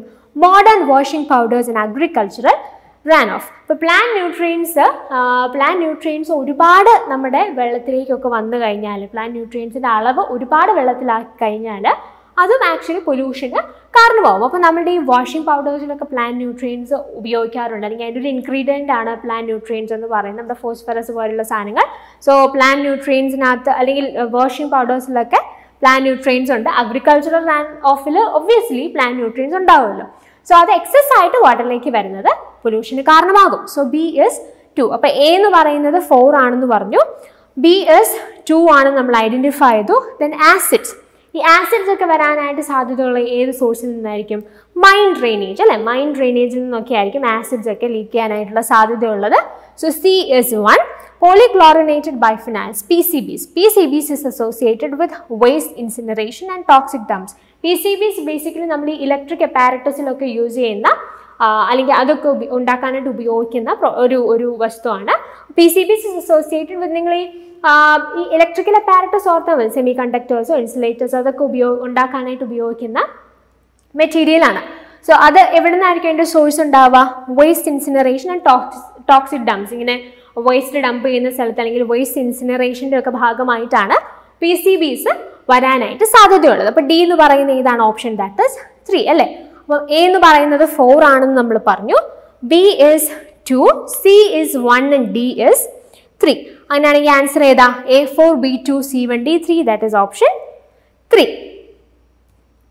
Moving to the next question. Methemoglobinemia is a condition in which blood is not able to carry and deliver enough oxygen to the body. Reason: consuming drinking water with high nitrate levels may cause methemoglobinemia. ഇതിൻ്റെ അർത്ഥം എന്താണ്? ഇവിടെ പറഞ്ഞിരിക്കുന്നത് എന്താണ്? ഏത് ഏരിയയിൽ നിന്നുള്ള question ആണ്? നമ്മൾ ഓൾറെഡി പറഞ്ഞായിരുന്നു, ഈ പൊല്യൂഷനെ കുറിച്ചൊക്കെ പഠിക്കുന്ന സമയത്ത് തന്നെ നമുക്ക് ഈ ഡിസീസസും വളരെ ഇമ്പോർട്ടൻ്റ് ആണ്. വേരിയസ് പൊല്യൂട്ടൻസും ഉണ്ട്, അല്ലെങ്കിൽ ഡിഫറെൻറ്റ് ഹെൽത്ത് ഇഷ്യൂസ്, ഡിഫറെൻറ്റ് തരത്തിലുള്ള ഡിസീസസ്, അതിൻ്റെ റീസൺസ് എന്താണ്, അങ്ങനെയുള്ള കാര്യങ്ങളിൽ നിന്നും ക്വസ്റ്റ്യൻസ് നമുക്ക് അത്യാവശ്യം വരാറുണ്ട് എന്ന് നമ്മൾ അനാലിസിസിൽ ഐഡൻറ്റിഫൈ ചെയ്തിരുന്നു. സോ ഇവിടെ പറഞ്ഞിരിക്കുന്ന ഡിസീസ് കണ്ടീഷൻ ഏതാണ്? മെഥീമോഗ്ലോബിനീമിയ എന്ന് പറയുന്ന ഒരു ഡിസീസ് കണ്ടീഷനെ കുറിച്ചാണ് ഇവിടെ പറഞ്ഞിരിക്കുന്നത്. സോ അതിൻ്റെ ബേസിക്കലി എന്താണ് ഈ ഒരു ഡിസീസ് കണ്ടീഷൻ എന്നും അതിൻ്റെ സോഴ്സ് എന്താണ്, എന്തുകൊണ്ട് ഇത് സംഭവിക്കുന്നു എന്നുള്ളതും ബേസ് ചെയ്തുകൊണ്ടുള്ള ഒരു അസേർഷൻ റീസൺ ക്വസ്റ്റ്യൻ ആണിത്. ബേസിക്കലി നമ്മൾ ഈ ബ്ലൂ ബേബി സിൻഡ്രോം എന്ന് പറയുന്ന അസുഖത്തിൽ അല്ലെങ്കിൽ ആ ഡിസീസിന് നമ്മൾ ഉപയോഗിക്കുന്ന മറ്റൊരു പേരാണ് ഇൻഫൻറ്റ് മെഥീമോഗ്ലോബിനീമിയ അനീമിയ എന്ന് പറയുന്നത്. So this happens due to the lack of oxygen in the blood. Oxygen ബ്ലഡിൽ ലാക്ക് ചെയ്യുന്നത് മൂലമാണ് ഇത്തരത്തിൽ ബ്ലൂ ബേബി സിൻഡ്രോം അല്ലെങ്കിൽ നമ്മൾ പറയുന്ന പോലെ ഈ മെഥീമോഗ്ലോബിനീമിയ എന്ന് പറയുന്ന ഡിസീസ് ഉണ്ടാവുന്നത്. അപ്പോൾ എന്തുകൊണ്ടാണ് സംഭവിക്കുന്നത്? ഒരു മേജർ കോസ് എന്ന് പറയുന്നത് എന്താണ്? ബ്ലഡിൽ ഓക്സിജൻ്റെ അളവ് കുറയുന്നു എന്നുള്ളതാണ് റീസൺ. അതിന് കാരണമാണ് എന്തുകൊണ്ട്? ഈ നൈട്രേറ്റ്സ് മൂലം കണ്ടാമിനേറ്റഡ് ആയിട്ടുള്ള വാട്ടർ കൺസ്യൂം ചെയ്യുന്നതാണ് ഇങ്ങനൊരു രോഗത്തിന് കാരണമായിട്ട് മാറുന്നത്. അപ്പോൾ നമ്മൾ അതിൻ്റെ സോഴ്സ് കണ്ടെത്തി. സോ എന്താണ് ഇതിനകത്ത് സംഭവിക്കുന്ന ഒരു പ്രോസസ്സ് എന്ന് പറയുന്നത്? Body converts nitrates to nitrates and these nitrates bind to the hemoglobin in the body forming methemoglobin which is unable to carry oxygen. അപ്പോൾ അതാണ് ഇവിടെ സംഭവിക്കുന്നത്. നൈട്രേറ്റ് ഉള്ള വാട്ടർ നമ്മൾ കൺസ്യൂം ചെയ്യുമ്പോൾ അതെന്ത് സംഭവിക്കുന്നു, അത് ബോഡി അതിനെ ഈ നൈട്രേറ്റ്സിനെ നൈട്രേറ്റ്സ് ആയിട്ട് കൺവേർട്ട് ചെയ്യുന്നു. And this nitrates will be binding to the ഹീമോഗ്ലോബിനുമായിട്ട് ഇത് ബൈൻഡ് ചെയ്യപ്പെടുന്നു. ആൻഡ് അതിനുശേഷം ഇങ്ങനെ ഈ നൈട്രേറ്റ്സ് ഹീമോഗ്ലോബിനുമായിട്ട് കമ്പൈൻ ചെയ്ത് അല്ലെങ്കിൽ അത് രണ്ടും കൂടെ ബൈൻഡ് ചെയ്ത് മിഥീമോഗ്ലോബിൻ ഉണ്ടാവുകയും അത് ഈ ഓക്സിജനെ ക്യാരി ചെയ്യാനായിട്ട് ബ്ലഡിന് സാധിക്കാത്തൊരു കണ്ടീഷനിലേക്ക് മാറുകയും ചെയ്തു. അപ്പോൾ ഹീമോഗ്ലോബിൻ മാറി അത് നൈട്രേറ്റ്സുമായിട്ട് കമ്പൈൻ ചെയ്ത് ബൈൻഡ് ചെയ്ത് മിഥീമോഗ്ലോബിൻ ഉണ്ടാവുന്നു. ഈ മിഥീമോഗ്ലോബിൻ ഓക്സിജനെ ക്യാരി ചെയ്യാനായിട്ട് സാധിക്കില്ല. അപ്പം അങ്ങനെ വരുമ്പോൾ എന്താ സംഭവിക്കുന്നത്, ബ്ലഡിൽ ഓക്സിജൻ്റെ അളവ് കുറയും. അതാണ് ഈ ബ്ലൂ ബേബി സിൻഡ്രോം അല്ലെങ്കിൽ മിഥീമോഗ്ലോബനീമിയ എന്ന ഡിസീസ് കണ്ടീഷന് കാരണമാകുന്നത്. അസേഷൻ നോക്കിക്കഴിഞ്ഞാൽ മിഥീമോഗ്ലോബനീമിയ is a condition in which blood is not able to carry and deliver enough oxygen to the body. That is right അല്ലേ? അത് തന്നെയാണ് ഈ ഡിസീസ് കണ്ടീഷൻ്റെ കാരണം, അല്ലെങ്കിൽ അതാണ് ഈ ഡിസീസ് കണ്ടീഷനിൽ മെയിനായിട്ട് സംഭവിക്കുന്നത്. റീസൺ എന്നാ, consuming drinking water with high nitrate levels may cause methemoglobinemia. Right ആണ് അല്ലേ? ഹൈ നൈട്രേറ്റ് കോണ്ടന്റ് ഉള്ള ഹൈ നൈട്രേറ്റ് ഉള്ള വെള്ളം കൺസ്യൂം ചെയ്യുന്നതാണ് ബേസിക്കലി ഇങ്ങനൊരു അസുഖത്തിന് കാരണമാകുന്നത് എന്നാണ് റീസൺ പറയുന്നത്. അതും ശരിയാണ്. ഇപ്പോൾ രണ്ട് സ്റ്റേറ്റ്മെന്റ്സും ശരിയാണ്. റീസൺ അസേർഷനെ സാധൂകരിക്കുന്നുണ്ട്. അങ്ങനെയാണെങ്കിൽ റൈറ്റ് ആൻസർ ഏതായിരിക്കും? Both A and R are true and R is the correct explanation of it. That is option 1. So the right answer for this question is option 1. Moving to the next question. An earthquake is rated as major if its magnitude in which scale is in range of. We have the options 4 to 4.9, 5 to 5.9, 6 to 6.9, 7 to 7.9. അപ്പം ഈ നാച്ചുറലായിട്ട് എൻവയൺമെൻറ്റിൽ സംഭവിക്കുന്ന ഇങ്ങനെയുള്ള കെലാമിറ്റീസ് അല്ലെങ്കിൽ മറ്റു തരത്തിലുള്ള disasters man-made ആയിട്ടുള്ളതും ഉണ്ടാവാം, അതുപോലെ തന്നെ നാച്ചുറലി സംഭവിക്കുന്നതും ഉണ്ടാവും. ഇത് രണ്ടും നമ്മൾ മെയിനായിട്ട് ഫോക്കസ് ചെയ്യണം എന്ന് നമ്മൾ അനാലിസിസിൽ പറഞ്ഞിരുന്നു. അപ്പോൾ ഇവിടെ എർത്ത്ക്വേക്കുമായിട്ട് ബന്ധപ്പെട്ട ഒരു ക്വസ്റ്റ്യൻ ആണ്. അപ്പം എർത്ത്ക്വേക്കിൽ മേജർ എന്ന് റേറ്റ് ചെയ്തിരിക്കുന്ന, അതായത് റിച്ചർ സ്കെയിലിലെ മാഗ്നിറ്റ്യൂഡ് അനുസരിച്ച് മേജർ ഒരു കാറ്റഗറിയിൽ വരുന്ന എർത്ത്ക്വേക്ക് ബേസിക്കലി ഏത് റേഞ്ചിൽ വരുന്ന എർത്ത്ക്വേക്ക് ആണെന്നാണ് ചോദിച്ചിരിക്കുന്നത്. അപ്പോൾ ഇത് നമ്മൾ മനസ്സിലാക്കണം എന്നുണ്ടെങ്കിൽ ബേസിക്കലി നമ്മൾ അറിഞ്ഞിരിക്കേണ്ടുന്ന ഒരു സ്കെയിലുണ്ട്. ഇപ്പോൾ റിച്ചർ സ്കെയിൽ നമ്മൾ എടുക്കുകയാണെന്നുണ്ടെങ്കിൽ എർത്ത്ക്വേക്കിൻ്റെ മാഗ്നിറ്റ്യൂഡ് അല്ലെങ്കിൽ ഇൻറ്റൻസിറ്റി അറിയാൻ വേണ്ടി നമ്മൾ യൂസ് ചെയ്യുന്ന സ്കെയിലാണല്ലോ റിച്ചർ സ്കെയിൽ. അപ്പോൾ അതിൻ്റെ ആ ഒരു മെഷർമെൻറ്റ് അനുസരിച്ച് എർത്ത്ക്വേക്കിനെ നമുക്ക് ഡിഫറെൻറ്റ് കാറ്റഗറീസ് ആയിട്ട് ക്ലാസിഫൈ ചെയ്യാനായിട്ട് സാധിക്കും. From minor to great. Minor മുതൽ ഗ്രേറ്റ് വരെ മാഗ്നിറ്റ്യൂഡുള്ള ഡിഫറെൻറ്റ് കാറ്റഗറീസ് ആയിട്ട് നമുക്ക് എർത്ത്ക്വേക്കിനെ തരംതിരിക്കാനായിട്ട് സാധിക്കും. അപ്പോൾ നിങ്ങൾ താഴെ നിന്നൊന്ന് നോക്കിയേ. ഇപ്പോൾ മാഗ്നിറ്റ്യൂഡ് 3 to 3.9 എന്ന റിച്ചർ സ്കെയിലിൽ മാഗ്നിറ്റ്യൂഡ് കാണിക്കുന്ന ഒരു എർത്ത്ക്വേക്കിൻ്റെ സ്ട്രെങ്തിനെ നമ്മൾ വിളിക്കുന്നത് എന്തായിരിക്കും? മൈനർ എന്നായിരിക്കും. 4 to 4.9 ആണെങ്കിൽ that is light, 5 to 5.9 is moderate, 6 to 6.9 is strong, 7 to 7.9 is major and 8 അതിന് മേളിലേക്ക് വരുന്നത് ഗ്രേറ്റ്. അപ്പോൾ ഈ ഒരു ടേബിൾ അനുസരിച്ച് അല്ലെങ്കിൽ ഈ ടേബിളിനെ ബേസ് ചെയ്തിട്ടുള്ള ഒരു ക്വസ്റ്റ്യൻ ആണിത്. നമ്മളോട് ഇവിടെ ചോദിച്ചിരിക്കുന്നത് എന്താണ്? മേജർ എന്ന് റേറ്റ് ചെയ്യപ്പെടുന്ന മാഗ്നിറ്റ്യൂഡ് റിച്ചർ സ്കെയിലിൽ ഏത് റേഞ്ചിൽ വരുന്ന റിച്ചർ സ്കെയിലിൽ ഏത് റേഞ്ചിൻ്റെ മാഗ്നിറ്റ്യൂഡിൽ വരുന്ന എർത്ത്ക്വേക്കിനെയാണ് നമ്മൾ മേജർ സ്ട്രെങ്ത് ബേസ് ചെയ്ത് മേജർ ടൈപ്പ് ഒരു എർത്ത്ക്വേക്ക് ആയിട്ട് പറയുന്നത് എന്നാണ് ക്വസ്റ്റ്യൻ. നമ്മളോട് പറഞ്ഞിരിക്കുന്നത് എന്താ? 7 to 7.9 ദാറ്റ് ഇസ് മേജർ അല്ലേ? അതാണ് മേജർ ടൈപ്പ് അല്ലെങ്കിൽ മേജർ സ്ട്രെങ്ത് ബേസ് നമ്മൾ പറയുമ്പോൾ മേജർ എന്ന് നമുക്ക് വിശേഷിപ്പിക്കാവുന്ന എർത്ത്ക്വേക്കിൻ്റെ മാഗ്നിറ്റ്യൂഡ് എന്ന് പറയുന്നത് 7 to 7.9 ആണ്. സോ ഏതായിരിക്കും answer? 7 to 7.9 is option 4. So the right answer for this question is option 4. Next question. The target set by Indian government for generating power from wind energy by the year 2022 is, and you have the option 60 gigawatt, 50 gigawatt, 40 gigawatt and 15 gigawatt. അപ്പോൾ ഇത് വളരെ factual ആയിട്ടുള്ള ഒരു question ആണ്. ഇതിനകത്ത് നമുക്ക് കൃത്യമായിട്ട് കാര്യം അറിയാമെങ്കിൽ നമുക്ക് ആൻസർ ചെയ്യാനായിട്ട് സാധിക്കും. അപ്പോൾ ഇന്ത്യൻ ഗവൺമെൻറ് സെറ്റ് ചെയ്തിരിക്കുന്ന ഒരു ടാർഗറ്റ് ഉണ്ട്. ബൈ 2022 എന്തുമാത്രം എനർജിയാണ് റിന്യൂവബിൾ എനർജി സോഴ്സസിൽ നിന്ന് നമുക്ക് ജനറേറ്റ് ചെയ്യേണ്ടത്, അതിനൊരു ടാർഗറ്റ് വെച്ചിട്ടുണ്ട്. By 2020 total of 175 gigawatt energy should be generated from renewable energy sources. അല്ലെങ്കിൽ 175 gigawatt power should be generated from renewable energy sources. അപ്പോൾ അത് നമ്മൾ സ്പ്ലിറ്റ് ചെയ്യാണ്. റിന്യൂവബിൾ എനർജി സോഴ്സസ് മൊത്തം 175 gigawatt ആണ് ടാർഗറ്റ്. അതിൽ ഓരോ കാര്യങ്ങൾ അല്ലെങ്കിൽ ഓരോ ഡിവിഷൻസ് ആയിട്ട് അല്ലെങ്കിൽ ഓരോ സോഴ്സസ് നമ്മൾ കാറ്റഗറൈസ് ചെയ്തിട്ട് അതിനകത്ത് നിന്ന് ഓരോന്നിനും നമുക്ക് വെച്ചിരിക്കുന്ന ഒരു ടാർഗറ്റ് ഉണ്ട്. സോളാർ പവർ ആണെങ്കിൽ അതിൽ നിന്ന് 100 gigawatt, വിൻഡിൽ നിന്ന് 60 gigawatt, bio power 10 gigawatt and small hydro power 5 gigawatt. ഇങ്ങനെ ഡിസ്ട്രിബ്യൂട്ട് ചെയ്തിരിക്കുകയാണ്. ഈ ഓരോ റിന്യൂവബിൾ റിസോഴ്സസിൽ നിന്നും കൃത്യമായിട്ട് ഇങ്ങനെ ഒരു ടാർഗറ്റ് വെച്ചിരിക്കുകയാണ്. ഇതെല്ലാം കൂടെ കൂട്ടുമ്പോൾ നമുക്ക് എത്ര കിട്ടും? 175 ജിഗാവാട്ട് കിട്ടും. അപ്പോൾ 2022 കൂടി 175 ജിഗാവാട്ട് ഓഫ് എനർജി അല്ലെങ്കിൽ 175 gigawatt of power should be generated from renewable sources. അതാണ് ഇന്ത്യൻ ഗവൺമെന്റ് വെച്ചിരിക്കുന്ന ഒരു ടാർഗറ്റ്. അപ്പോൾ അതിൻ്റെ സ്പ്ലിറ്റ് ചെയ്ത് നമ്മൾ ഓരോ റിസോഴ്സസിൽ നിന്നും എത്ര എന്നുള്ളതാണ് ഈ ബോക്സിൽ മെൻഷൻ ചെയ്തിരിക്കുന്നത്. ഇവിടെ നമ്മളോട് ചോദിച്ചിരിക്കുന്ന ഏത് സോഴ്സിൽ നിന്നുള്ളതാണ്? വിൻഡ് എനർജി അല്ലേ? The target set by Indian government for generating power from wind energy by the year 2022 is wind energy എത്രയാണ്? That is 60 gigawatt. 60 ജിഗാവാട്ട് എന്ന് പറയുന്ന ഓപ്ഷൻ 1 ആണ്. So the right answer four this question is option 1. അടുത്തത് ഒരു assertion reason question ആണ്. അസേർഷനിൽ പറഞ്ഞിരിക്കുന്നത് എന്താ? High concentration of ozone in the lower troposphere is desirable. റീസണിൽ പറഞ്ഞിരിക്കുന്നത് എന്താണ്?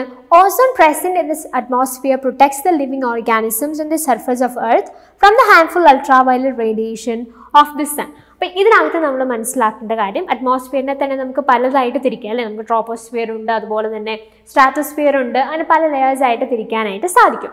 ഇതിൽ തന്നെ നമുക്ക് ട്രോപ്പോസ്ഫിയർ ആയിട്ടുള്ള ഓസോണും ഉണ്ട്, സ്ട്രാറ്റോസ്ഫിയറിലുള്ള ഓസോണും ഉണ്ട്. അപ്പം നമ്മൾ ഈ പറയുന്ന ഓസോൺ ലെയർ അല്ലെങ്കിൽ എർത്തിനെ അൾട്രാവയലറ്റ് റേഡിയേഷൻസിൽ നിന്ന് പ്രൊട്ടക്ട് ചെയ്യുന്ന ഓസോൺ എവിടെയാണ് ഇരിക്കുന്നത്?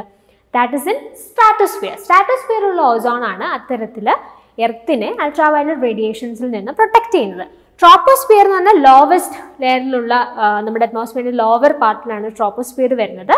അവിടെ ഈ പറയുന്ന ഓസോൺ ഹൈ കോൺസെൻട്രേഷനിൽ ഓസോൺ ഉള്ളത് നല്ലതല്ല, അത് മോശമാണ്. അത് തീർച്ചയായിട്ടും ഒരു പൊല്യൂട്ടൻ്റ് ആയിട്ടായിരിക്കും വർക്ക് ചെയ്യാനായിട്ട് പോകുന്നത്. അപ്പം ആ കാര്യം മനസ്സിൽ വെച്ചിട്ട് ഈ അസേർഷൻ റീസൺ നിങ്ങളൊന്ന് നോക്കിയേ. High concentration of ozone in the lower troposphere is desirable എന്നാണ് പറഞ്ഞിരിക്കുന്നത്. ദാറ്റ് ഇസ് നോട്ട്, അത് റോങ് ആണ്. എർത്തിനെ പ്രൊട്ടക്ട് ചെയ്യുന്ന ഓസോൺ സിറ്റുവേറ്റ് ചെയ്തിരിക്കുന്നത് എവിടെയാണ്? That is in stratosphere. Okay, അപ്പം അസേർഷൻ ആയിട്ട് കൊടുത്തിരിക്കുന്ന സ്റ്റേറ്റ്മെന്റ് അതിൽ തന്നെ തെറ്റാണ്. റീസൺ നോക്കിക്കേ. Ozone present in the atmosphere protects the living organisms on the surface of Earth from the harmful ultraviolet radiations of the sun. അപ്പോൾ ഇവിടെ കൃത്യമായിട്ടൊരു ഏത് ലെയർ ആണെന്ന് അവർ മെൻഷൻ ചെയ്തിട്ടില്ല. അറ്റ്മോസ്ഫിയറിലുള്ള ഓസോൺ ഭൂമിയെ അൾട്രാവയലറ്റ് റേഡിയേഷൻസിൽ നിന്നും പ്രൊട്ടക്ട് ചെയ്യുന്നു എന്ന് പറഞ്ഞിരിക്കുന്നത്. ആ സ്റ്റേറ്റ്മെന്റ് ഇറ്റ്സെൽഫ് അതിൽ തെറ്റൊന്നുമില്ല. അപ്പോൾ ഇതൊരു ആക്ച്വലി നമ്മളൊന്ന് കൺഫ്യൂസിങ് ആക്കാൻ വേണ്ടിയിട്ടാണ് ഈ ഒരു ക്വസ്റ്റൻ ഇട്ടിരിക്കുന്നത് അല്ലേ? അപ്പോൾ കൃത്യമായിട്ട് ഇവിടെ ഒരു ട്രോപ്പോസ്ഫിയർ എന്ന് പറഞ്ഞിട്ടുണ്ട്.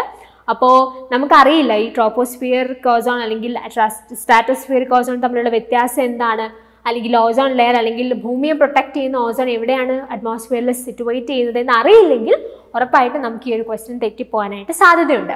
അപ്പം ഞാൻ പറഞ്ഞതിൻ്റെ വെളിച്ചത്തിൽ നിങ്ങൾക്ക് എന്ത് പറയാനായിട്ട് സാധിക്കും? അസേർഷൻ ഇവിടെ തെറ്റാണ്, പക്ഷെ റീസൺ ശരിയാണ്. അപ്പോൾ assertion is false but reason is true. Assertion is false but reason is true is option 4. So the right answer for this question is option 4. അടുത്ത question. Montreal Protocol was signed in order to address which of the following environmental issues? അപ്പോൾ Montreal പ്രോട്ടോക്കോളിനെ കുറിച്ച് നമ്മൾ already discuss ചെയ്തതാണ്. ഇനി നിങ്ങൾ ഈ options നോക്കിയേ. Tropospheric ozone pollution, depletion of ozone in the stratosphere, global warming, acid rain. അപ്പം ഞാൻ ഈ ക്വസ്റ്റ്യൻ ഇവിടെ പ്ലേസ് ചെയ്യാനായിട്ടുള്ള കാരണം ഈ ഒരു ഡിസ്റ്റിങ്ഷൻ നിങ്ങൾക്ക് മനസ്സിലാകാൻ വേണ്ടിയിട്ടാണ്. ട്രോപ്പോസ്ഫിയറിക് ഓസോൺ പൊല്യൂഷൻ, ട്രോപ്പോസ്ഫിയറിലുള്ള ഓസോൺ പൊല്യൂഷനിലേക്ക് ലീഡ് ചെയ്യുന്നു, പക്ഷേ സ്ട്രാറ്റോസ്ഫിയറിലുള്ള ഓസോൺ ശരിക്കും ഭൂമിയെ പ്രൊട്ടക്ട് ചെയ്യുന്നു. അത് തമ്മിലുള്ള വ്യത്യാസം എന്താണെന്ന് മനസ്സിലാക്കാം. ഇനി മോൺട്രിയൽ പ്രോട്ടോക്കോൾ ഫോക്കസ് ചെയ്യുന്ന എന്തിലാണ്? ഓസോൺ ഡിപ്ലീഷനിലാണ് ഫോക്കസ് ചെയ്യുന്നത്. ഏത് സ്പിയറിലുള്ള അല്ലെങ്കിൽ അറ്റ്മോസ്ഫിയറിന്റെ ഏത് പാർട്ടിലാണ് ഈ ഡിപ്ലീഷൻ സംഭവിക്കുന്ന ഓസോൺ സിറ്റുവേറ്റ് ചെയ്തിരിക്കുന്നത്? That is in stratosphere. അപ്പോൾ ആ ട്രോപ്പോസ്ഫിയറിക് ഓസോൺ അല്ലെങ്കിൽ സ്ട്രാറ്റോസ്ഫിയറിലുള്ള ഓസോൺ അത് തമ്മിലുള്ള ഡിസ്റ്റിങ്ഷൻ കൃത്യമായിട്ട് നിങ്ങൾക്ക് ഒന്നും കൂടെ മനസ്സിലാകാൻ വേണ്ടി ഒരു ക്വസ്റ്റ്യൻ ഇവിടെ ആഡ് ചെയ്തു എന്നേ ഉള്ളൂ. So the right answer for this question is option 2, depletion of ozone in the stratosphere. All right. Next question. Which one of the following conferences or summit is also known as UN Conference on Sustainable Development? അപ്പോൾ നമുക്ക് പലതരത്തിലുള്ള കോൺഫറൻസുകൾ, UN കോൺഫറൻസുകളുണ്ട്. അതിനെല്ലാം നമ്മൾ ഇപ്പം ഈ ഒരു example നിങ്ങൾ നോക്കിയാൽ UN Conference on Sustainable Development, ഇതാണ് അതിൻ്റെ ഒരു ഫുൾ ടൈറ്റിൽ അല്ലെങ്കിൽ ആ ഒരു കോൺഫറൻസിൻ്റെ പേരെന്ന് പറയുന്നത്. പക്ഷെ നമ്മൾ അതിനെ ഷോർട്ട് ഫോംസിൽ വിളിക്കാറുണ്ട്. ചില ഷോർട്ട് നെയിംസ് കൊടുത്ത് നമ്മൾ പല കോൺഫറൻസസിനെയും വിളിക്കാറുണ്ട്. അപ്പോൾ കൃത്യമായിട്ട് ഇപ്പോൾ സ്റ്റോക്ക്ഹോം കോൺഫറൻസ് എന്ന് പറഞ്ഞാൽ അതിൻ്റെ ശരിക്കുമുള്ള പേരെന്താണ്, അല്ലെങ്കിൽ റിയോ ഡി ജനീറോ കോൺഫറൻസിൻ്റെ ശരിക്കുമുള്ള ടൈറ്റിൽ എന്താണ് എന്നുള്ളത് നമുക്കറിയാമോ എന്ന് ചെക്ക് ചെയ്യുന്ന ഒരു ക്വസ്റ്റ്യൻ ആണിത്. അപ്പോൾ ഇതിനകത്ത് നമുക്ക് ബേസിക്കലി 4 ഓപ്ഷൻസ് ആണ് തന്നിരിക്കുന്നത്. അപ്പോൾ ഈ 4 ഓപ്ഷൻസിൻ്റെ ഇതിന് പറയുന്ന, അല്ലെങ്കിൽ ഇത് ബേസിക്കലി ഏതൊരു കാര്യത്തെ അഡ്രസ്സ് ചെയ്യുന്ന UN കോൺഫറൻസ് ആയിരുന്നു എന്ന് നമുക്ക് നോക്കാം. Stockholm conference happened in 1972. അതിൻ്റെ മെയിൻ ആയിട്ടുള്ള നെയിം എന്താണ്? United Nations conference on the human environment. United അല്ലെങ്കിൽ UN conference on the human എൻവയൺമെൻറ്റിനെയാണ് നമ്മൾ ഈ സ്റ്റോക്ക്ഹോം കോൺഫറൻസ് എന്ന് വിളിക്കുന്നത്. ഇനി the Rio de Janeiro conference നമ്മളൊന്ന് മെൻഷൻ ചെയ്തതാണ്, എർത്ത് സമ്മിറ്റ് 1992. അതിൻ്റെ പേരെന്താണ്? United Nations conference on environment and development. അപ്പോൾ UN conference on environment and ഡെവലപ്മെൻറ്റിനെയാണ് നമ്മൾ റിയോ ഡി ജനീറോ കോൺഫറൻസ് അല്ലെങ്കിൽ എർത്ത് സമ്മിറ്റ് എന്നൊക്കെ വിളിക്കുന്നത്. അപ്പോൾ ഇതിന് പല പേരുകളുണ്ട് കേട്ടോ. Rio summit, Rio conference, earth summit, ഇങ്ങനെ പല പേരുകളിൽ ഈ സെയിം കോൺഫറൻസ് അറിയപ്പെടാറുണ്ട്. World summit on sustainable development അല്ലെങ്കിൽ എർത്ത് സമ്മിറ്റ് 2002 ആണ് ജോഹാനസ്ബർഗ് സമ്മിറ്റ് എന്ന് അറിയപ്പെടുന്നത്. World summit on sustainable development, earth summit 2002. Earth summit 1992 ഏതായിരുന്നു? UN conference on environment and development എന്നുള്ളതായിരുന്നു എർത്ത് സമ്മിറ്റ് 1992 എന്ന് പറയുന്നത്. എർത്ത് സമ്മിറ്റ് 2002 എന്താണ്? World summit on sustainable development. ഇനി UN കോൺഫറൻസ് ഓൺ സസ്റ്റൈനബിൾ ഡെവലപ്മെൻറ്റിനെയാണ് നമ്മൾ ദ റിയോ +20 കോൺഫറൻസ് 2012 എന്ന് വിളിക്കുന്നത്. Okay, അപ്പോൾ ഇങ്ങനെ കൃത്യമായിട്ട് യുഎൻ്റെ ഏതൊക്കെ കോൺഫറൻസസിനെയാണ് നമ്മൾ ഈ ഷോർട്ട് നെയിംസ് അല്ലെങ്കിൽ ആ കോൺഫറൻസ് നടന്ന സ്ഥലങ്ങളുടെ പേരിലാണ് പല കോൺഫറൻസുകളും നമ്മൾ പറയാറുള്ളത് അല്ലെങ്കിൽ അതിനെ കുറിച്ച് പരാമർശിക്കാറുള്ളത്. പക്ഷേ അത് കൃത്യമായിട്ട് എന്ത് കാര്യത്തെ ഫോക്കസ് ചെയ്യുന്നത്, അല്ലെങ്കിൽ UN conference on what issue അവർ അഡ്രസ്സ് ചെയ്തത് എന്താണ് എന്നുള്ളത് കൃത്യമായിട്ട് അറിഞ്ഞിരിക്കണം. ഇനി നമ്മുടെ ക്വസ്റ്റ്യനിലേക്ക് വന്നാൽ ഇവിടെ ചോദിച്ചിരിക്കുന്നത് എന്താ? UN conference on sustainable development. Which one of the following conference or summit is also known as UN Conference on Sustainable Development. UN Conference on Sustainable Development നമ്മൾ വിളിക്കുന്ന പേരെന്താ? The Rio +20 Conference. The Rio +20 Conference 2012 is option 4. So the right answer for this question is option 4. Moving to the next question. How many national missions of Indian government are there to address the problem of climate change? Climate change എന്ന പ്രോബ്ലത്തെ address ചെയ്യാനായിട്ട് Indian government എത്ര national missions ആണ് introduce ചെയ്തത് എന്നുള്ളതാണ് question. അപ്പോൾ നമ്മൾ ഇതുവരെ പ്രധാനപ്പെട്ട ഏരിയ ആയിട്ട് അനാലിസിസിൽ ഐഡൻറ്റിഫൈ ചെയ്തതായിരുന്നു. അപ്പോൾ ഈ national action plan on climate change basically launch ചെയ്യുന്നത് ജൂൺ 30, 2008 സോ ഇതിൻ്റെ മെയിൻ ആയിട്ടുള്ള ഒരു ഫോക്കസ് എന്താണ്? It identifies measures that promote development objectives while also yielding co-benefits for addressing climate change effectively. Climate change അതിനെക്കുറിച്ച് address ചെയ്യുക, ആ പ്രശ്നത്തെ കൈകാര്യം ചെയ്യുക, അതിനോടൊപ്പം തന്നെ അതിന് ഡെവലപ്മെൻറ്റ് ഒബ്ജക്റ്റീവ്സും ഉണ്ട്, അല്ലെങ്കിൽ ടു പ്രൊമോട്ട് ഡെവലപ്മെൻറ്റ് എന്നുള്ളൊരു കീ ആയിട്ടുള്ളൊരു ഒബ്ജക്റ്റീവും കൂടി ഈ നാഷണൽ ആക്ഷൻ പ്ലാനിനുണ്ട്. അപ്പോൾ ഈ നാഷണൽ ആക്ഷൻ പ്ലാനിൻ്റെ ഭാഗമായിട്ട് നമുക്ക് 8 നാഷണൽ മിഷൻസ് ആണുള്ളത്. ഇതായിരുന്നു ക്വസ്റ്റ്യൻ ചോദിച്ചിരുന്നത്. എത്ര നാഷണൽ മിഷൻസ് ആണ് നാഷണൽ ആക്ഷൻ പ്ലാനിൻ്റെ ഭാഗമായിട്ട് വരുന്നത് എന്നാണ് ക്വസ്റ്റ്യൻ. So that is 8. ഈ 8 national missions coming under national action plan അത് ഏതൊക്കെയാണെന്ന് നമുക്ക് നോക്കാം. National solar mission, national mission for enhanced energy efficiency, national mission on sustainable habitat, national water mission, national mission for sustaining the Himalayan ecosystem, national mission for a green India, National Mission for Sustainable Agriculture, National Mission on Strategic Knowledge for Climate Change. ഞാനിത് പ്രധാനമായിട്ട് പറയാനുള്ള കാര്യം മറ്റൊന്നുമല്ല, നമ്മൾ ഈ millennium സസ്റ്റൈനബിളും ഒക്കെ പഠിച്ച സമയത്ത് ഓപ്ഷൻസ് എന്നിട്ട് അതിനകത്ത് നിന്ന് ഐഡൻറ്റിഫൈ ചെയ്യുക എന്നുള്ള രീതിയിൽ ക്വസ്റ്റ്യൻസ് വരാൻ സാധ്യത ഉണ്ടെന്ന് ഞാൻ പറഞ്ഞിരുന്നു അല്ലേ. ആ സെയിം പാറ്റേണിൽ ഈ ഏരിയയിൽ നിന്നും ചോദിക്കാറുണ്ട്. നിങ്ങൾക്ക് ചില ഓപ്ഷൻസ് തരും, എന്നിട്ട് അതിനകത്ത് നാഷണൽ ആക്ഷൻ പ്ലാനിൻ്റെ ഭാഗമായിട്ട് വരാത്ത ഓപ്ഷൻ ഏത്, അല്ലെങ്കിൽ ഇതിൽ നിന്നും ഭാഗമായിട്ട് വരുന്ന ഓപ്ഷൻ ഏത്, അങ്ങനെ ഐഡൻറ്റിഫൈ ചെയ്യാനായിട്ട് ക്വസ്റ്റ്യൻസ് ചോദിക്കാറുണ്ട്. അപ്പോൾ അതുകൊണ്ടാണ് ജസ്റ്റ് ഈ 8 നാഷണൽ മിഷൻസ് ഏതൊക്കെയാണെന്നും കൂടെ ഞാൻ മെൻഷൻ ചെയ്തത്. നമ്മുടെ ക്വസ്റ്റ്യനിലേക്ക് വന്നാൽ ക്വസ്റ്റ്യൻ വളരെ സിമ്പിളാണ്, വളരെ ഡയറക്റ്റ് ആണ്. How many national missions of Indian government are there to address the problem of climate change? That is 8 national missions ആണ് ഈ നാഷണൽ ആക്ഷൻ പ്ലാനിൻ്റെ ഭാഗമായിട്ട് വന്നിട്ടുള്ളത്. സോ the right answer for this question is option 2. Next question. Identify environmental issues which are local in nature. അപ്പോൾ അപ്പോൾ ഇത് വളരെ ജനറൽ ആയിട്ടുള്ള ക്വസ്റ്റൻ ആണ്, നമുക്ക് ഓപ്ഷൻസ് വായിച്ചിട്ട് ആൻസർ ചെയ്യാവുന്നതേ ഉള്ളൂ. അപ്പോൾ ചില എൻവയൺമെൻറ്റൽ ഇഷ്യൂസ് നമുക്ക് ലിസ്റ്റ് ഡൗൺ ചെയ്ത് തന്നിട്ടുണ്ട്. ഇതിനകത്ത് ലോക്കൽ ആയിട്ടുള്ള ഇഷ്യൂസ് എന്തൊക്കെ, അതായത് ഒരു ഗ്ലോബൽ ലെവലിൽ അതിൻ്റെ ഒരു ഗ്ലോബൽ ലെവൽ എഫക്റ്റ് ചെയ്യാതെ വളരെ സ്പെസിഫിക് ആയിട്ടുള്ള ലോക്കൽ ഏരിയാസിൽ എഫക്റ്റ് ചെയ്യപ്പെടുന്ന എൻവയൺമെൻറ്റൽ ഇഷ്യൂസ് ഏതൊക്കെയാണെന്ന് ഐഡൻറ്റിഫൈ ചെയ്യാനാണ് question. And you have the options: depletion of ozone layer, lake pollution, soil erosion, climate change, water logging, solid waste management. അപ്പോൾ ഈ ഓപ്ഷൻസിനകത്ത് നോക്കിയാൽ ഈ ഓസോൺ ലെയറിൻ്റെ ഡിപ്ലീഷൻ എന്ന് പറഞ്ഞാൽ ഗ്ലോബൽ ലെവലിൽ അഫക്റ്റ് ചെയ്യാനായിട്ട് സാധിക്കുന്ന ഒരു എൻവയൺമെൻറ്റൽ ഇഷ്യൂ ആണ് അല്ലേ. അതുപോലെ തന്നെ ക്ലൈമറ്റ് ചേഞ്ചും ഗ്ലോബലി എഫക്റ്റ് ചെയ്യാനായിട്ട് സാധിക്കുന്ന ഒരു എൻവയൺമെൻറ്റൽ ഇഷ്യൂ ആണ്. അപ്പോൾ ആ രണ്ട് ഓപ്ഷൻസ് എന്തായാലും വരില്ലല്ലോ, അപ്പോൾ അത് നിങ്ങൾക്ക് എലിമിനേറ്റ് ചെയ്യാം. Lake pollution, soil erosion, water logging, solid waste management, ഇതൊക്കെ ഓരോ സ്ഥലത്ത് സംഭവിക്കാനായിട്ട്, ലോക്കലായിട്ടുള്ള ചില ഏരിയാസിൽ സംഭവിക്കാനായിട്ട് സാധ്യതയുള്ള കാര്യമാണ് അല്ലേ. ലേക്ക് പൊല്യൂഷൻ ഒരു സ്പെസിഫിക് ലേക്ക് ആയിരിക്കും പൊല്യൂട്ടഡ് ആവുന്നത്, അതിൻ്റെ ഗ്ലോബൽ ലെവലിലുള്ള ഇമ്പാക്റ്റ് ഉണ്ടാവില്ല. ഡിപ്ലീഷൻ ഓഫ് ഓസോൺ ലെയറും ക്ലൈമറ്റ് ചേഞ്ചും നമ്മൾ പറഞ്ഞതുപോലെ ഗ്ലോബൽ ലെവലിലായിരിക്കും അതിൻ്റെ ഇമ്പാക്റ്റ് ഉണ്ടാവുക. അപ്പോൾ ആ രണ്ട് ഓപ്ഷൻസ് അങ്ങ് എലിമിനേറ്റ് ചെയ്താൽ നിങ്ങൾക്ക് ആൻസർ കിട്ടി. 2, 3, 5, 6 അല്ലേ. 2, 3, 5, 6 എന്ന് പറയുന്ന ഓപ്ഷൻ ഏതാ? That is option 1. 2, 3, 5, 6. So the right answer for this question is option 1. Next question. Which of the following pollutants is included in the air quality index in India? And you have the options: carbon dioxide, chlorofluorocarbons, sulfur dioxide, methane. ഇതിനകത്ത് ചോദിച്ചിരിക്കുന്നത് എന്താണ്?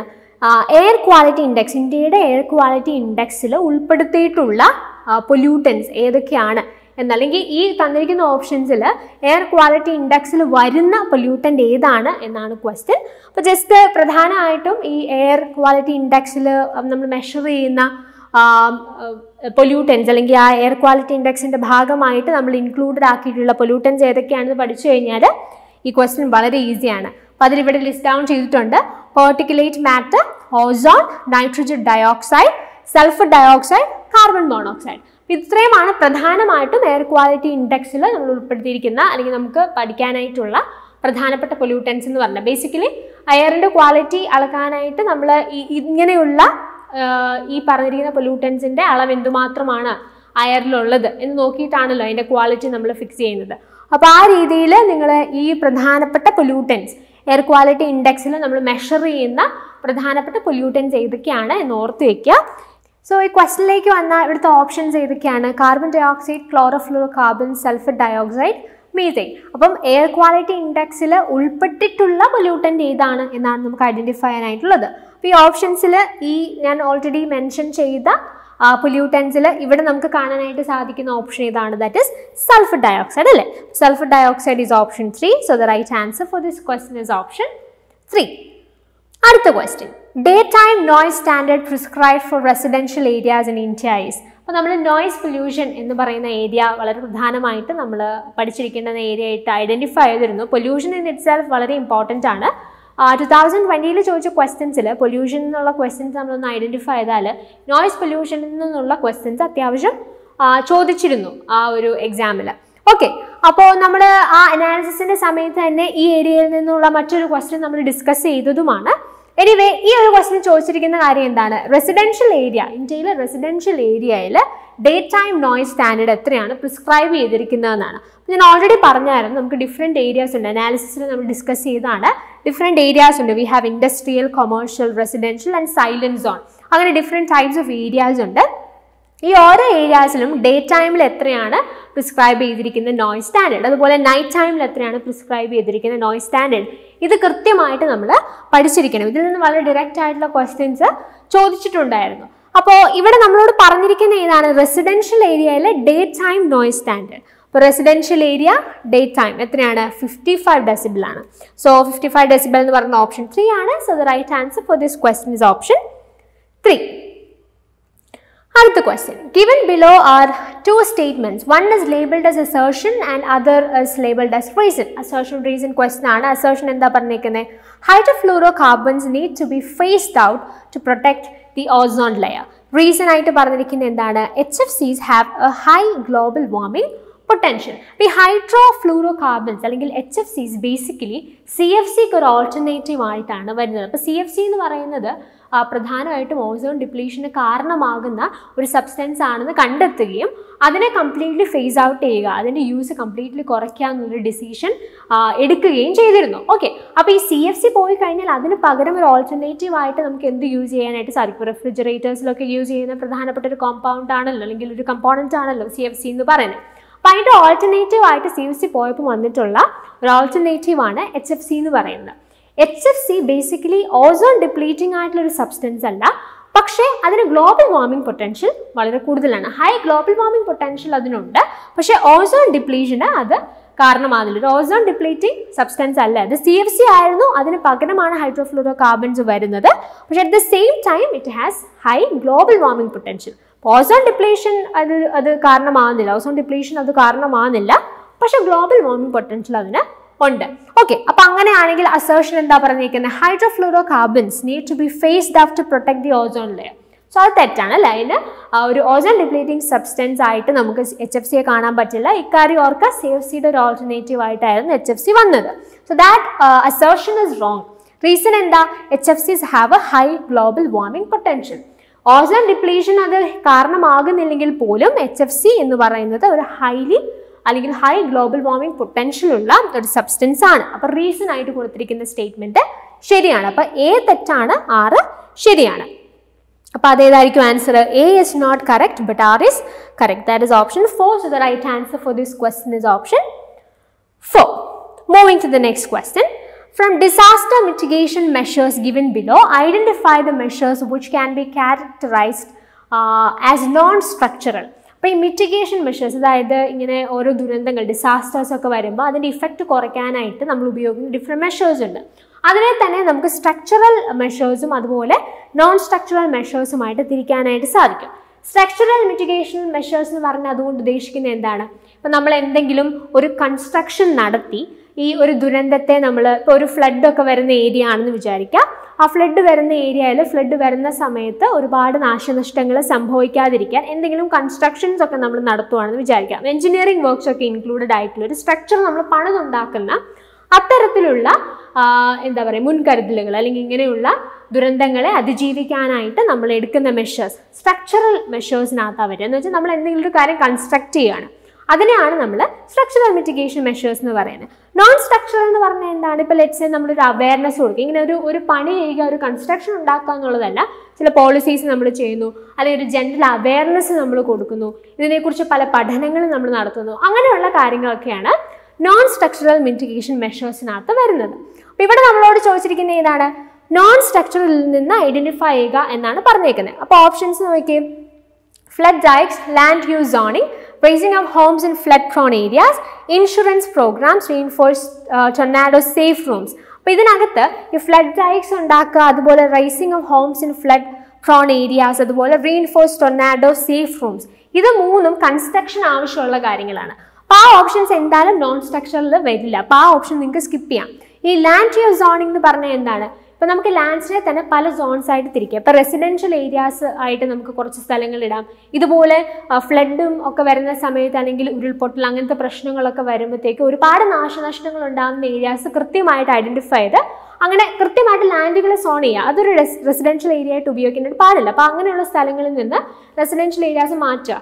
Residence ഇങ്ങനെയുള്ള അപകടങ്ങൾ ബാധിക്കാത്ത സ്ഥലങ്ങൾ residential areas ആയിട്ട് മാറ്റുക. അത് വെച്ചാൽ കൃത്യമായിട്ട് നമുക്കുള്ള സ്ഥലങ്ങളെ സോൺ ചെയ്യുക. ഓരോ സ്ഥലത്തിൻ്റെയും പ്രത്യേകതകളും ഇപ്പോൾ ഒരു പ്രശ്നം വന്നു കഴിഞ്ഞാൽ എന്തുമാത്രം ആ സ്ഥലങ്ങൾ അഫക്റ്റഡ് ആവുന്നു എന്ന് മനസ്സിലാക്കി ഓരോ സോണുകളായിട്ട് എന്തിനു വേണ്ടി നമുക്ക് ഈ പ്രദേശങ്ങളൊക്കെ യൂസ് ചെയ്യാം എന്നുള്ള രീതിയിൽ സോൺ ചെയ്യുക. അതിനെയാണ് ലാൻഡ് യൂസ് സോണിംഗ് എന്ന് പറയുന്നത്. അപ്പോൾ അതൊരു എന്താ ഒരു പ്ലാനിങ് ആണ് അല്ലേ. അപ്പോൾ അത് നോൺ സ്ട്രക്ചറലിനകത്ത് വരുന്നതാണ്. ഇനി ഇൻഷുറൻസ് പ്രോഗ്രാംസോ അതും നോൺ സ്ട്രക്ചറലാണ്. ഈ ഇൻഷുറൻസ് പ്രോഗ്രാംസ് കൊണ്ട് ഉദ്ദേശിക്കുന്നത് എന്താ? ഇപ്പം എന്തെങ്കിലും ഇതുപോലുള്ള ദുരന്തങ്ങളൊക്കെ വന്നാൽ അവർക്കൊരു സെക്യൂരിറ്റി അല്ലെങ്കിൽ ഒരു പൈസ അല്ലെങ്കിൽ അവർക്കുണ്ടാകുന്ന നാശനഷ്ടങ്ങൾക്ക് അവർക്കൊരു പരിഹാരമാകുന്ന പോലെ അല്ലെങ്കിൽ അതിനോട് ഇൻഷുറൻസ് ഒക്കെ കിട്ടാന്ന് പറയുമ്പോൾ അത് ഒരു നോൺ സ്ട്രക്ചറൽ ഒരു കെട്ടിടം പണിയുക എന്നുള്ളൊരു ആശയമല്ലല്ലോ. അങ്ങനെയുള്ളൊരു രീതിയിലുള്ളൊരു മിറ്റിഗേഷൻ മെഷർ അല്ലല്ലോ അത്. അപ്പോൾ ഇൻഷുറൻസ് ഒക്കെ എന്ന് പറയുന്നതും നോൺ സ്ട്രക്ചറൽ കാറ്റഗറിയിൽ വരുന്നതാണ്. അപ്പോൾ അങ്ങനെയാണെന്നുണ്ടെങ്കിൽ ഏതൊക്കെ ഓപ്ഷൻസ് നമുക്ക് എടുക്കാം? ബിയും ഡിയും എടുക്കാം. അപ്പോൾ നിങ്ങൾക്ക് മനസ്സിലായില്ലേ? സ്ട്രക്ചറൽ എന്ന് പറഞ്ഞാൽ ആ വേർഡിൽ തന്നെ ഓർത്തിരിക്കുക. സ്ട്രക്ചറൽ എന്ന് പറയുമ്പോൾ എന്തെങ്കിലും കൺസ്ട്രക്ഷൻസ് ഒക്കെ ആവശ്യമായിട്ട് വരുന്ന മിറ്റിഗേഷൻ മെഷേഴ്സ് ആണ്. ഇതുപോലെയുള്ള ഇപ്പം ലാൻഡ് യൂസ് സോണിംഗ് ഇങ്ങനെയുള്ള പ്ലാനിങ്ങുകൾ അല്ലെങ്കിൽ അവയർനെസ് ഒക്കെ നമ്മൾ കൊടുക്കുക, അല്ലെങ്കിൽ മറ്റു തരത്തിൽ ഇപ്പോൾ ഇൻഷുറൻസ് ഒക്കെ ചെയ്യുക, ഇതൊക്കെ നോൺ സ്ട്രക്ചറൽ ആയിട്ടുള്ള മിറ്റിഗേഷൻ മെഷേഴ്സിൽ വരുന്നതാണ്. സോ ഏതൊക്കെ ഓപ്ഷൻസ് എടുക്കാമെന്ന് പറഞ്ഞത്? ബിയും ഡിയും എടുക്കാമെന്നാണ് പറഞ്ഞത്. അത് ഓപ്ഷൻ 1 ആണ്. So the right answer for this question is option 1. Alright, അടുത്ത ക്വസ്റ്റ്യൻ.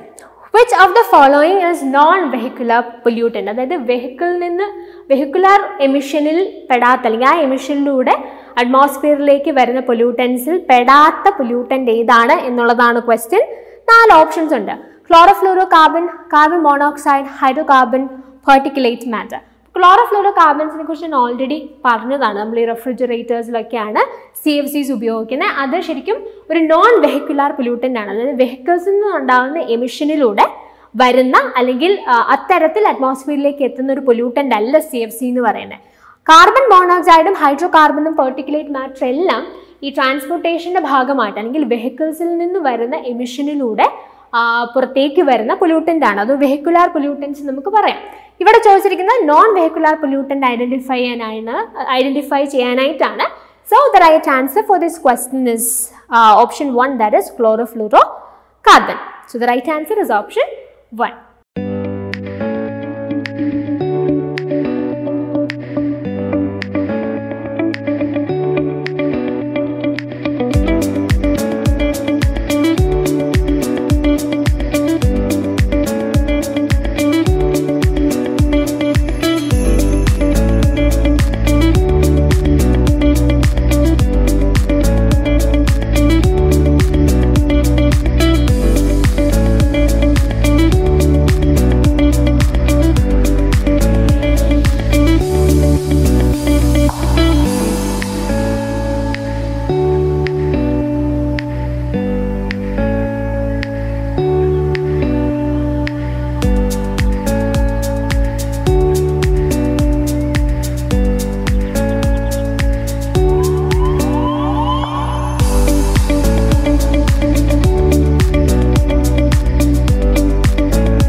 അടുത്തതായി നമ്മുടെ സെറ്റ് 2 പ്രാക്ടീസ് ക്വസ്റ്റ്യൻസിലേക്കാണ് നമ്മൾ മൂവ് ചെയ്യുന്നത്. സോ ഓൾറെഡി നമ്മൾ പല തവണ ആവർത്തിച്ച് പറഞ്ഞതാണ്, എത്രമാത്രം ക്വസ്റ്റ്യൻസ് പ്രാക്ടീസ് ചെയ്യുന്നു അത്രത്തോളം നിങ്ങൾ പഠിച്ച കാര്യങ്ങൾ തറവാകാനും കൂടുതൽ കാര്യങ്ങൾ പഠിക്കാനും നിങ്ങൾക്ക് ഹെൽപ്ഫുൾ ആയിരിക്കും. So practice questions with explanation set 2. The global environmental issue of ozone depletion is due to emission of, and you have the options sulfur dioxide, fluorinated hydrocarbons, methane, carbon dioxide. So basically ക്വസ്റ്റിന് ചോദിച്ചിരിക്കുന്നത് എന്താ, ozone depletion ആണ് ഇവിടുത്തെ വിഷയം. അപ്പോൾ ozone ഡിപ്ലീഷന് കാരണമാകുന്ന emission ഇത് പറയുന്ന ഏത് ഓപ്ഷൻസിലാണ് നമുക്ക് ഐഡന്റിഫൈ ചെയ്യാനായിട്ട് സാധിക്കുന്നതെന്നാണ് ചോദിച്ചിരിക്കുന്നത്. സോ നമുക്ക് വേരിയസ് കോമ്പിനേഷൻസ് ഇവിടെ തന്നിട്ടുണ്ട്. സോ നിങ്ങൾ ഈ ഓപ്ഷൻസ് ഒന്ന് കൃത്യമായിട്ട് പരിശോധിക്കുകയാണെങ്കിൽ നമുക്ക് മനസ്സിലാക്കാൻ സാധിക്കുന്ന ഒരു കാര്യം, ഈ മീഥെയിനും കാർബൺ ഡൈ ഓക്സൈഡും ബേസിക്കലി ഗ്രീൻ ഹൗസ് ഗ്യാസസ് ആണ്. അവർ മേജർ ഗ്രീൻ ഹൗസ് ഗ്യാസസ് ആണ്. അതുകൊണ്ട് തന്നെ അവർ എന്തിനെയായിരിക്കും അല്ലെങ്കിൽ ഏത് തരത്തിലുള്ള ഒരു എൻവയൺമെന്റൽ ഇഷ്യൂയിലേക്കായിരിക്കും ഈ മീഥെയിനും കാർബൺ ഡൈ ഓക്സൈഡും ഒക്കെ കോൺട്രിബ്യൂട്ട് ചെയ്യുന്നത്? ഒബ്വിയസ്ലി ഗ്രീൻ ഹൗസ് ഇഫക്റ്റ് അല്ലെങ്കിൽ ഗ്ലോബൽ വാർമിംഗ് എന്ന് പറയുന്ന ഒരു പെർട്ടിക്കുലർ എൻവയൺമെന്റൽ ഇഷ്യൂയിലേക്കായിരിക്കും മീഥെയിനും കാർബൺ ഡൈ ഓക്സൈഡും ലീഡ് ചെയ്യുക. And then we have sulphur dioxide. Sulphur dioxide ഒരു പൊല്യൂട്ടൻ്റ് ആണ്. എസ്പെഷ്യലി ആസിഡ് റെയിൻ നമ്മൾ കൺസിഡർ ചെയ്യുമ്പോൾ ആസിഡ് റെയിനുമായിട്ട് ബന്ധപ്പെട്ട് വളരെയധികം പ്രധാനപ്പെട്ട ഒരു കോമ്പൗണ്ട് ആണ് സൾഫർ ഡൈ ഓക്സൈഡ് എന്ന് പറയുന്നത്. So then we have one more option here, chlorinated hydrocarbons. So basically ഈ ക്വസ്റ്റിൽ ചോദിച്ചിരിക്കുന്ന ഓസോൺ ഡിപ്ലീഷൻ, ഗ്ലോബൽ എൻവയൺമെന്റൽ issue of ozone depletion is due to the emission of chlorinated hydrocarbons. So B only എന്നുള്ളതാണ് നമ്മുടെ answer ആയിട്ട് വരിക. So that is option B. So the right answer for this question is option B itself. So ആ ഓപ്ഷനിൽ തന്നെ നിങ്ങൾക്ക് തന്നിരുന്ന മറ്റ് examples അല്ലെങ്കിൽ മറ്റ് ഓപ്ഷൻസിൻ്റെ ഒക്കെ എക്സ്പ്ലനേഷൻസും നമ്മൾ ഓൾറെഡി പറഞ്ഞു കഴിഞ്ഞു. So anyway, the right answer for this question is option B. Moving to the next question. Under Sustainable Development Goal 12, Sustainable Consumption and Production, one of the targets is to reduce per capita food waste at the retail and consumer levels by. So basically ഈ question എവിടെ നിന്നുള്ളതാണ്? Sustainable development goals എന്ന് പറയുന്ന ഏരിയയിൽ നിന്നുള്ള question ആണ്. Very important area.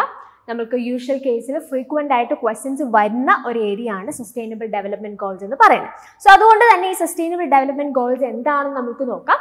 അതിനുശേഷം ഇതിന്റെ ഗോൾസ് എന്താണ്, ഈ ടാർഗറ്റ്സ് എന്താണ്, ആ രീതിയിലുള്ള ഒരു അനാലിസിസ് ചെയ്തതിനു ശേഷം ഈ ക്വസ്റ്റനിലേക്ക് നമുക്ക് തിരിച്ചു വരാം. Okay, but Sustainable Development Goals in the Varna, it is basically a collection of 17 global goals and there are 169 targets set by the United Nations General Assembly in 2015 for the year 2030. So basically, these Sustainable Development Goals in the Varna Ashiyam Rubam Konda Edu Varsham, that is in 2015. This is a target year under Adedana 2030. So Sustainable Development Goals in the പറയുമ്പോൾ അതിൽ എത്ര goals ആണ് involve ആയിരിക്കുന്നത്? That is 17. ഈ numbers എല്ലാം വളരെ important ആണ്, ഇയേഴ്സും വളരെ ഇമ്പോർട്ടൻ്റ് ആണ്. സോ 17 ഗോൾസ് ആണുള്ളത്. ഈ 17 ഗോൾസിനും കൂടിയിട്ട് ടോട്ടൽ 169 ടാർഗറ്റ്സ് ഉണ്ട്. 17 ഗോൾസിനുള്ളിൽ ഓരോ ഗോളിനും കൃത്യമായ ചില ടാർഗറ്റ്സ് അവർ വെച്ചിട്ടുണ്ട്. അപ്പോൾ ഒരു ഗോൾ അച്ചീവ് ചെയ്യാനായിട്ട് അവർ സ്പെസിഫിക്കലി പറയുന്ന ചില ടാർഗറ്റ്സ് ഉണ്ട്. അപ്പോൾ അതെല്ലാം കൂടി കൂട്ടിയാൽ നമുക്ക് 169 ടാർഗറ്റ്സ് ആണ് ടോട്ടലി ഉള്ളത്. അപ്പോൾ അങ്ങനെയാണെങ്കിൽ 17 ഗോൾസ് ഏതൊക്കെയാണെന്നുള്ളത് നമുക്ക് നോക്കാം. So you have the 17 sustainable goals given. So ഏതൊക്കെയാണ്? No poverty, zero hunger, good health and wellbeing, quality education, gender equality, അങ്ങനെ തുടങ്ങി പാർട്ട്ണർഷിപ്സ് ഫോർ ദി ഗോൾസ് വരെ വരുന്ന 17 ഗ്ലോബൽ ഗോൾസ് അല്ലെങ്കിൽ സസ്റ്റൈനബിൾ ഗോൾസ് ആണ് നമുക്കുള്ളത്. ഈ ഓരോ ഗോൾസിനും അതിൻ്റെതായിട്ടുള്ള ടാർഗറ്റ്സ് ഉണ്ട്. അപ്പോൾ ഇതെന്നുള്ളൊരു ക്വസ്റ്റൻ ആയിരുന്നു. സ്പെസിഫിക്കലി നമ്മളോട് പറഞ്ഞിരിക്കുന്ന ഏതാണ്? ഇതിനകത്ത് ഈ ക്വസ്റ്റിനകത്ത് നമ്മളോട് ഗോൾ നമ്പർ 12, അതായത് റെസ്പോൺസിബിൾ കൺസപ്ഷൻ ആൻഡ് പ്രൊഡക്ഷനുമായി ബന്ധപ്പെട്ട ഒരു ക്വസ്റ്റ്യൻ ആണ് നമ്മളോട് ചോദിച്ചിരിക്കുന്നത്. അപ്പോൾ ക്വസ്റ്റിൽ എന്താ നമ്മളോട് പറഞ്ഞിരിക്കുന്നത്? Under sustainable development goal 12, sustainable consumption and production, one of the targets is to reduce per capita food waste at the retail and consumer levels by. So basically ചോദിച്ചിരിക്കുന്നത് എന്താ? ഈ 12ാമത്തെ ഗോളായ സസ്റ്റൈനബിൾ കൺസപ്ഷൻ ആൻഡ് പ്രൊഡക്ഷനിൽ അതിൻ്റെതായിട്ടുള്ള ടാർഗറ്റ്സും ഉണ്ട്. Okay, ആ ടാർഗറ്റ്സിൽ ഈ പറയുന്ന ഒരു particular target ആണ് reduce per capita food waste at the retail and consumer level. അത് എത്രമാത്രം കുറയ്ക്കണം എന്നുള്ളതാണ് സ്പെസിഫിക്കലി ചോദിച്ചിരിക്കുന്നത്. ഇത് കുറച്ചുകൂടി ഡീറ്റെയിൽഡ് ആയിട്ടുള്ളൊരു ക്വസ്റ്റൻ ആണ്. യൂഷ്വൽ കേസിൽ നമ്മൾ ഈ സസ്റ്റൈനബിൾ ഡെവലപ്മെന്റ് ഗോൾസ് പഠിക്കുന്ന സമയത്ത് ആ 17 ഗോൾസ് എന്താണെന്നുള്ളതായിരിക്കും പ്രൈമറിലി നമ്മൾ നോക്കുന്നത്. യൂഷ്വൽ കേസിൽ നമ്മളോട് ചോദിക്കുന്ന ക്വസ്റ്റ്യൻസും അങ്ങനെ തന്നെയായിരിക്കും. 17 ഗോൾസ് റിലേറ്റഡ് ആയിട്ടുള്ള ക്വസ്റ്റ്യൻസ് ആണ് യൂഷ്വൽ കേസിൽ ചോദിച്ചുകൊണ്ടിരിക്കുക. പക്ഷേ റീസെൻറ്റ് എക്സാം ഒക്കെ പരിശോധിച്ച് കഴിഞ്ഞാൽ അവർ ഈ ഓരോ ഗോൾസിനകത്തുനിന്നും ആ ടാർഗറ്റ്സിൽ ഫോക്കസ് ചെയ്ത് ക്വസ്റ്റ്യൻസ് ചോദിക്കുന്നതായിട്ട് നമുക്ക് കാണാനായിട്ട് സാധിക്കും. അപ്പം 160 ഇവിടെ നമ്മൾ പറഞ്ഞില്ലേ, ഇവിടെ നമ്മൾ പറഞ്ഞു 169 ടാർഗറ്റ്സ് ആണ് ഈ പറയുന്ന സസ്റ്റൈനബിൾ ഡെവലപ്മെന്റ് ഗോൾസിന്റെ ഭാഗമായിട്ടുള്ളത്. അപ്പോൾ അതുകൊണ്ട് തന്നെ ഈ 169 ടാർഗറ്റ്സ് പഠിക്കുക എന്ന് പറഞ്ഞൊരു ഹെക്റ്റിക് ആയിട്ടുള്ളൊരു ടാസ്ക് തന്നെയാണ്. അപ്പോൾ ചെയ്യാൻ പറ്റുന്ന കാര്യം അതിനോടൊരു ഫെമിലിയാരിറ്റി ഉണ്ടാവുക, അറ്റ്ലീസ്റ്റ് ഇങ്ങനെ ചോദിച്ചിരിക്കുന്ന ക്വസ്റ്റ്യൻസിനോടെങ്കിലും ഒരു ഫെമിലിയാരിറ്റി ഉണ്ടാവുക എന്നുള്ളതാണ് നമുക്ക് അവിടെ ചെയ്യാനായിട്ട് സാധിക്കുന്നത്. എനിവേ ഈ ക്വസ്റ്റ്യൻ്റെ ആൻസർ ഇസ് ഓപ്ഷൻ B, 1/2 എന്നുള്ളതാണ് ഇതിന്റെ answer. So under Sustainable Development Goal 12, Sustainable Consumption and Production, one of the targets is to reduce per capita food waste at the retail and consumer levels by half, അല്ലെങ്കിൽ 1/2. That is option B. Moving to the next question. Given below are two statements. One is labeled as assertion A and the other is labeled as reason R. And the assertion says there has to be an integrated approach to achieve the targets of Sustainable Development Goals. And reason says many of the SDGs are interconnected. So basically the assertion reason question ആണ്. Sustainable Development Goals 17 ഏതൊക്കെയാണ് നമ്മൾ already ഇതിനു മുമ്പുള്ള ക്വസ്റ്റനിൽ കണ്ടു അല്ലേ? ഇതിനെ നമ്മൾ interlinked goals എന്നാണ് പറയുന്നത്. ദേ ആർ ഇന്റർകണക്റ്റഡ് ഗോൾസ്, അങ്ങനെയാണ് നമ്മൾ അതിനെ പെർസീവ് ചെയ്യേണ്ടത്. അപ്പം നിങ്ങൾ ഈ ഒരു സ്റ്റേറ്റ്മെന്റ്സിലേക്ക് വരൂ. There has to be an integrated approach to achieve the targets of sustainable development goals. അതായത് സസ്റ്റൈനബിൾ ഡെവലപ്മെന്റ് ഗോൾസ് അച്ചീവ് ചെയ്യണമെങ്കിൽ ഒരു ഇന്റഗ്രേറ്റഡ് ആയിട്ടുള്ള ഒരു അപ്രോച്ച് അല്ലെങ്കിൽ ഒരു ഇന്റർകണക്റ്റഡ് ആയിട്ടുള്ള ഒരു അപ്രോച്ച് അതിന് ആവശ്യമാണെന്നാണ് സ്റ്റേറ്റ്മെന്റ് 1 പറയുന്നത്, അല്ലെങ്കിൽ അസേർഷൻ പറയുന്നത്. ഓക്കെ, റീസൺ പറഞ്ഞിരിക്കുന്നത് എന്താ? Many of the SDGs are interconnected. എന്തുകൊണ്ടാണ് അങ്ങനെ ഒരു ഇന്റഗ്രേറ്റഡ് അപ്രോച്ച് ആവശ്യമായിരിക്കുന്നത്? ബിക്കോസ് പല SDGസും ഇന്റർകണക്റ്റഡ് ആണ് അല്ലെങ്കിൽ ഇന്റർലിങ്ക്ഡ് ആണെന്നാണ് പറഞ്ഞിരിക്കുന്നത്. സോ രണ്ട് സ്റ്റേറ്റ്മെന്റും ശരിയാണെന്ന് മാത്രമല്ല, റീസൺ ആയിട്ട് തന്നിരിക്കുന്ന സ്റ്റേറ്റ്മെന്റ് ഈ പറയുന്ന അസേർഷന് കൊടുക്കാൻ കഴിയുന്ന കറക്റ്റ് ആയിട്ടുള്ളൊരു എക്സ്പ്ലനേഷൻ കൂടിയാണ്. അപ്പം അങ്ങനെയാണെങ്കിൽ എൻ്റെ റൈറ്റ് ആൻസർ ഏതായിരിക്കും? Both A and R are correct, and R is the correct explanation of it. So that is option A. So the right answer for this question is obviously option A. Moving to the next question. Given below are two statements. One is labeled as assertion A and the other is labeled as reason R. So again, an assertion reason question ആണ്. Assertion പറഞ്ഞിരിക്കുന്നത് എന്താ? Coastlines are considered as high potential areas for wind energy generation, and reason says ocean water can be utilized as coolant during wind energy production. So ഈ അസേർഷനും റീസണും basically നിങ്ങൾ നോക്കുകയാണെങ്കിൽ wind energy പ്രൊഡക്ഷനുമായി ബന്ധപ്പെട്ടിട്ടുള്ള ഒരു അസേർഷനും റീസണുമാണ്. Statements നമുക്ക് നോക്കാം, അതിനുശേഷം ഇത് കൃത്യമായി ഈ റീസൺ കൃത്യമായി അസേർഷന് കൊടുക്കാൻ സാധിക്കുന്ന ഒരു എക്സ്പ്ലനേഷൻ ആണോ എന്നും കൂടെ നമുക്ക് പരിശോധിക്കാം. അസേർഷൻ പറയുന്നത് എന്താ? Cost lines are considered as high potential areas for wind energy generation. Cost lines wind energy production അല്ലെങ്കിൽ വിൻഡ് എനർജി ജനറേഷന് തീർച്ചയായിട്ടും സാധ്യതയുള്ളൊരു ഹൈ പൊട്ടൻഷ്യൽ ഏരിയ ആണ്. അല്ലെങ്കിൽ വിൻഡ് എനർജി പ്രൊഡ്യൂസ് ചെയ്യാൻ ജനറേറ്റ് ചെയ്യാനായിട്ട് ഒരുപാട് സാധ്യതകളുള്ള ഒരു സ്ഥലമാണ്, ഒരു പ്രദേശമാണ് കോസ്റ്റ് ലൈൻസ് എന്നാണ് പറഞ്ഞിരിക്കുന്നത്. അത് ശരിയാണ് അല്ലേ? അവിടെ വിൻഡ് കൂടുതലായിട്ട് ലഭിക്കുന്നുണ്ട്. സോ ദാറ്റ് അതിൽ നിന്ന് വിൻഡ് എനർജി പ്രൊഡ്യൂസ് ചെയ്യുക എന്ന് പറയുന്നത് തീർച്ചയായിട്ടും സാധിക്കുന്ന ഒരു കാര്യമാണ്. അപ്പോൾ അസേർഷൻ റൈറ്റ് ആയിട്ടുള്ള ഒരു സ്റ്റേറ്റ്മെന്റാണ്. റീസൺ പറയുന്നത് എന്താ? Ocean water can be utilised as coolant during wind energy production. അപ്പോൾ വിൻഡ് എനർജിയുമായിട്ട് ബന്ധപ്പെട്ട് നമുക്ക് കൂളൻസ് യൂസ് ചെയ്യേണ്ടതായിട്ടുണ്ട്. അപ്പോൾ അതിന് ഈ ഓഷ്യൻ വാട്ടർ യൂസ് ചെയ്യാം എന്നാണ് റീസൺ പറയുന്നത്. ആ സ്റ്റേറ്റ്മെന്റും ശരിയാണ്. പക്ഷേ ഈ രണ്ട് സ്റ്റേറ്റ്മെന്റുകളും അങ്ങോട്ടും ഇങ്ങോട്ടും ഇന്റർകണക്റ്റഡ് ആണെന്ന് നമുക്ക് പറയാൻ സാധിക്കില്ല. അല്ലെങ്കിൽ അസേർഷനായിട്ട് പറഞ്ഞിരിക്കുന്ന കാര്യത്തിനുള്ളൊരു റീസൺ അല്ല ആർ എന്ന് പറയുന്ന സ്റ്റേറ്റ്മെന്റ് ഇവിടെ കൊടുത്തിരിക്കുന്നത്. അപ്പം അസേർഷൻ പറയുന്നത് എന്താ? Coastal lines high potential areas ആണ് ഫോർ വിൻഡ് എനർജി ജനറേഷൻ എന്നാണ് പറഞ്ഞിരിക്കുന്നത്. പക്ഷേ റീസണിൽ എന്താ പറയുന്നത്? അതിൻ്റെ പ്രൊഡക്ഷനുമായിട്ട് ബന്ധപ്പെട്ട് എന്താ നമുക്ക് കൂളൻസ് ഉപയോഗിക്കേണ്ടതായിട്ടുണ്ട്, ടെമ്പറേച്ചർ റെഡ്യൂസ് ചെയ്യാൻ വേണ്ടി. അപ്പോൾ ആ കൂളൻസ് ആയിട്ട് ഓഷ്യൻ വാട്ടർ ഉപയോഗിക്കുക എന്നാണ് പറഞ്ഞിരിക്കുന്നത്. സ്റ്റേറ്റ്മെന്റുകൾ രണ്ടും ശരിയാണ്, പക്ഷേ they are not connected to each other. In that case നമുക്ക് എന്താ പറയാൻ സാധിക്കുക? ഈ ഒരു പെർട്ടിക്കുലർ സ്റ്റേറ്റ്മെന്റ്സ് അല്ലെങ്കിൽ അസേർഷൻ റീസൺ എന്താ? രണ്ടും ശരിയാണ്, പക്ഷെ റീസൺ ഒരു കറക്റ്റ് ആയിട്ടുള്ള എക്സ്പ്ലനേഷൻ അല്ല. That means both A and R are correct, but R is not the correct explanation of A. That is option B. So the right answer for this question is obviously option B. Moving to the next question. Targets of goal 7 of the Millennium Development Goals are. So നമ്മൾ ഇതിനു മുമ്പ് ഉണ്ടായിരുന്ന ഒരു ക്വസ്റ്റനിൽ sustainable development ഗോൾസിനെ കുറിച്ച് പറഞ്ഞു, അതിനെക്കുറിച്ച് സംസാരിച്ചു, important ആയിട്ടുള്ള ഒരു ഏരിയ ആണെന്ന് പറഞ്ഞു. അതുപോലെ തന്നെ ഉള്ള മറ്റൊരു ഏരിയ ആണ് മില്ലേനിയം ഡെവലപ്മെന്റ് ഗോൾസ് എന്ന് പറയുന്നത്. സോ ബേസിക്കലി എന്താ? നമുക്ക് ഡിഫറെൻറ്റ് ടൈപ്സ് ഓഫ് ഗോൾസ് അല്ലെങ്കിൽ മില്ലേനിയം ഡെവലപ്മെന്റ് ഗോൾസ്, ഏകദേശം 8ഓളം മില്ലേനിയം ഡെവലപ്മെന്റ് ഗോൾസ് നമുക്കുണ്ട്. മുമ്പ് നമ്മൾ പറഞ്ഞ സസ്റ്റൈനബിൾ ഡെവലപ്മെന്റ് ഗോൾസ് എത്രയാണെന്ന് നമ്മൾ ഓൾറെഡി പറഞ്ഞല്ലേ? 17 ആയിരുന്നു അവിടെ നമ്മൾ കണ്ടത്. മില്ലേനിയം ഡെവലപ്മെന്റ് ഗോൾസ് എന്ന് പറയുന്നത് they are 8 in number. So ഇതും കുറച്ചും കൂടെ സ്പെസിഫിക് ആയിട്ടുള്ള കുറച്ച് ഡീറ്റെയിൽഡ് ആയിട്ടുള്ള ഒരു ക്വസ്റ്റ്യൻ തന്നെയാണ്. യൂഷ്വൽ കേസിൽ ഞാൻ സസ്റ്റൈനബിൾ ഡെവലപ്മെന്റ് ഗോൾസിൽ പറഞ്ഞതുപോലെ തന്നെ ഇവിടെ നിന്ന് നമുക്ക് യൂഷ്വൽ കേസിൽ വരുന്ന ഒരു ക്വസ്റ്റ്യൻ എന്താ? ആ 8 ഗോൾസ് എന്തൊക്കെയാണെന്ന് അറിയാമെങ്കിൽ ആ രീതിയിലുള്ള ക്വസ്റ്റ്യൻസ് ആണ് യൂഷ്വൽ കേസിൽ വരാറ്. പക്ഷേ ഈ പറഞ്ഞതുപോലെ റീസെന്റ് എക്സാംസ് ഒക്കെ നമ്മളൊന്ന് പരിശോധിച്ചാൽ കുറച്ചും കൂടി ഇൻഡെപ്ത് ആയിട്ടുള്ള ക്വസ്റ്റ്യൻസ് ആ ഏരിയയിൽ നിന്ന് വരുന്നതായിട്ട് നമുക്ക് കാണാനായിട്ട് സാധിക്കും. സോ മില്ലേനിയം ഡെവലപ്മെന്റ് ഗോൾസ് എന്താണ്, ഏതൊക്കെയാണ് ഈ മില്ലേനിയം ഡെവലപ്മെന്റ് ഗോൾസ് എന്ന് നമുക്കൊന്ന് നോക്കാം. അതിനുശേഷം നമുക്ക് ഈ ക്വസ്റ്റ്യനിലേക്ക് തിരിച്ചു വരാം. സോ മില്ലേനിയം ഡെവലപ്മെന്റ് ഗോൾസ് ഞാൻ ഓൾറെഡി പറഞ്ഞതുപോലെ 8 ഗോൾസ് ആണ് that UN member states have agreed to try to achieve by the year 2015. 2015 എന്ന ടാർഗറ്റ് ഇയർ വെച്ചിട്ട് United Nations member States agree ചെയ്തിട്ടുള്ള 8 ഗോൾസ് ആണ് ഈ മില്ലേനിയം ഡെവലപ്മെന്റ് ഗോൾസ് എന്ന് പറയുന്നത്. അപ്പം നമ്മൾ ഓൾറെഡി പറഞ്ഞതുപോലെ 8 ഗോൾസ് ഉണ്ട്, അതിന് 21 ടാർഗറ്റ്സ് ഉണ്ട്, അത് മാത്രമല്ല 60 ഇൻഡിക്കേറ്റേഴ്സ് ഉണ്ട്. അപ്പം 8 ഗോൾസ് ഉണ്ട്, ആ 8 ഗോൾസിൽ ഓരോന്നിനും അതിൻ്റെതായിട്ടുള്ള ചില ടാർഗറ്റ്സ് ഉണ്ട്. അപ്പോൾ കൃത്യമായിട്ട് ഈ ടാർഗറ്റ്സ് അച്ചീവ് ചെയ്യാനായിട്ട് സാധിക്കുന്നുണ്ടോ അത് മനസ്സിലാക്കാനായിട്ട് സഹായകരമാണ് ചില ഇൻഡിക്കേറ്റേഴ്സും അവർ ഈ ഒരു മില്ലേനിയം ഡെവലപ്മെന്റ് ഗോൾസിന്റെ ഭാഗമായിട്ട് പരാമർശിച്ചിട്ടുണ്ട്. ഓക്കെ, അപ്പോൾ ഇത് കുറച്ചും കൂടെ നമുക്ക് പഠിക്കാൻ സാധിക്കുന്ന ഒരു ഏരിയ, കാരണം 21 ടാർഗറ്റ്സേ ഉള്ളൂ, മറ്റതുപോലെയല്ല, കുറച്ചും കൂടെ വാസ്റ്റ് ആണ് മറ്റതെന്ന് പറയുന്നത് സസ്റ്റൈനബിൾ ഡെവലപ്മെന്റ് ഗോൾസ് എന്ന് പറയുന്നത്. അപ്പോൾ ഇത് നിങ്ങൾക്ക് പഠിക്കാൻ സാധിക്കുമെങ്കിൽ അത് വളരെയധികം ഹെൽപ്ഫുൾ ആയിരിക്കും.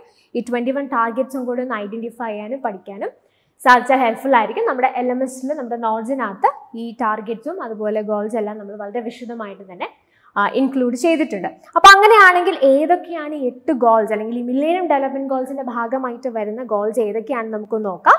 We have reduced poverty and social exclusion, achieve universal primary education, promote gender equality and empower women, reduce child mortality, improve maternal health, combat HIV, AIDS and tuberculosis, ensure environmental sustainability and finally partnership for development. So ഇതാണ് 8 millennium development goals എന്ന് പറയുന്നത്. അപ്പോൾ നമ്മളോട് ചോദിച്ച question is specifically focusing on goal number 7. 7ാമത്തെ ഗോളുമായിട്ട് ബന്ധപ്പെട്ടിട്ടുള്ള ഒരു ക്വസ്റ്റ്യൻ ആണ് നമ്മളോട് ചോദിച്ചിരിക്കുന്നത്. ക്വസ്റ്റ്യൻ എന്താണ്? Targets of goal 7 of the millennium development goals are. അപ്പം 7ാമത്തെ ഗോൾ എന്തായിരുന്നു? ദാറ്റ് ഇസ് എൻഷുർ എൻവയൺമെന്റൽ സസ്റ്റൈനബിലിറ്റി. അപ്പോൾ ഈ എൻവയൺമെന്റൽ സസ്റ്റൈനബിലിറ്റി അച്ചീവ് ചെയ്യുന്നതുമായിട്ട് ബന്ധപ്പെട്ട് ഈ ഗോളുമായിട്ട് റിലേറ്റ് ചെയ്തിട്ടുള്ള ടാർഗറ്റ്സ് ഏതൊക്കെയാണ് ഓപ്ഷൻസിൽ നിന്ന് ഐഡന്റിഫൈ ചെയ്യാനാണ് ക്വസ്റ്റ്യനിൽ പറഞ്ഞിരിക്കുന്നത്. സോ നിങ്ങൾ ഓപ്ഷൻസ് നോക്കൂ. Control global warming, universal access to modern energy, increase global percentage of renewable energy, mitigating air pollution, double the improvement in energy efficiency. So basically ഈ പറയുന്ന environmental sustainability achieve ചെയ്യുന്നതുമായിട്ട് ബന്ധപ്പെട്ട് ആ ഗോളുമായി ബന്ധപ്പെട്ട് പറയുന്ന ടാർഗറ്റ്സിൽ നമുക്ക് ഐഡന്റിഫൈ ചെയ്യാൻ പറ്റുന്നതിനകത്ത് ഏതൊക്കെയാണ്? That is universal access to modern energy, increase global percentage of renewable energy and also double the improvement in energy efficiency. So B, C and E ആണ് ഇതിന്റെ right answer. So B, C and E only is option C. So the right answer for this question is obviously option C. Moving to the next question, in which year did the first commitment period of the Kyoto Protocol come to an end? And we have the options 2011, 2012, 2014 and 2008. So ഈ Kyoto protocol എന്ന് പറയുന്നത് വളരെ important ആയിട്ടുള്ള ഒരു area ആണ്. ഞാൻ നിങ്ങളുടെ അടുത്ത് ഓൾറെഡി പറഞ്ഞു, നമുക്ക് ചില കോർ ഏരിയാസ് ഉണ്ട് ഈ പറയുന്ന പീപ്പിൾ ആൻഡ് എൻവയൺമെൻറ്റ് എന്ന മൊഡ്യൂളിൽ. സോ അതിനകത്ത് വളരെ ഇമ്പോർട്ടൻ്റ് ആയിട്ടുള്ളൊരു പാർട്ടാണ് അല്ലെങ്കിൽ ഒരു ടോപ്പിക്കാണ് എൻവയൺമെൻറ്റ് റിലേറ്റഡ് ആയിട്ടുള്ള കൺവെൻഷൻസും പ്രോട്ടോകോൾസും. സോ അതിനകത്ത് തന്നെ ആ പ്രോട്ടോകോൾസിൽ തന്നെ വളരെ ഇമ്പോർട്ടൻ്റ് ആയിട്ടുള്ളൊരു പ്രോട്ടോകോളാണ് ക്യോട്ടോ പ്രോട്ടോകോൾ എന്ന് പറയുന്നത്. ഒരുപാട് ക്വസ്റ്റ്യൻസ് ചോദിക്കുന്ന, ഫ്രീക്വൻ്റ് ആയിട്ട് എല്ലാ തവണയും ക്വസ്റ്റ്യൻസ് നമുക്ക് എക്സ്പെക്ട് ചെയ്യാൻ സാധിക്കുന്ന ഒരു പെർട്ടിക്കുലർ ഏരിയ ആണ് ക്യോട്ടോ പ്രോട്ടോകോൾ എന്ന് പറയുന്നത്. സോ അതുകൊണ്ട് നമുക്ക് ഈ ക്യോട്ടോ പ്രോട്ടോകോൾ എന്താണെന്ന് നോക്കിയതിന് ശേഷം ഇതിൻ്റെ കമ്മിറ്റ്മെൻറ്റ് പീരീഡിനെ കുറിച്ച് സംസാരിക്കാം. അതിനകത്ത് നിന്നും ഈ പെർട്ടിക്കുലർ ക്വസ്റ്റ്യൻ ആവശ്യമായിട്ടുള്ള ഡേറ്റ അല്ലെങ്കിൽ ഇൻഫർമേഷൻ നമുക്ക് കിട്ടുന്നതായിരിക്കും. സോ എന്താണ് ഈ ക്യോട്ടോ പ്രോട്ടോകോൾ എന്ന് പറഞ്ഞാൽ? ഈ ക്യോട്ടോ പ്രോട്ടോകോളിലേക്ക് വരുന്നതിന് മുമ്പ് ഇതിൻ്റെ ഒരു ഹിസ്റ്ററി ട്രേസ് ചെയ്യുന്നത് വളരെയധികം ഹെൽപ്ഫുൾ ആയിരിക്കും. അല്ലെങ്കിൽ ഈ ക്യോട്ടോ പ്രോട്ടോകോൾ മനസ്സിലാക്കുന്നതിന് മുമ്പ് കൃത്യമായി ഈ ക്യോട്ടോ പ്രോട്ടോകോൾ എങ്ങനെ വന്നു എന്ന് മനസ്സിലാക്കുന്നത് വളരെ ഹെൽപ്ഫുൾ ആയിരിക്കും. സോ നിങ്ങൾ പീപ്പിൾ ആൻഡ് എൻവയൺമെൻറ്റ് ഒക്കെ പഠിച്ചിട്ടുള്ളവരോ അല്ലെങ്കിൽ പ്രിപ്പയർ ചെയ്തിട്ടുള്ളവരോ ഒക്കെ ആണെങ്കിൽ നിങ്ങൾക്ക് ഇങ്ങനെ ഒരു പേര് അല്ലെങ്കിൽ ഇങ്ങനെ ഒരു കൺവെൻഷനെ കുറിച്ച് നിങ്ങൾ കേട്ടിട്ടുണ്ടായിരിക്കും. That is United Nations framework convention on climate change. Okay, അതെന്താ? UNFCCC എന്നുള്ള ഒരു പേര് നിങ്ങൾ കേട്ടിട്ടുണ്ടായിരിക്കും. UNFCCCയുടെ ഫുൾ ഫോം എന്താണ്? United Nations framework convention on climate change. So ഈ United Nations framework convention on climate change അഥവാ UNFCCCയുടെ അപ്പെക്സ് ബോഡീനെ നമ്മൾ വിളിക്കുന്ന പേരാണ് കോൺഫറൻസ് ഓഫ് പാർട്ടീസ് അല്ലെങ്കിൽ COP എന്ന് നമ്മൾ വിളിക്കുന്നു. ആ COP എല്ലാ ഇയറിലും ഇവർ ഗ്യാദർ ചെയ്യാറുണ്ട്. ഇവർ ഒന്നിച്ചു കൂടി ഈ പറയുന്ന ഈ UNFCCCയിൽ അവർ പറയുന്ന അല്ലെങ്കിൽ അതുമായിട്ട് ബന്ധപ്പെട്ട എൻവയൺമെൻറ്റൽ ഇഷ്യൂസിനെ കുറിച്ച് അവർ ചർച്ച ചെയ്യുകയും അതിന് വേണ്ടിയുള്ള മെഷേഴ്സിനെ കുറിച്ച് ആലോചിക്കുകയൊക്കെ ചെയ്യാറുണ്ട്. അപ്പോൾ അങ്ങനെ നടന്ന ഒരു COP ആണ് ആക്ച്വലി ഈ ക്യോട്ടോ പ്രോട്ടോകോളിലേക്ക് ലീഡ് ചെയ്തത്. സോ ബേസിക്കലി അങ്ങനെ ഈ COP ഞാൻ പറഞ്ഞു ഓരോ തവണ നടക്കാറുണ്ടെന്ന് പറഞ്ഞു. UNFCCCയുടെ അപ്പെക്സ് ബോഡിയാണ് കോൺഫറൻസ് ഓഫ് പാർട്ടീസ്. അവർ എല്ലാ വർഷവും ഗ്യാദർ ചെയ്യാറുണ്ട്. അപ്പോൾ അതിൽ മൂന്നാമത്തെ തവണ COP 3 അവരെവിടെയാണ്? ബേസിക്കലി അവർ കൂടിയത്. That was in Kyoto. ജപ്പാനിലുള്ള ക്യോട്ടോയിലാണ് മൂന്നാമത്തെ COP അവർ കൂടിയത്. അവിടെ വെച്ചാണ് ഈ ക്യോട്ടോ പ്രോട്ടോകോൾ എന്ന് പറയുന്നൊരു കാര്യം എസ്റ്റാബ്ലിഷ്ഡ് ആവും. അപ്പോൾ ക്യോട്ടോ പ്രോട്ടോകോളിലേക്ക് വരുന്നതിന് മുമ്പ് ഇത് എന്താണ് അല്ലെങ്കിൽ ഇത് എങ്ങനെ ഉണ്ടായി എന്ന് പറയാൻ വേണ്ടിയിട്ടാണ് അതിൻ്റെ ഒരു ഹിസ്റ്ററിയെക്കുറിച്ച് ഞാൻ സംസാരിച്ചത്. So this Kyoto protocol was adopted in Kyoto, Japan on 11th December 1997 and hence got the name of Kyoto Protocol. അപ്പോൾ 1997ലാണ് ക്യോട്ടോ പ്രോട്ടോകോൾ വരുന്നത്. ആൻഡ് ഈ ഒരു പെർട്ടിക്കുലർ പ്രോട്ടോകോൾ അഡോപ്റ്റ് ചെയ്തത് ഈ പറയുന്ന COP, ക്യോട്ടോ, ജപ്പാനിലുള്ള ക്യോട്ടോ എന്ന് പറയുന്ന സ്ഥലത്ത് നടന്ന COPയിൽ വെച്ചാണ്. അതുകൊണ്ടാണ് ഇതിനെ ക്യോട്ടോ പ്രോട്ടോകോൾ എന്ന് വിളിക്കുന്നത്. ഓക്കെ, അപ്പൊ അങ്ങനെ ഇത് സംഭവിക്കുന്നു. അതിനുശേഷം ഇത് this officially came into force in 2005ലാണ് ഇത് ഒഫീഷ്യലി വരുന്നത്. അതിനുശേഷം നമ്മൾ മനസ്സിലാക്കേണ്ട കാര്യം എന്താ, ഈ ക്യോട്ടോ പ്രോട്ടോകോളുമായി ബന്ധപ്പെട്ട് 2 കമ്മിറ്റ്മെന്റ് പീരീഡ്സ് ആണുള്ളത്. അപ്പോൾ ഇതിനകത്ത് അവർ പരാമർശിച്ചിരിക്കുന്ന കാര്യങ്ങൾ അച്ചീവ് ചെയ്യാൻ വേണ്ടിയിട്ട് അവർ 2 കമ്മിറ്റ്മെന്റ് പീരീഡ്സ് ആണ് പ്രധാനമായും ക്യോട്ടോ പ്രോട്ടോകോളുമായി ബന്ധപ്പെട്ടുള്ളത്. അതിനകത്ത് ഫസ്റ്റ് കമ്മിറ്റ്മെന്റ് പീരീഡ് എന്ന് പറയുന്നത് എന്നാ സ്റ്റാർട്ട് ചെയ്തത് 2008ലാണ് ആൻഡ് ഇറ്റ് എൻഡഡ് ഇൻ 2012. 2008 തുടങ്ങി 2012 അവസാനിക്കുന്നതായിരുന്നു ആദ്യത്തെ കമ്മിറ്റ്മെന്റ് പീരീഡ് എന്ന് പറയുന്നത്. പക്ഷെ പിന്നീട് വീണ്ടും എന്ത് ചെയ്തു, ആ ഒരു പീരീഡ് അവർ എക്സ്റ്റെൻഡ് ചെയ്തു. 2012 തൊട്ട് സെക്കൻഡ് കമ്മിറ്റ്മെന്റ് പീരീഡ് സ്റ്റാർട്ട് ചെയ്യാണ് and it extended up to 2020. So basically നിങ്ങൾ മനസ്സിലാക്കേണ്ട കാര്യം എന്താ, first commitment period started in 2008 and ended in 2012 and second commitment period started in 2012 and it ended in 2020. So നമ്മുടെ question തന്നെ നമ്മളോട് ചോദിച്ചിരിക്കുന്നത്, in which year did the first commitment period of the Kyoto Protocol come to an end? So first commitment period എന്നാണ് start ചെയ്തത് 2008ലാണ് and it ended in 2012. So എന്ന് ഇത് end ചെയ്തു എന്നാണ് question. So that is option B, 2012. Moving to the next question, which of the following greenhouse gases were the target gases whose emission was to be covered under the first commitment period of the Kyoto Protocol? So basically Kyoto Protocol വന്നതിന്റെ ഉദ്ദേശം എന്തായിരുന്നു, ഈ greenhouse ഗ്യാസസിന്റെ emission control ചെയ്യുക എന്നുള്ള ഒരു ഉദ്ദേശത്തിലാണ് Kyoto protocol നിലവിൽ വരുന്നത്. അപ്പോൾ അതിന്റെ ഫസ്റ്റ് കമ്മിറ്റ്മെന്റ് പീരീഡിൽ നമ്മൾ ഫസ്റ്റ് കമ്മിറ്റ്മെന്റ് പീരീഡിനെ കുറിച്ചും സെക്കൻഡ് കമ്മിറ്റ്മെന്റ് പീരീഡിനെ കുറിച്ചും ഒക്കെ സംസാരിച്ചു കഴിഞ്ഞ ക്വസ്റ്റില്.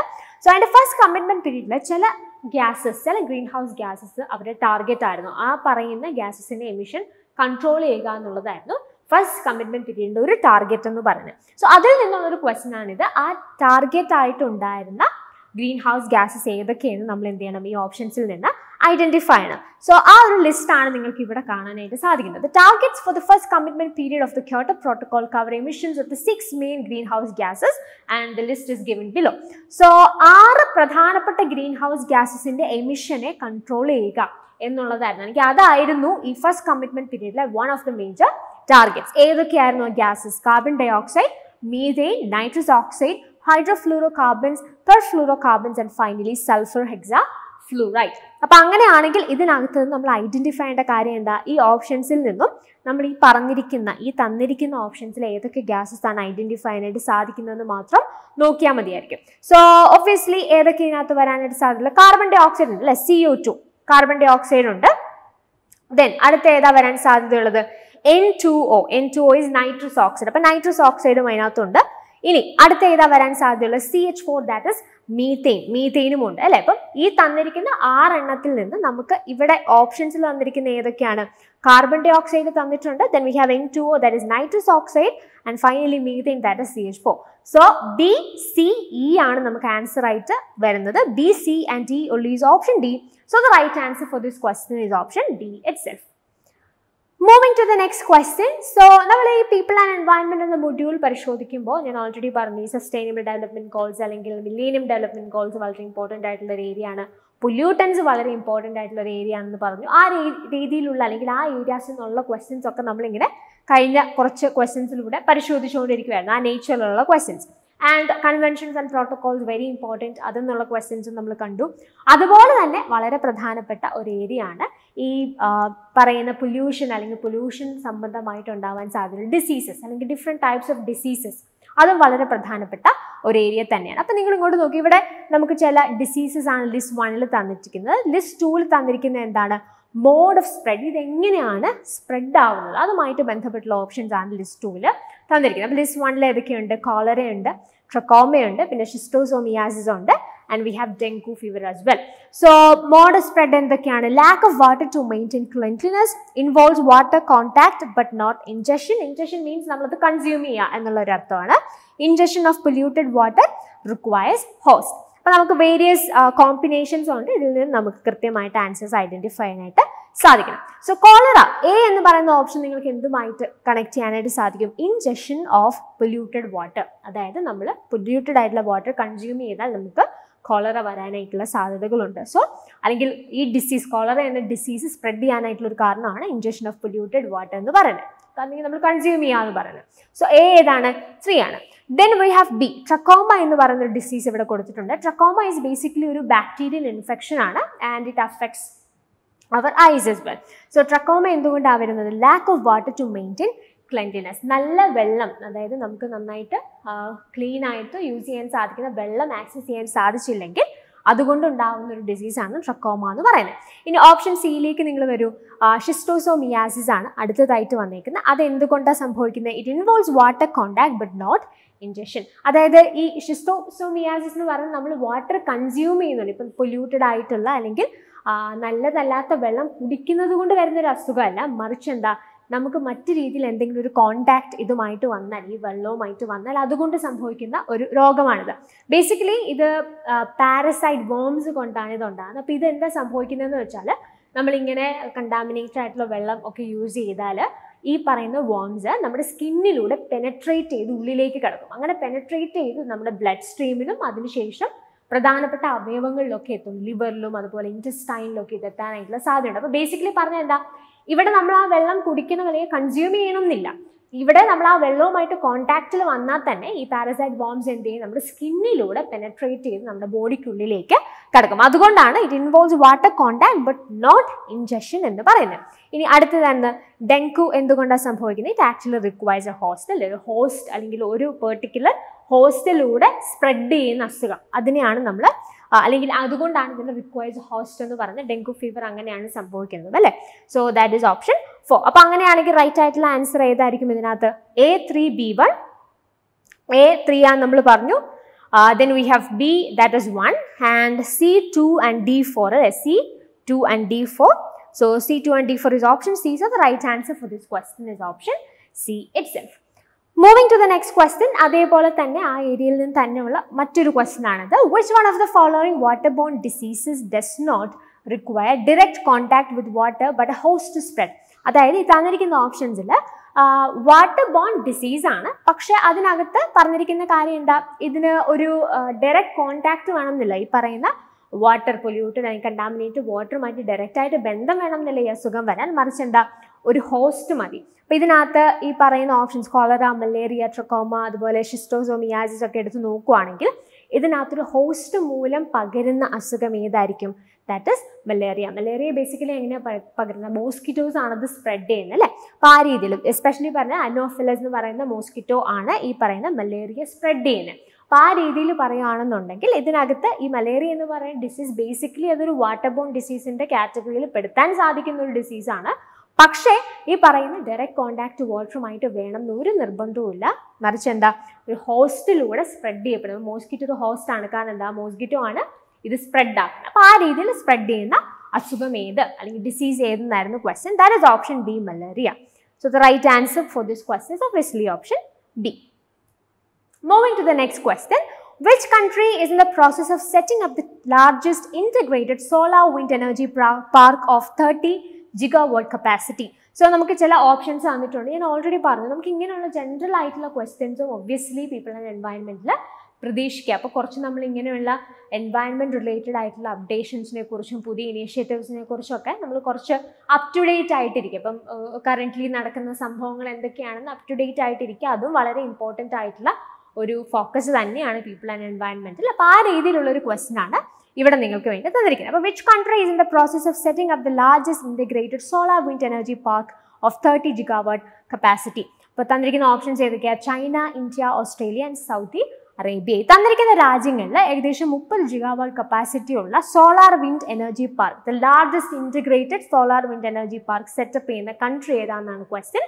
So that is none other than India itself. So ഇന്ത്യയാണ് ബേസിക്കലി ഇങ്ങനൊരു പുതിയ പ്രൊജക്റ്റുമായിട്ട് വരുന്നത്. സോ അതിനെക്കുറിച്ച് നമുക്ക് നോക്കാം, ഇതെന്താ സംഭവം, ഇത് എവിടെയാണ്, ഏത് സ്ഥലത്താണിത് ഈ പ്രൊജക്റ്റ് വരുന്നതെന്നൊക്കെ നമുക്ക് നോക്കാം. Prime Minister of India Narendra Modi laid the foundation stone in Gujarat for a renewable energy production complex that would be larger than any existing or planned electricity units in the world. The hybrid solar and wind power system is envisaged to reach 30 gigawatts. So basically ഈ ഒരു പദ്ധതി, ഈ ഒരു programme എവിടെയാണ് വരുന്നത്? ഗുജറാത്തിലാണ് വരുന്നത്. And ക്വസ്റ്റനിൽ പറഞ്ഞിരുന്നത് പോലെ തന്നെ it is basically larger than any existing or planned electricity units in the world. ഇപ്പോൾ കറൻ്റ്ലി ഉള്ളതോ ഓൾറെഡി പ്ലാനിൽ ഇരിക്കുന്നതോ ആയ മറ്റ് എല്ലാ ഇലക്ട്രിസിറ്റി യൂണിറ്റ്സിനേക്കാളും ലാർജർ ആയിട്ടുള്ളൊരു പദ്ധതിയാണ് ബേസിക്കലി ഗുജറാത്തിൽ വരാനായിട്ട് പോകുന്നത്. ആൻഡ് ബേസിക്കലി ഇതെന്താണ്? It is a hybrid solar and wind power system and it envisaged to reach അതിൻ്റെ ഗോൾ എത്ര? 30 gigawatt എനർജി ഉൽപ്പാദിപ്പിക്കുക എന്നുള്ള ഉദ്ദേശത്തിലാണ്. Solar wind, hybrid solar wind power system ആയിരിക്കും ഇത്. പ്ലേസ് ഗുജറാത്ത് ആണെന്ന് ഓർത്തിരിക്കുക. So and also it is a largest ആയിട്ടുള്ള പ്ലാൻ തന്നെയാണ്, larger than any existing or planned electricity units in the world. അപ്പോൾ കമ്മിങ് ബാക്ക് ടു ദ ക്വസ്റ്റനും അത് തന്നെയാണ് ചോദിച്ചിരിക്കുന്നത്. Which country is in the process of setting up the largest integrated solar wind energy park of 30 gigawatt capacity? That is option B, India. Moving to the next question. Again, അതേ നേച്ചറിൽ തന്നെ ഒരു question ആണ്. ഇങ്ങനെ general ആയിട്ട് നമുക്ക് വരുന്ന ക്വസ്റ്റൻസിന്റെ നേച്ചറിൽ തന്നെ വരുന്ന മറ്റൊരു ക്വസ്റ്റൻ ആണ്. What percentage of India's land is vulnerable to earthquakes? So ഇതൊക്കെയെന്ന് പറഞ്ഞാൽ നമുക്ക് അങ്ങനെ നമ്മൾ ഇപ്പം ഈ ഒരു ക്വസ്റ്റൻ കാണുന്ന സമയത്ത് നമുക്ക് കുറച്ചുകൂടി അപ് ടു ഡേറ്റ് ആകും. ഓക്കെ, ഇങ്ങനെയുള്ള വിവരങ്ങൾ അല്ലെങ്കിൽ ഈ രീതിയിലുള്ള കാര്യങ്ങളെക്കുറിച്ചും ഒരു അവയർനെസ് ഉണ്ടാവണം എന്നുള്ള രീതിയിൽ നമുക്ക് മനസ്സിലാക്കി പഠിക്കാൻ സാധിക്കുന്ന ഒരു കാര്യം. യൂഷ്വൽ കേസിൽ ഈ എർത്ത് കുറിച്ച് നമ്മൾ പഠിക്കുമ്പോൾ എർത്ത് കാരണം എന്താണ്, അതുപോലെ തന്നെ റിച്ചർ സ്കെയിലുമായിട്ട് ബന്ധപ്പെട്ട കാര്യങ്ങളൊക്കെ ആയിരിക്കും നമ്മൾ മെയിൻലി ഫോക്കസ് ചെയ്യുന്നത്. പക്ഷേ ഇവിടെ പെർട്ടിക്കുലർലി ചോദിച്ചിരിക്കുന്നത് ഇന്ത്യയുടെ ഫുൾ ലാൻഡ് മാസ് എടുത്തു കഴിഞ്ഞാൽ അതിനകത്ത് എത്ര പെർസെൻറ്റേജ് ആണ് എർത്ത് വൾനറബിൾ ആയിട്ടുള്ളതെന്നാണ് ക്വസ്റ്റൻ. അപ്പോൾ ഇങ്ങനെയുള്ള ഏരിയാസൊക്കെ നമ്മൾ പഠിക്കണം എന്നുണ്ടെങ്കിൽ തീർച്ചയായിട്ടും ഇങ്ങനെ ക്വസ്റ്റൻസിനോടൊരു ഫെമിലിയാരിറ്റി വരുമ്പോഴാണ് നമ്മൾ കുറച്ചും കൂടെ ഒക്കെ ആ മേഖലയുമായിട്ട് ബന്ധപ്പെട്ട വിവരങ്ങൾ കളക്ട് ചെയ്യാനും അപ് ടു ഡേറ്റ് ആയിട്ടിരിക്കാനും ശ്രമിക്കുള്ളൂ. അപ്പോൾ അതാണ് ഈ ക്വസ്റ്റൻസ് ഈ ഒരു ഏരിയയിൽ ചെയ്യുന്നതിൻ്റെ ഒരു മെറിറ്റ്. എസ്പെഷ്യലി ഇങ്ങനെയുള്ള ജനറൽ ആയിട്ടുള്ള ഏരിയാസ് മനസ്സിലാക്കുന്നതിൽ അത് നമ്മൾ ഒത്തിരി ഹെൽപ്പ് ചെയ്യും. സോ ബേസിക്കലി ഇതിൻ്റെ ആൻസർ എന്ന് പറയുന്ന ഓപ്ഷൻ എ ആണ്. Approximately 57% of India's land is vulnerable to earth. So ഇന്ത്യയുടെ ടോട്ടൽ ലാൻഡ് മാസ് എടുക്കുകയാണെന്നുണ്ടെങ്കിൽ അതിനെ ഡിഫറെൻറ്റ് സീസ്മിക് സോൺസ് ആയിട്ട്, എർത്ത് റിലേറ്റഡ് ആയിട്ടുള്ള സീസ്മിക് സോൺസ് ആയിട്ട് നമുക്ക് തിരിക്കാനായിട്ട് സാധിക്കും. 2 to 5 എന്ന് പറയുന്ന റേഞ്ചിലാണ് നമ്മളതിനെ തിരിക്കുക. ലോ റിസ്ക് ഏരിയ തുടങ്ങി വെരി ഹൈ റിസ്ക് ഏരിയ വരെ ആ രീതിയിലാണ് ഈ സോൺസിനെ തിരിക്കുക. അപ്പോൾ ഇതുമായിട്ട് റിലേറ്റ് ചെയ്ത് നിങ്ങൾക്ക് റെഫർ ചെയ്യാനും പഠിക്കാനായിട്ട് സാധിക്കുന്ന മറ്റൊരു കാര്യമാണ് ഈ സീസ്മിക് സോൺസ് എന്തൊക്കെയാണ്, അല്ലെങ്കിൽ ഈ ഓരോ റേഞ്ചിലും, അല്ലെങ്കിൽ ഈ പറഞ്ഞ സീസ്മിക് സോൺ 2 എന്ന് പറയുമ്പോൾ എന്തായിരിക്കും, സീസ്മിക് സോൺ 5 എന്ന് പറഞ്ഞാൽ എന്താ, ഈ ബേസിക്കലി പറഞ്ഞാൽ റിസ്ക് അതിൻ്റെ variations very low to very high ആ രീതിയിലുള്ളതാണ് ഈ ഒരു സോൺസിൻ്റെ ഡിഫറൻസിയേഷൻ എന്ന് പറയുന്നത്. അപ്പോൾ ആ ഏരിയ ഒക്കെ പഠിക്കുകയാണെന്നുണ്ടെങ്കിൽ അത് വളരെയധികം ഹെൽപ്ഫുൾ ആയിരിക്കും. സോ ഇങ്ങനെയുള്ള ക്വസ്റ്റ്യൻസ് കാണുമ്പോഴാണ് ബേസിക്കലി അങ്ങനെയുള്ള കാര്യങ്ങളെക്കുറിച്ച് നമ്മൾ ഒന്ന് ഐഡൻറ്റിഫൈ ചെയ്യാനും പഠിക്കാനായിട്ടും ശ്രമിക്കാം. ഓക്കെ, എനിവേ ഇതിൻ്റെ റൈറ്റ് ആയിട്ടുള്ള ആൻസർ ഏതാണ്? That is option A, approximately 57%. Moving to the next question. So ഇതിനകത്ത് നമ്മളോട് പറഞ്ഞിരിക്കുന്നത് എന്താ, ഡിഫറെൻറ്റ് ഹസാർഡസ് വേസ്റ്റിനെ കുറിച്ചാണ് ഓപ്ഷൻ 1 ലിസ്റ്റ് 1 തന്നിരിക്കുന്നത്. ലിസ്റ്റ് 2 അവരുടെ ക്യാരക്ടറിസ്റ്റിക് ഫീച്ചേഴ്സ് തന്നിട്ടുണ്ട്. അപ്പോൾ ഈ വേസ്റ്റ്, അതുപോലെ വേസ്റ്റ് മാനേജ്മെൻറ്റ് ഒക്കെ എഗെയിൻ ഒരു ഇമ്പോർട്ടൻ്റ് ആയിട്ടുള്ള ഒരു ഏരിയ ആണ്. നമുക്ക് different types of waste materials ഉണ്ട്. അപ്പോൾ അതിനെക്കുറിച്ചൊരു അവയർനെസ് ഉണ്ടാവുക.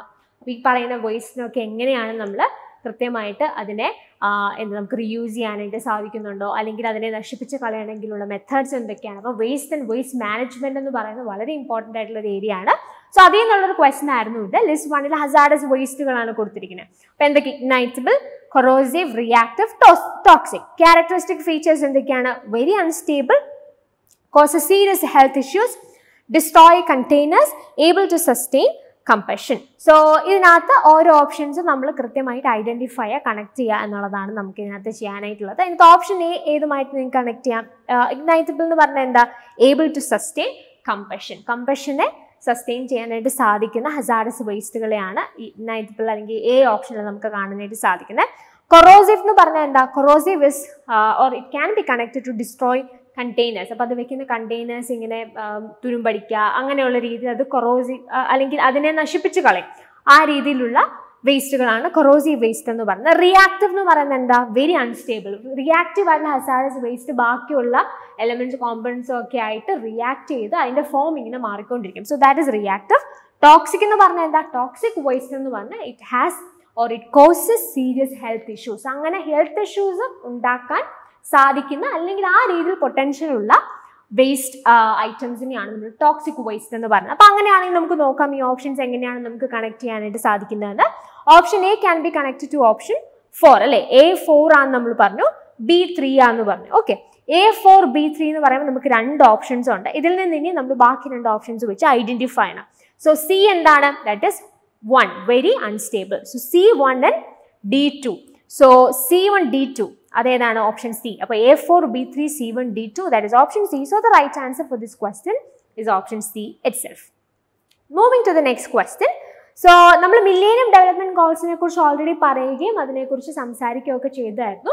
അപ്പോൾ ഞാൻ നിങ്ങളോട് ഓൾറെഡി പറഞ്ഞല്ലേ, ഇതിൽ നിന്ന് യൂഷ്വൽ കേസിൽ നമുക്ക് വന്നുകൊണ്ടിരുന്ന ക്വസ്റ്റ്യൻ എന്ന് പറഞ്ഞാൽ ആ ഗോൾസ്, ഇപ്പോൾ 8 ഗോൾസ് ആണ് മില്ലേനിയം ഡെവലപ്മെന്റ് ഗോൾസിലുള്ളത്.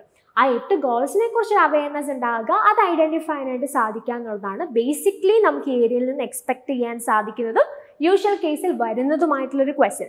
അപ്പോൾ ആ രീതിയിലുള്ളൊരു ക്വസ്റ്റ്യൻ ആണിത്. സോ ഇവിടെ ഇത് ആ 8 ഗോൾസ് അറിയാവുന്നവർക്ക് ഈസി ആയിട്ട് ഐഡന്റിഫൈ ചെയ്യാനായിട്ട് ചെയ്യുന്ന അല്ലെങ്കിൽ ഐഡന്റിഫൈ ചെയ്ത് ആൻസർ ചെയ്യാൻ സാധിക്കുന്ന ഒരു ക്വസ്റ്റ്യൻ മാത്രമായിരുന്നു. സോ മില്ലേനിയം ഡെവലപ്മെന്റ് ഗോൾസിലെ ആദ്യത്തെ 4 ഗോൾസ് ആണ് തന്നിരിക്കുന്നത്. അതിന്റെ എയിംസും ഇവിടെ കൃത്യമായി തന്നിട്ടുണ്ട്. അപ്പൊ നമുക്ക് നോക്കാം. ഗോൾ 1 എന്ന് പറയുന്നത് എന്തായിരുന്നു? Goal 1 reduce poverty and social exclusion. So reduce poverty and social exclusion എന്ന് പറയുന്നത് എന്താ? അതുമായിട്ട് റിലേറ്റ് ചെയ്ത് നിങ്ങൾക്ക് എടുക്കാൻ സാധിക്കുന്ന കാര്യം ഏതാണ്? That is eradicate extreme poverty and hunger എന്നുള്ളതാണ് നിങ്ങൾക്ക് എടുക്കാനായിട്ട് സാധിക്കുന്നത്. അടുത്ത എന്താണ്? Achieve universal primary education. Goal 2 എന്ന് പറയുന്നത് എന്താ? Achieve universal primary education. So goal 2 is 4.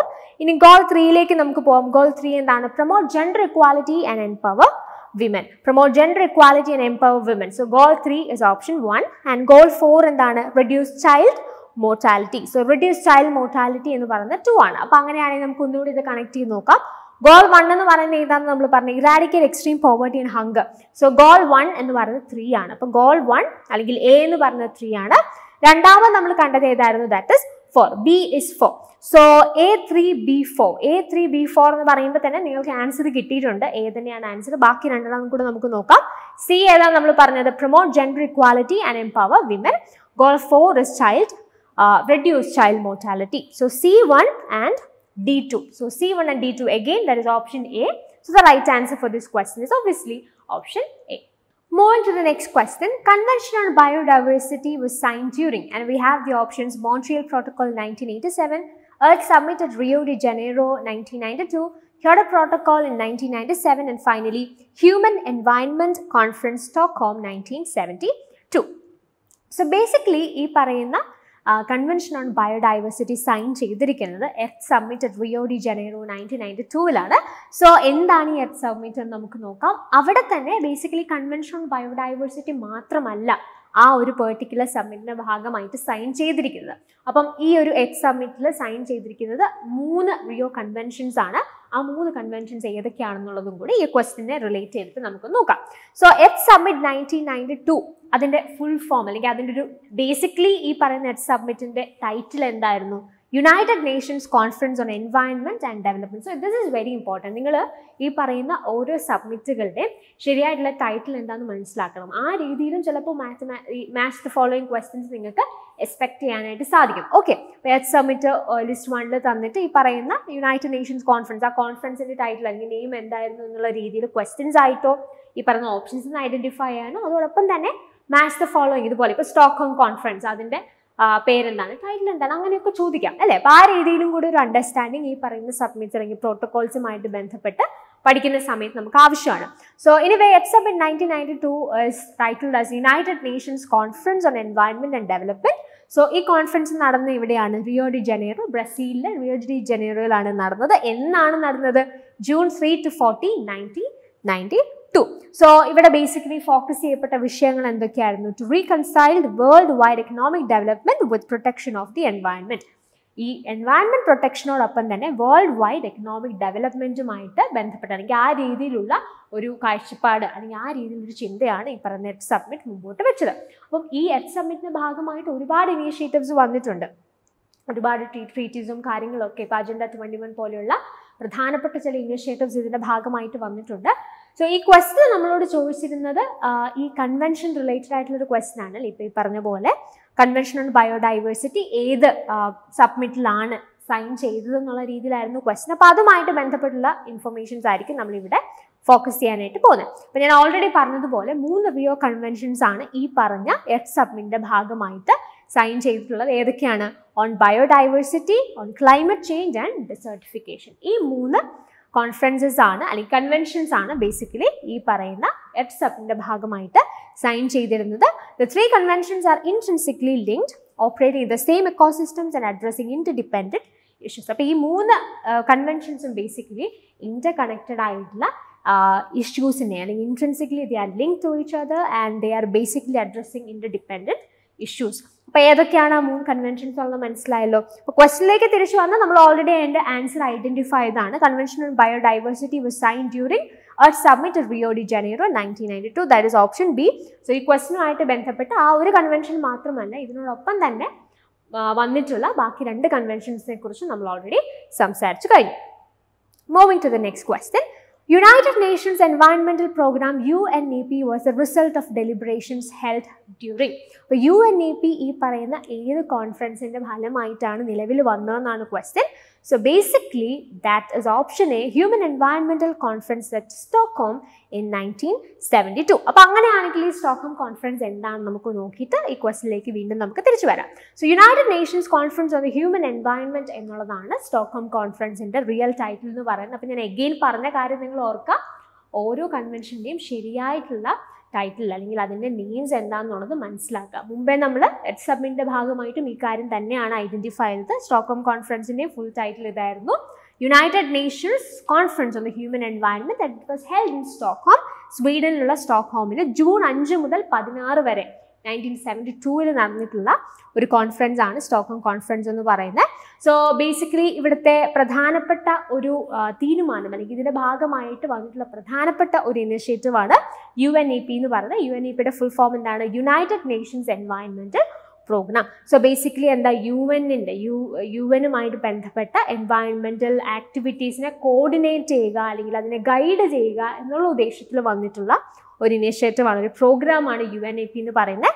So അതിൻ്റെ ഫുൾ ഫോം വളരെ ഇമ്പോർട്ടൻ്റ് ആട്ടോ. UNEP stands for United Nations environment programme. ഇത് നിലവിൽ വന്നത് 1972 എന്തിൻ്റെ ഭാഗമായിട്ട് വന്നു? സ്റ്റോക്ക്ഹോം കോൺഫറൻസിൻ്റെ ഭാഗമായിട്ട് വന്നു. സ്റ്റോക്ക്ഹോം കോൺഫറൻസിൻ്റെ ഒറിജിനൽ ടൈറ്റിൽ എന്താ?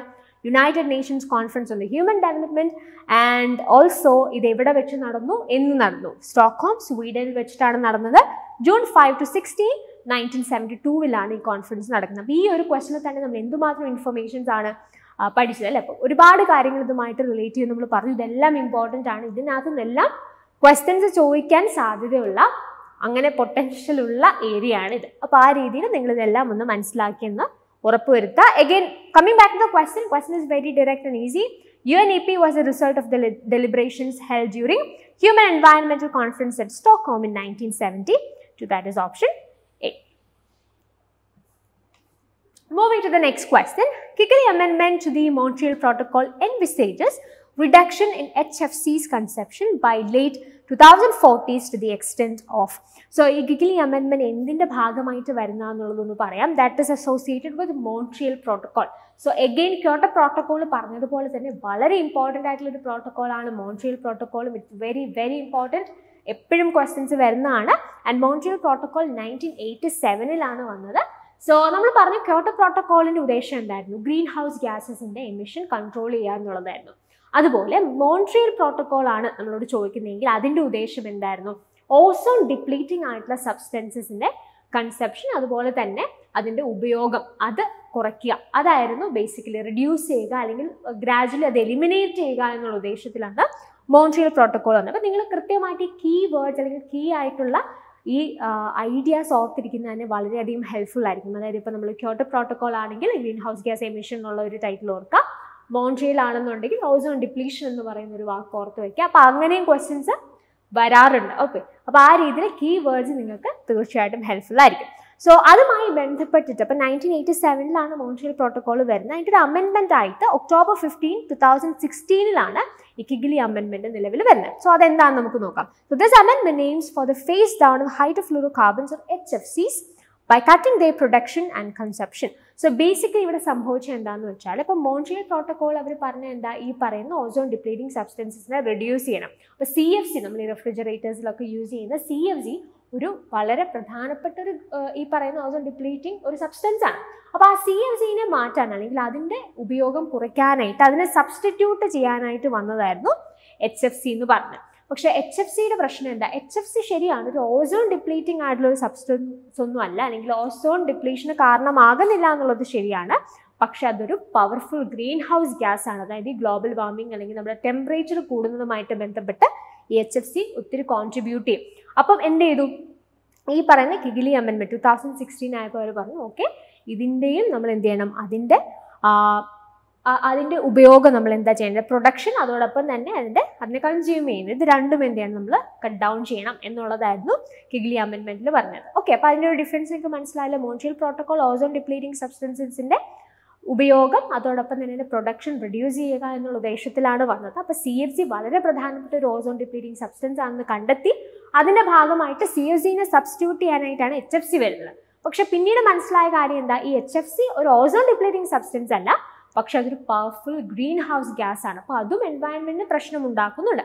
അപ്പോൾ അതിൻ്റെ ഉപയോഗവും എന്ത് ചെയ്യണം, ഫേസ് ഡൗൺ ചെയ്യണം എന്നുള്ള ഉദ്ദേശത്തിലാണ് ഈ ഒരു പെർട്ടിക്കുലർ അമെൻമെന്റ് നിലവിൽ വരുന്നത്. സോ വളരെ പെർട്ടിക്കുലർ ആയിട്ട് പറയുകയാണെങ്കിൽ ഇതിന്റെ എയിം എന്തായിരുന്നു, the goal is to achieve over 80% reduction in HFC consumption by 2047. ഇത് വളരെ സ്പെസിഫിക് ആയിട്ടുള്ള ഒരു കണക്കാണ്. ക്വസ്റ്റനിൽ അവരൊരു റേഞ്ച് ആണ് തന്നിരിക്കുന്നത്. ഓക്കെ, ഇവിടെ പറഞ്ഞിരിക്കുന്നത് 2047 കൂടി 80% എങ്കിലും ഈ പറഞ്ഞ HFCയുടെ റിഡക്ഷൻ അതോടൊപ്പം തന്നെ അതിൻ്റെ കൺസ്യൂം ചെയ്യുന്ന അളവ് ഇത് റെഡ്യൂസ് ചെയ്യുക എന്നുള്ളതായിരുന്നു ഉദ്ദേശം. ക്വസ്റ്റിൽ നമ്മളോട് പറഞ്ഞിരിക്കുന്നത് എന്താ, കിഗ്ലി അമെൻമെന്റ് to the Montreal protocol envisages reduction in HFC's consumption by late 2040s to the extent of. അപ്പോൾ നമ്മൾ കൃത്യമായിട്ടുള്ളൊരു കണക്ക് പറഞ്ഞു, ഇവിടെ ഒരു റഫ് ആയിട്ടുള്ളൊരു റേഞ്ച് ആണ് അവർ പറയുന്നത്. ഇയറും കൃത്യമായിട്ട് 2047 ആണ് നമ്മൾ പറഞ്ഞത്, ഇവിടെ 2040s എന്നുള്ള രീതിയിൽ ഒരു കണക്കാണ് ഇവർ പറയുന്നത്. എനിവേ നിങ്ങൾക്ക് ആ 80% എന്നുള്ള ഉത്തരം അല്ലെങ്കിൽ ആ ഒരു പെർട്ടിക്കുലർ ഫിഗർ അറിയാമെങ്കിൽ ആൻസർ കണ്ടെത്തുന്നതിൽ പ്രശ്നമൊന്നുമില്ല. ദാറ്റ് ഈസ് ഓപ്ഷൻ സി അല്ലേ, 80 to 85%. That is option C. Moving to the next question, given below are two statements. Statement 1 says summer smog is primarily associated with photochemical formation of ozone and other pollutants. Statement 2 says the Great Smog of London disaster is a classic example of summer smog. So basically ഈ സ്മോഗിനെ കുറിച്ച് പറയുമ്പോൾ തന്നെ smog രണ്ട് തരത്തിലുണ്ട്, summer സ്മോഗും ഉണ്ട്, winter സ്മോഗും ഉണ്ട്. അപ്പോൾ ഒന്നാമത്തെ സ്റ്റേറ്റ്മെന്റിൽ എന്താ പറഞ്ഞിരിക്കുന്നത്, summer smog is primarily associated with photochemical formation of ozone and other pollutants. അത് ശരിയായിട്ടുള്ളൊരു സ്റ്റേറ്റ്മെന്റ് ആണ്. സമ്മർ സ്മോഗിനുള്ള ഒരു പ്രധാനപ്പെട്ട കാര്യം എന്താണ്, it is associated with the photochemical formation of ozone and other pollutants. ഈ പറയുന്ന ഓസോണും മറ്റ് പൊല്യൂട്ടൻസും ഈ സൺലൈറ്റിൽ ഉണ്ടാവുന്ന ചില റിയാക്ഷൻസ് അല്ലെങ്കിൽ അതിൻ്റെ ചില ആ രീതിയിലുള്ള ചില റിയാക്ഷൻസ് കൊണ്ടാണ് ബേസിക്കലി സമ്മർ സ്മോഗ് ഉണ്ടാവുന്നത് എന്നാണ് സ്റ്റേറ്റ്മെന്റ് 1 പറഞ്ഞിരിക്കുന്നത്. ആ സ്റ്റേറ്റ്മെന്റ് ശരിയാണ്. രണ്ടാമത്തെ സ്റ്റേറ്റ്മെന്റിലേക്ക് വരൂ. The great smog of London disaster is a classic example of summer smog. So ഈ ബേസിക്കലി ഈ പറയുന്ന great smog of London disaster സംഭവിക്കുന്നത് December 1952 സോ ഈ great smog of London disaster was not a summer smog, അതൊരു winter smog ആയിരുന്നു. അപ്പോൾ കുറച്ച് ദിവസങ്ങളായിട്ട് അവിടെ ഭയങ്കര വിന്ററും അങ്ങനത്തെ ഒരു ക്ലൈമറ്റ് ഒക്കെ ആയിരുന്നു. അതിൻ്റെ ഭാഗമായിട്ട് ഈ പറയുന്ന വിന്റർ സ്മോഗ് അവിടെ ഉണ്ട്. ആ രീതിയിൽ അതൊരു ഡിസാസ്റ്റർ ആയിട്ട് വരുന്നു. അതാണ് ബേസിക്കലി ഈ പറയുന്ന great smog of London disaster എന്ന് പറയുന്നത്. ബേസിക്കലി ഓർക്കേണ്ട കാര്യം എന്താ, സ്മോഗ് തന്നെ രണ്ട് തരത്തിലുണ്ടാവാം, സമ്മർ സ്മോഗും ഉണ്ട്, വിന്റർ സ്മോഗും ഉണ്ട്. സമ്മർ സ്മോഗിൻ്റെ ഒരു അതെങ്ങനെ സംഭവിക്കുന്നു എന്നുള്ളതുമായി റിലേറ്റ് ചെയ്യുന്ന ഒരു പ്രധാനപ്പെട്ട റീസൺ ആണ് സ്റ്റേറ്റ്മെന്റ് 1 തന്നിരിക്കുന്നത്. That is a right statement. പക്ഷെ രണ്ടാമത് തന്നിരിക്കുന്ന സ്റ്റേറ്റ്മെന്റിൽ ഈ പറയുന്ന great smog of London disaster ഒരു സമ്മർ സ്മോഗ് ആണെന്നാണ് പറഞ്ഞിരിക്കുന്നത്. ദാറ്റ് ഇസ് റോങ്, അതൊരു വിന്റർ സ്മോഗ് ആണ്. സോ അങ്ങനെയാണെന്നുണ്ടെങ്കിൽ ഏതായിരിക്കും ആൻസർ? സ്റ്റേറ്റ്മെന്റ് 1 ശരിയാണ്, പക്ഷേ സ്റ്റേറ്റ്മെന്റ് 2 തെറ്റാണ്. So statement 1 is true, but statement 2 is false. So option C. So the right answer for this question is obviously option C. Moving to the next question, which of the following are the main goals of the Convention on Biological Diversity? So basically, നമ്മൾ ഈ ഒരു കൺവെൻഷനെ കുറിച്ച് ഇതിനു മുമ്പ് ഒരു ക്വസ്റ്റ്യനിൽ discuss ചെയ്തതാണ്. അപ്പോൾ ഈ കൺവെൻഷൻ ഓൺ ബയോളജിക്കൽ ഡൈവേഴ്സിറ്റിയുടെ ഭാഗമായിട്ടുള്ള പ്രധാനപ്പെട്ട ഗോൾസ് ഏതൊക്കെയാണെന്ന് ഓപ്ഷൻസിൽ നിന്ന് ഐഡന്റിഫൈ ചെയ്യുക. അതാണ് ക്വസ്റ്റ്യൻ. സോ ഇത് ശരിക്കും പറഞ്ഞാൽ നമുക്ക് ഓപ്ഷൻസ് വായിച്ച് അത്യാവശ്യം ഒരു സെൻസിബിൾ ആയിട്ട് തോന്നുന്ന ഓപ്ഷൻസ് ഐഡന്റിഫൈ ചെയ്താൽ മതിയായിരിക്കും. ഈ പറയുന്ന ബയോഡൈവേഴ്സിറ്റിയുമായി ബന്ധപ്പെട്ട് എടുക്കാൻ സാധിക്കുന്ന ഓപ്ഷൻസ് ഏതൊക്കെയെന്നും ഐഡന്റിഫൈ ചെയ്താൽ ഇത് ആൻസർ ചെയ്യുന്നതിൽ ബുദ്ധിമുട്ടില്ല. ഓപ്ഷൻസ് നോക്കൂ.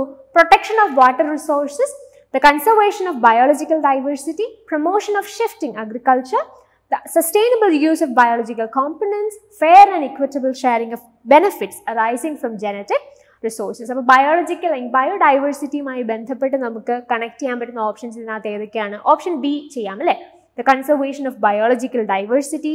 ദെൻ അടുത്ത ഏതാ? ഓപ്ഷൻ ഡി ചെയ്യാം, the sustainable use of biological components. ഈ നോക്കാമല്ലോ, fair and equitable sharing of benefits arising from genetic resources. So B, D and E ആണ് ഇതിന്റെ answer. So B, D and E only is option C. So the right answer for this question is obviously option C. Moving to the next question, which one of the following articles of the Indian Constitution talks about a duty to protect the environment?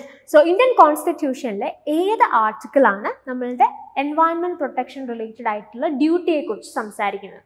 So again ഇതും വളരെ എന്താ important ആയിട്ടുള്ള ഒരു question ആണ്. നമുക്ക് കുറച്ച് ഈ constitution related ആയിട്ടുള്ള അവയർനെസ്, എസ്പെഷ്യലി എൻവയൺമെന്റൽ റിലേറ്റഡ് ആയിട്ടുള്ള ആക്ട്സ് ഏതൊക്കെയാണ്, അല്ലെങ്കിൽ എൻവയൺമെന്റിനെ കുറിച്ച് സംസാരിക്കുന്ന പ്രധാനപ്പെട്ട ഭാഗങ്ങൾ ഇന്ത്യൻ കോൺസ്റ്റിറ്റ്യൂഷൻസിന്റെ ഏതൊക്കെയാണ്, കോൺസ്റ്റിറ്റ്യൂഷൻ റിലേറ്റഡ് ആയിട്ടുള്ള എൻവയൺമെന്റ് റിലേറ്റഡ് ആയിട്ടുള്ള ഇത്തരത്തിൽ ചില അവയർനെസ് അല്ലെങ്കിൽ ഇത്തരത്തിലുള്ള ചില ധാരണ ഉണ്ടാവുന്നതും നമുക്ക് വളരെ ഹെൽപ്ഫുൾ ആയിരിക്കും. ആ രീതിയിലുള്ള ക്വസ്റ്റ്യൻസും നമുക്ക് എക്സ്പെക്ട് ചെയ്യാനായിട്ട് സാധിക്കും. എനിവേ ഇതിന്റെ റൈറ്റ് ആയിട്ടുള്ള ആൻസർ എന്ന് പറയുന്നത് ഓപ്ഷൻ ഡി ആണ്, article 51AG.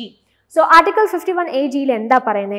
It says that it shall be duty of every citizen of India to protect and improve the natural environment including forests, lakes, rivers and wildlife, and to have compassion for living creatures. So basically ee parayna 51AG ilana nammude duty to protect the environment ennu parayna aashayam ulpeduthirikkunnathu. So anyway the right answer for this question is option D. Moving to the next question, which of the following natural hazards is characterized by progressive occurrence and multi-causality?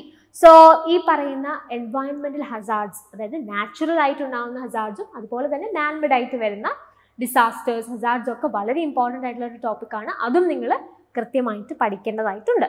So ഇതിനാണ് നമ്മളോട് ചോദിച്ചിരിക്കുന്നത് എന്താ, വളരെ പ്രോഗ്രസീവായിട്ട് gradually സംഭവിക്കുന്ന എന്നാൽ multi causality ഉള്ള, multiple കോസസിന് അല്ലെങ്കിൽ multiple causes ഉള്ള പ്രോഗ്രസീവ് ആയിട്ട് വരുന്ന ഹസാർഡ് ഏതാണെന്നാണ് ക്വസ്റ്റ്യൻ. അപ്പം നിങ്ങൾ ഓപ്ഷൻസ് നോക്കൂ. Earthquake, volcanic eruption, epidemic, storm. So പ്രോഗ്രസീവായി സംഭവിക്കുന്ന ഒരുപാട് പേരെ ഒരേ സമയത്ത് അഫക്റ്റ് ചെയ്യാൻ സാധ്യതയുള്ള ആ രീതിയിലൊക്കെയുള്ള ഒരു ഹസാർഡ് ഇതിനകത്തേക്ക് ഇതായിരിക്കും ഒബ്വിയസ്ലി എപ്പിഡമിക് ആയിരിക്കും അല്ലേ. So the right answer for this question is option C, that is epidemic. Moving to the next question, how many missions are there under the Climate Action Plan of Government of India? So Government of India Climate Action Plan le etra missions undannulla question. So namukku National Action Plan on Climate Change endannu nokkam. Adinu shesham ഇതിനകത്ത് എത്ര goals ആണ് ഉള്ളത്, ആ ഓരോ മിഷൻസും ഏതൊക്കെയാണ് എന്നുള്ളത് നമുക്കൊന്ന് നോക്കിയിട്ട് ഈ ക്വസ്റ്റ്യനിലേക്ക് വരാം. So basically the national action plan on climate change launch ചെയ്തത് ജൂൺ 30, 2008 സോ ഇതിന്റെ ഉദ്ദേശം എന്തായിരുന്നു? It identifies measures that promote development objectives while also yielding core benefits for addressing climate change effectively.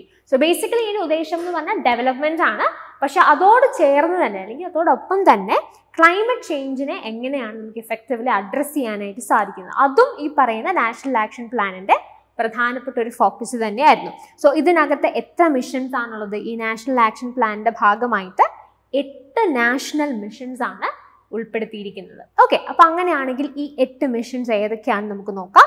National solar mission, national mission for enhanced energy efficiency, national mission on sustainable habitat, national water mission, national mission for sustaining the Himalayan ecosystem, national mission for a green India, national mission four sustainable agriculture and finally national mission on strategic knowledge four climate change. So ഈ 8 missions ആണ് നമ്മളുടെ ഈ national action പ്ലാനിന്റെ അല്ലെങ്കിൽ national action plan on climate ചേഞ്ചിന്റെ ഭാഗമായിട്ട് വരുന്നത്. So ഈ ക്വസ്റ്റ്യൻ വളരെ ഈസി ആയിട്ടുള്ള ഒരു ക്വസ്റ്റ്യൻ ആയിരുന്നു. എത്ര മിഷൻസ് ആണ് climate action plan of government of ഇന്ത്യയുടെ ക്ലൈമറ്റ് ആക്ഷൻ പ്ലാനിന്റെ ഭാഗമായിട്ട് വരുന്നതെന്നാണ് ചോദിച്ചിരിക്കുന്നത്. സോ ഒബ്വിയസ്ലി നമ്മൾ കണ്ടതുപോലെ 8 നാഷണൽ മിഷൻസ് ആണുള്ളത്. So it is option B. So the right answer for this question is option B itself. So ഇതിനകത്ത് നിന്ന് തന്നെ നമുക്ക് എക്സ്പെക്ട് ചെയ്യാവുന്ന മറ്റൊരു തരത്തിലുള്ള ക്വസ്റ്റ്യൻ ആണ് ഈ പറയുന്ന ഈ 8 മിഷൻസ് എന്താണെന്നുള്ള കൃത്യമായിട്ടുള്ളൊരു ധാരണ ആവശ്യമായിട്ടുള്ള ക്വസ്റ്റ്യൻസ്. അതായത് ഇപ്പോൾ ഈ ഒരു ക്വസ്റ്റ്യൻ നിങ്ങൾ നോക്കിയേ, which of the following are the missions of the National Action Plan on Climate Change? And we have given various options as well. So ഈ ഓപ്ഷൻസിൽ നിന്ന് ഈ national action plan and climate ചേഞ്ചിന്റെ ഭാഗമായി വരുന്ന മിഷൻസ് ഏതൊക്കെയാണ് ഐഡന്റിഫൈ ചെയ്യാൻ നമ്മൾ പറഞ്ഞിരുന്നത്. So national solar mission, green India mission, western Ghats development mission, national water mission, air pollution mitigation mission. So already നമ്മൾ ആ 8 മിഷൻസ് ഏതൊക്കെയാണെന്ന് കണ്ടു കഴിഞ്ഞു. അപ്പോൾ അതുകൊണ്ട് തന്നെ ഈ ഒരു ക്വസ്റ്റ്യൻ നിങ്ങൾക്ക് ഈസി ആയിട്ട് ആൻസർ ചെയ്യാവുന്നതേ ഉള്ളൂ. National solar mission, green Indian mission, national water mission. So A, B, D ആണ് ഇതിന്റെ ഓപ്ഷൻസ്, റൈറ്റ് ആയിട്ടുള്ള options. So A, B and D only is option A. So the right answer for this question is option A itself. Moving to the next question, the faintest detectable noise by a healthy human ear is of. We have the option 0 decibel, 1 decibel, 10 decibel and 20 decibel. അപ്പോൾ ഈ noise അല്ലെങ്കിൽ noise pollution, noise related ആയിട്ടുള്ള concepts ഒക്കെ വളരെയധികം explore ചെയ്യപ്പെട്ടുകൊണ്ടിരിക്കുന്ന ഒരു area ആണ്. അപ്പം sound intensity എന്താണ്, നോയ്സ് പൊല്യൂഷനുമായിട്ട് ബന്ധപ്പെട്ട ചില ആക്ടുകളെ കുറിച്ചുള്ള ധാരണ, ആ രീതിയിലൊക്കെ നമുക്ക് ഈ ഒരു ഏരിയയിൽ നിന്ന് ക്വസ്റ്റ്യൻസ് എക്സ്പെക്ട് ചെയ്യാം. അപ്പോൾ ഇത് ചോദിച്ചിരിക്കുന്നത് എന്താ, ഒരു വളരെ ഹെൽത്തി ആയിട്ടുള്ളൊരു ഹ്യൂമൻ ഇയറിന് കേൾക്കാൻ സാധിക്കുന്ന ഏറ്റവും ഫെയിൻറ്റസ്റ്റ് ആയിട്ടുള്ള ഡിറ്റക്റ്റബിൾ നോയ്സ് ഏതാണ് എന്നുള്ളതാണ് question. The right answer for this question is option A, 0 decibel ആണ്. 0 ഡെസിബിളിലുള്ള സൗണ്ട് ആണ് ഒരു ഹെൽത്തി ഹ്യൂമൻ ഇയറിന് ഡിറ്റക്ട് ചെയ്യാൻ സാധിക്കുന്ന ഏറ്റവും ഫെയിൻറ്റസ്റ്റ് ആയിട്ടുള്ള നോയ്സ് എന്ന് പറയുന്നത്. So the right answer for this question is option A. Moving to the next question. So ഇതും ഒരു ജനറൽ ആയിട്ടുള്ള ഒരു ക്വസ്റ്റ്യൻ ആയിരുന്നു. എൻവയൺമെന്റ് റിലേറ്റഡ് ഒക്കെ ആയിട്ടുള്ള ചില ആക്ട്സ് തന്നിട്ടുണ്ട്. അത് ഏത് വർഷമാണ് നിലവിൽ വന്നത്, അപ്പോൾ ആ രീതിയിൽ ഒരു അണ്ടർസ്റ്റാൻഡിങ് ആവശ്യമായിട്ടുള്ള ഒരു ക്വസ്റ്റ്യൻ ആയിരുന്നു. ഒരു ജനറൽ ക്വസ്റ്റ്യൻ ആണ്. സോ ആക്ട്സ് ഏതൊക്കെ തന്നിരിക്കുന്നത്, water prevention and control act, air prevention and control act, environment protection act, the factories അമെൻമെന്റ് ആക്ട്. അപ്പോൾ വർഷങ്ങൾ നിങ്ങൾക്ക് ലിസ്റ്റുകൾ തന്നിട്ടുണ്ട്. അപ്പോൾ നമുക്ക് ഓരോ ആക്ട്സും എന്നാണ് നിലവിൽ വന്നതെന്ന് നോക്കാം. അതിനുശേഷം ഈ ആൻസറിലേക്ക്, ഈ ക്വസ്റ്റ്യനിലേക്ക് നമുക്ക് തിരിച്ചു വരാം. So water prevention and control act 1974 വരുന്നത്. Air prevention and control act എന്ന നിലവിൽ വന്നത് that is in 1981. Environment Protection Act was in 1986 and the Factories Amendment Act came in 1987. അപ്പോൾ നമുക്ക് നോക്കാം ക്വസ്റ്റ്യൻസിൽ അല്ലെങ്കിൽ ആ ക്വസ്റ്റ്യനിൽ നൽകിയിരിക്കുന്ന ഓപ്ഷൻസ് നമുക്ക് മാച്ച് ചെയ്ത് നോക്കാം. Water prevention and control act 1974. So A എന്ന് പറയുന്ന ഏതാ, 1974, that is 2. Then air prevention and control act 1981 എന്ന് പറയുന്ന ഓപ്ഷൻ 4 ആണ്. അപ്പോൾ ബി എന്ന് പറയുന്ന ഏതാ, 4 ആണ്. Then we have Environment Protection Act that is 1986. So 1986 എന്ന് പറയുന്നത് 1 ആണ്. So C is 1. And then the Factories Amendment Act 1987. So 1987 is option 3. So D എന്ന് പറയുന്നത് എന്താ, ഓപ്ഷൻ 3 ആണ്. അപ്പോൾ അങ്ങനെയാണെങ്കിൽ റൈറ്റ് ആയിട്ടുള്ള കോമ്പിനേഷൻ ഏതാ, A2, B4, C1 and D3, that is option B. So the right answer for this question is option B itself. Moving to the next question. ഇത് ഞാൻ ഓൾറെഡി പറഞ്ഞതുപോലെ പ്രോട്ടോകോൾസ് റിലേറ്റഡ് ആയിട്ടുള്ള ഒരു ക്വസ്റ്റ്യൻ ആണ്. അപ്പോൾ ഞാൻ ഈ പറഞ്ഞ കീ വേർഡ്സ് ആണ്, നമ്മൾ ഓസോൺ ഡിപ്ലീഷൻ അല്ലെങ്കിൽ greenhouse gases, climate change, ആ രീതിയിൽ നിങ്ങൾ കീ ആയിട്ടുള്ള ടേംസ് അല്ലെങ്കിൽ കീ ആയിട്ടുള്ള കോൺസെപ്റ്റുകൾ ഓർത്തിരുന്ന് കഴിഞ്ഞാൽ നിങ്ങൾക്ക് ഈസിയായി ആൻസർ ചെയ്യാൻ സാധിക്കുന്ന ഒരു ക്വസ്റ്റ്യൻ ആണ്. സോ മോൺട്രിയൽ പ്രോട്ടോകോൾ എന്തിനു വേണ്ടിയിട്ട് അല്ലെങ്കിൽ എന്ത് ഇഷ്യൂവിനെ അഡ്രസ്സ് ചെയ്യാനായിട്ടാണ് വന്നത്? ഓൾറെഡി കഴിഞ്ഞ ക്വസ്റ്റ്യൻസിൽ ഞാനത് മെൻഷൻ ചെയ്തിരുന്നു. ഓസോൺ ഡിപ്ലീഷൻ ആയിരുന്നു അവർ അഡ്രസ്സ് ചെയ്ത അല്ലെങ്കിൽ ഈ പ്രോട്ടോകോൾ അഡ്രസ്സ് ചെയ്ത ഇഷ്യൂ എന്ന് പറയുന്നത് ഓസോൺ ഡിപ്ലീഷൻ ആയിരുന്നു.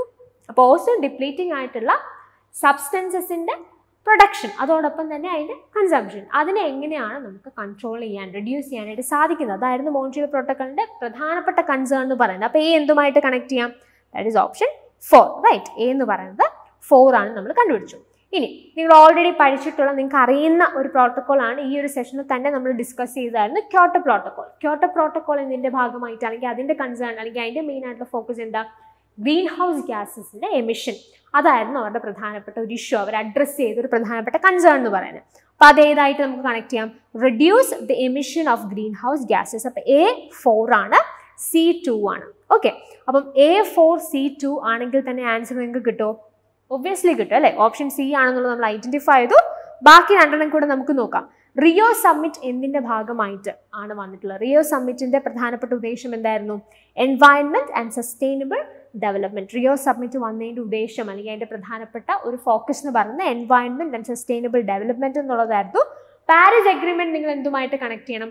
Climate change. പാരീസ് അഗ്രിമെന്റ് എന്ന് പറയുന്ന ടേം കേൾക്കുമ്പോൾ ക്ലൈമറ്റ് ചേഞ്ച് ആയിട്ട് കണക്ട് ചെയ്യും. അപ്പോൾ മോൺട്രിയൽ ഓസോൺ ഡിപ്ലീഷൻ ആണ്, Kyoto protocol green house gases ആണ്, പാരീസ് അഗ്രിമെന്റ് എന്താണ്? ക്ലൈമറ്റ് ചേഞ്ച് ആണ്. ആ രീതിയിൽ ഓർത്തിരിക്കാം. സോ ഡി ഏതാണ്? Climate change mitigation and adaptation. So D എന്താണ്? 3 ആണെന്ന് നമ്മൾ പറഞ്ഞു. സോ ബാക്കി രണ്ട് ഓപ്ഷൻസ് നമ്മൾ ഓൾറെഡി എയും സിയും നമുക്ക് അറിയാവുന്നത് കൊണ്ട് നമ്മൾ ഐഡന്റിഫൈ ചെയ്തിരുന്നു. Then we have B1 and D3, that is option C. So the right answer for this question is obviously option C. Moving to the next question, under which of the following agreements was it decided to limit the increase in global average temperature to well below 2 degrees Celsius? So basically നമ്മൾ ഇതിന് മുമ്പുള്ള ക്വസ്റ്റിൽ പറഞ്ഞു അല്ലേ, Paris അഗ്രിമെന്റിനെ കുറിച്ച് സംസാരിച്ചു. Paris agreement climate change എന്ന് പറയുന്ന ഇഷ്യൂവിനെ കൃത്യമായി ഫോക്കസ് ചെയ്തു, അതിനെ അഡ്രസ് ചെയ്ത ഒരു എഗ്രിമെന്റ് ആയിരുന്നു എന്ന് നമ്മൾ പറഞ്ഞു. സോ അതുമായി റിലേറ്റ് ചെയ്യുന്ന ഒരു ക്വസ്റ്റ്യൻ തന്നെയാണത്. അതുകൊണ്ട് തന്നെ നമുക്ക് ഈ പാരീസ് അഗ്രിമെന്റ് എന്താണ് എന്ന് നമുക്ക് നോക്കാം. ഓക്കെ, അപ്പോൾ പാരീസ് അഗ്രിമെന്റ് ബേസിക്കലി ഒരു ഇന്റർനാഷണൽ ട്രീറ്റി ആണ് which is focusing on or it was focused on the climate change. Climate change എന്ന് പറയുന്ന ഇഷ്യൂവിനെ കുറിച്ച് കൃത്യമായി ഫോക്കസ് ചെയ്ത ഒരു എഗ്രിമെന്റ് ആണ് പാരീസ് അഗ്രിമെന്റ് എന്ന് പറയുന്നത്. അപ്പോൾ ഇതിനു മുമ്പ് UNFCCCനെ കുറിച്ച് നമ്മൾ സംസാരിച്ചായിരുന്നു. ആ UNFCCCയുടെ അപ്പെക്സ് ബോഡിയാണ് കോൺഫറൻസ് ഓഫ് പാർട്ടീസ് എന്ന് പറഞ്ഞു. ആ കോൺഫറൻസ് ഓഫ് പാർട്ടീസിൽ വരുന്ന ഒരു പ്രധാനപ്പെട്ട പ്രോട്ടോകോളിനെ കുറിച്ച് നമ്മൾ സംസാരിച്ചു. That was Kyoto protocol, right? അപ്പോൾ COP3 ക്യോട്ടോ പ്രോട്ടോകോൾ അഡാപ്റ്റ് ചെയ്തതെന്ന് പറഞ്ഞു. അതുപോലെ COP21 നടന്നത് പാരീസിലാണ്. ആ പാരീസിൽ വെച്ചിട്ട് നടന്ന COP21 പാരീസ് അഗ്രിമെന്റ് അഡോപ്റ്റ് ചെയ്യപ്പെടുന്നത്. So it was adopted at COP21 in Paris on 12th December 2015 and entered into force on 4th November 2016. So agreement നിലവിൽ വന്നത്, അതായത് ഇത് അഡോപ്റ്റ് ചെയ്തത് 2015 ഡിസംബറിലാണ് and it came into force in 4th November or it came into force on 4th November 2016. Alright, അപ്പോൾ ആ dates ഓർക്കുക. COP21 ആയിരുന്നു ഈ പറഞ്ഞ പാരീസ് അഗ്രിമെന്റിന്റെ അഡോപ്ഷന് കാരണമായിട്ടുള്ള കാര്യം അല്ലെങ്കിൽ കോൺഫറൻസ് എന്ന് ഓർക്കുക. ആൻഡ് ഇതിന്റെ പ്രധാനപ്പെട്ട ഒരു ഉദ്ദേശം, ഇപ്പോൾ ക്ലൈമറ്റ് ചേഞ്ചുമായി ബന്ധപ്പെട്ട ഒരു ഇന്റർനാഷണൽ ട്രീറ്റിയാണ് പാരീസ് അഗ്രിമെന്റ് നമ്മൾ പറഞ്ഞു.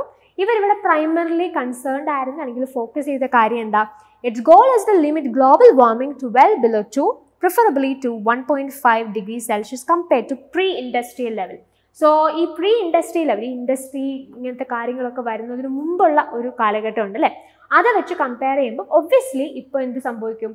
ടെമ്പറേച്ചർ കൂടും, ഗ്ലോബൽ വാർമിംഗ് കൂടും. അത് കൂടാനായിട്ടുള്ള സാധ്യതകളുണ്ട്. അത് നമുക്ക് കൂടാനേ പറ്റില്ല എന്ന് പറയാൻ സാധിക്കില്ല. ഇൻഡസ്ട്രീസ് ഒക്കെ ഒരുപാട് വന്നു. സോ ഒബ്വിയസ്ലി ആ പറയുന്ന രീതിയിൽ ഉള്ള ചേഞ്ചസ് അല്ലെങ്കിൽ ഈ പറയുന്ന എമിഷനുമായിട്ട് ഈ ഗ്രീൻ ഹൗസ് ഗ്യാസസിൻ്റെ ഒരളവും അതുവഴി ഉണ്ടാകുന്ന ഗ്ലോബൽ വാർമിംഗും ഒക്കെ തീർച്ചയായിട്ടും സംഭവിക്കും, അല്ലെങ്കിൽ അതിനകത്തൊരു ഇൻക്രീസ് വരും. പക്ഷേ പാരീസ് അഗ്രിമെന്റ് കൃത്യമായി പറഞ്ഞൊരു കാര്യം എന്താ? പ്രീ ഇൻഡസ്ട്രിയൽ ലെവലിനെ വെച്ച് കമ്പയർ ചെയ്യുമ്പോഴത്തേക്കും ഈ ഇൻക്രീസ്, ഈ ഗ്ലോബൽ വാർമിംഗിൽ ഉണ്ടാവുന്ന ഇൻക്രീസിനെ 2 താഴെ 2 degrees Celsius താഴെ പറ്റുമെങ്കിൽ 1.5 degrees Celsius താഴെ നിർത്തിയാൽ അത്രയും നല്ലത്. ഓക്കെ, അതായിരുന്നു ഇതിൻ്റെ പ്രധാനപ്പെട്ട ഒരു ഉദ്ദേശം എന്ന് പറഞ്ഞത്. അപ്പം പ്രീ ഇൻഡസ്ട്രിയൽ ലെവൽ വെച്ച് കമ്പയർ ചെയ്യുമ്പോൾ ഒബ്വിയസ്ലി ഈ പറഞ്ഞ പോലെ ഗ്ലോബൽ വാർമിങ്ങിൽ ഒരു ഇൻക്രീസ് ഉണ്ടാവും. അത് തീർച്ചയായിട്ടും ഉണ്ടാവുന്ന കാര്യമാണ്. പക്ഷെ ആ ഇൻക്രീസിനെ കംപ്ലീറ്റ്ലി കളയാന്നുള്ളതല്ല, പക്ഷെ ആ ഇൻക്രീസിൽ ഒരു ലിമിറ്റ് കൊണ്ടുവരിക. പ്രീ ഇൻഡസ്ട്രിയൽ ലെവൽ വെച്ച് കമ്പയർ ചെയ്യുമ്പോൾ ഗ്ലോബൽ വാർമിങ്ങിൽ ഉണ്ടായിട്ടുള്ള ഇൻക്രീസിനെ 2 degrees Celsius താഴെ, പ്രിഫറബിളി 1.5 degrees Celsius താഴെ കൺട്രോൾ ചെയ്ത് നിർത്തുക എന്നുള്ളൊരു ഉദ്ദേശമായിരുന്നു പാരീസ് അഗ്രിമെന്റിന് ഉണ്ടായിരുന്നത്. സോ ഈ ക്വസ്റ്റ്യനിൽ നമ്മളോട് അത് തന്നെയാണ് ചോദിച്ചിരിക്കുന്നത് അല്ലേ? Under which of the following agreements was it decided to limit the increase in global average temperature to well below 2 degrees Celsius? That is option A, Paris Agreement. Moving to the next question, which of the following sources is or are non-point sources of groundwater contamination? And we have the options: wastewater ponds, refuse piles, landfills, agricultural land, buried storage tanks. So basically നമ്മൾ ഈ പൊല്യൂഷനെ കുറിച്ച് സംസാരിക്കുമ്പോൾ അല്ലെങ്കിൽ pollution related ആയിട്ടുള്ള സോഴ്സസിനെ കുറിച്ച് പറയുമ്പോൾ 2 തരത്തിലുള്ള sources ആണുള്ളത്. പോയിന്റ് സോഴ്സസും ഉണ്ട്, നോൺ പോയിന്റ് സോഴ്സസും ഉണ്ട്. ഇപ്പോൾ പൊല്യൂഷൻ ഒരു സിംഗിൾ അല്ലെങ്കിൽ നമുക്ക് ഐഡന്റിഫൈ ചെയ്യാൻ സാധിക്കുന്ന ഒരു സോഴ്സിൽ നിന്നാണ് പൊല്യൂഷൻ ഉണ്ടാവുന്നതെന്നുണ്ടെങ്കിൽ അതിനെ നമ്മൾ എന്ത് വിളിക്കും? പോയിന്റ് സോഴ്സസ് എന്ന് വിളിക്കും. ഓൺ ദി അതർ ഹാൻഡ് ഇപ്പം നമുക്ക് ഈ സോഴ്സ് എവിടെ നിന്നാണ് അല്ലെങ്കിൽ ഇത് എവിടെ നിന്നാണ് കറക്റ്റായിട്ട് വരുന്നത് എന്ന് മനസ്സിലാക്കാൻ അല്ലെങ്കിൽ ഐഡന്റിഫൈ ചെയ്യാൻ സാധിക്കാത്ത തരത്തിലുള്ള അല്ലെങ്കിൽ ഇത് ഒറിജിനേറ്റ് ചെയ്യുന്നതിന്റെ സോഴ്സ് പോയിന്റ് ഏതാണ് എന്നുള്ളത് കൃത്യമായി ഐഡന്റിഫൈ ചെയ്യാൻ സാധിക്കാത്ത സോഴ്സസ് ആണെങ്കിൽ അതിനെ നമ്മൾ നോൺ പോയിന്റ് സോഴ്സസ് എന്നാണ് വിളിക്കുക. ഓക്കെ, അപ്പോൾ ഇതിനകത്ത് നമ്മളോട് ചോദിച്ചിരിക്കുന്നത് എന്താ, തന്നിരിക്കുന്ന ഓപ്ഷൻസിൽ നിന്ന് നോൺ പോയിന്റ് സോഴ്സസ് അല്ലെങ്കിൽ സോഴ്സിനെ ഐഡന്റിഫൈ ചെയ്യുക. സോ ഓപ്ഷൻസ് നിങ്ങൾ നോക്കിയേ, waste water ponds, refuse piles, land fils, agricultural land and buried storage tanks. So ഇതിനകത്ത് അഗ്രികൾച്ചറൽ ലാൻഡ് ഒഴികെയുള്ള എല്ലാ സോഴ്സസും കൃത്യമായിട്ട് നമുക്ക് ഐഡന്റിഫൈ ചെയ്യാൻ സാധിക്കുന്ന സോഴ്സസ് ആണ്. നമ്മുടെ വേസ്റ്റ് ഉണ്ട്, അതിൽ നിന്ന് കൃത്യമായിട്ട് പൊല്യൂഷൻ സംഭവിക്കാമെന്ന് ഐഡന്റിഫൈ ചെയ്യാനായിട്ട് സാധിക്കും. പക്ഷെ അഗ്രികൾച്ചറൽ ലാൻഡിന്റെ പ്രത്യേകത എന്താണ്, അഗ്രികൾച്ചറൽ ലാൻഡ്സിൽ നിന്ന് യൂഷ്വലി അവിടുന്ന് വരുന്ന റൺ ഓഫ്സ്, ഇപ്പോൾ മഴയൊക്കെ പെയ്ത് അവിടെ നിന്ന് റൺ ഓഫ്സ് വരുന്ന സമയത്ത് ആ വെള്ളത്തിന് കൂടിയായിരിക്കും ഈ പൊല്യൂട്ടൻസ് വരിക. അപ്പോൾ അതുകൊണ്ട് തന്നെ നമുക്ക് കൃത്യമായി ഇത് എവിടെ നിന്നാണ് വന്നിരിക്കുന്നത് അല്ലെങ്കിൽ ഏത് ലാൻഡിൽ നിന്നാണ് വന്നിരിക്കുന്നത് എന്നുള്ളത് കൃത്യമായി ഐഡന്റിഫൈ ചെയ്യാന്ന് പറഞ്ഞാൽ ബുദ്ധിമുട്ടാണ്. അപ്പം അങ്ങനെയുള്ള സോഴ്സ്, അപ്പോൾ ഈ പറയുന്ന അഗ്രികൾച്ചറൽ ലാൻഡ് എന്ന് പറഞ്ഞൊരു വളരെ പ്രധാനപ്പെട്ട non point source of pollution ആണ്. സോ ഈ ഓപ്ഷനിൽ ബാക്കി തന്നിരിക്കുന്ന എല്ലാ ഓപ്ഷൻസും എന്താണ്, പോയിന്റ് സോഴ്സസ് ആയിട്ട് നമുക്ക് വേണമെങ്കിൽ ഐഡന്റിഫൈ ചെയ്യാം. പക്ഷെ അഗ്രികൾച്ചറൽ ലാൻഡ് എന്താണ്, ഒരു നോൺ പോയിന്റ് സോഴ്സ് ആണ്. അപ്പോൾ ഇതിന്റെ റൈറ്റ് ആൻസർ ഏതാ, ഇവിടെ അഗ്രികൾച്ചർ എന്ന് പറയുന്ന ഓപ്ഷൻ ഡി ആണ്. So agricultural lands is option D. So D only on the answer, that is option C. Another question. According to Noise Pollution Regulation and Control Rules 2000, the nighttime noise standard for commercial areas in India is, and we have the option 65 decibel, 55 decibel, 50 decibel and 45 decibel. So noise related ആയിട്ടുള്ള കോൺസെപ്റ്റുകളെ കുറിച്ച് ഇതിനു മുമ്പ് ഒരു question നമ്മൾ discuss ചെയ്തപ്പോൾ തന്നെ പറഞ്ഞൊരു കാര്യമാണ്, noise pollution is a very important area that you need to study when it comes to people and environment. So basically ഇവിടെ ചോദിച്ചിരിക്കുന്ന ക്വസ്റ്റ്യൻ എന്താണ്, noise pollution regulation and control rules അല്ലെങ്കിൽ ആക്ട് 2000 പ്രകാരം കൊമേഴ്ഷ്യൽ ഏരിയാസിൽ നൈറ്റ് ടൈമിൽ വെച്ചിരിക്കുന്ന noise standard എത്ര എന്നുള്ളതാണ് ക്വസ്റ്റ്യൻ. അപ്പോൾ യൂഷ്വലി ഈ ഒരു ക്വസ്റ്റ്യൻ ഈ ഒരു ഏരിയ എന്നുള്ള ക്വസ്റ്റ്യൻസ് നമുക്ക് കാണാൻ സാധിക്കുന്ന ഒരു ഏരിയ തന്നെയാണ്. അപ്പോൾ ആദ്യമായിട്ട് നമ്മൾ മനസ്സിലാക്കേണ്ട കാര്യം എന്താണ്, ഈ പറയുന്ന noise pollution regulation and control റൂൾസിൻ്റെ ഭാഗമായിട്ട് പല ഏരിയാസ് ആയിട്ട് നമുക്ക് സ്ഥലങ്ങളെ കാറ്റഗറൈസ് ചെയ്യാനായിട്ട് സാധിക്കും. ആ 4 ഏരിയാസ് അല്ലെങ്കിൽ സോൺസ് ഏതൊക്കെയാണെന്നാണ് നമ്മൾ ആദ്യമായിട്ട് മനസ്സിലാക്കേണ്ടത്. So basically we can divide all these areas into 4 different categories which includes industrial areas, commercial areas, residential areas and finally silent zones. ഇപ്പോൾ സൈലന്റ് സോൺസ് എന്ന് പറഞ്ഞാൽ എന്തായിരിക്കും, ഈ സ്കൂളും ഹോസ്പിറ്റലും ഒക്കെ വരുന്ന ഏരിയാസിനെയാണ് നമ്മൾ സൈലന്റ് സോൺസ് എന്ന് പറയാം. അങ്ങനെ 4 ആയിട്ട് നമുക്ക് തരംതിരിക്കാനായിട്ട് സാധിക്കും. ഇങ്ങനെ നമുക്ക് കൃത്യമായി ഇതിനെ ഡിവൈഡ് ചെയ്യാൻ പറ്റും എന്നുള്ളത് മാത്രമല്ല, ഈ ഓരോ ഏരിയാസിലും കൃത്യമായിട്ടുള്ള നോയ്സ് സ്റ്റാൻഡേർഡ്, അതും ഡേ ടൈമിനും നൈറ്റ് ടൈമിനും സെപ്പറേറ്റ് ആയിട്ടുള്ളതും ഈ ആക്ടിന്റെ ഭാഗമായിട്ട് നമുക്ക് കാണാം. സോ ഇൻഡസ്ട്രിയൽ ഏരിയാസിൽ ഡേ ടൈമിൽ വെച്ചിരിക്കുന്ന നോയ്സ് സ്റ്റാൻഡേർഡ് എത്രയാണ്, 75 ഡെസിബിൾ, നൈറ്റ് ടൈമിൽ 70. കൊമേഴ്ഷ്യൽ ആണെങ്കിൽ day time 65, night time 55, residential day time 55, night time 45, silent സോണിൽ day time 50, night time 40. Question എന്താ ചോദിച്ചിരിക്കുന്നത്, കൊമേഴ്ഷ്യൽ ഏരിയാസിൽ നൈറ്റ് ടൈമിലുള്ള noise standard. So commercial areas night time is 55 decibel. So 55 decibel is option B. So the right answer for this question is obviously option B. Moving to the next question. Which of the following pollutants termed short-lived climate pollutants? And we have the options black carbon, methane, hydrofluorocarbons, surface ozone and carbon dioxide. So basically തന്നിരിക്കുന്ന ഓപ്ഷൻസിൽ നിന്നും short-lived climate pollutants ഏതൊക്കെയാണെന്ന് identify ചെയ്യുക, അതാണ് question.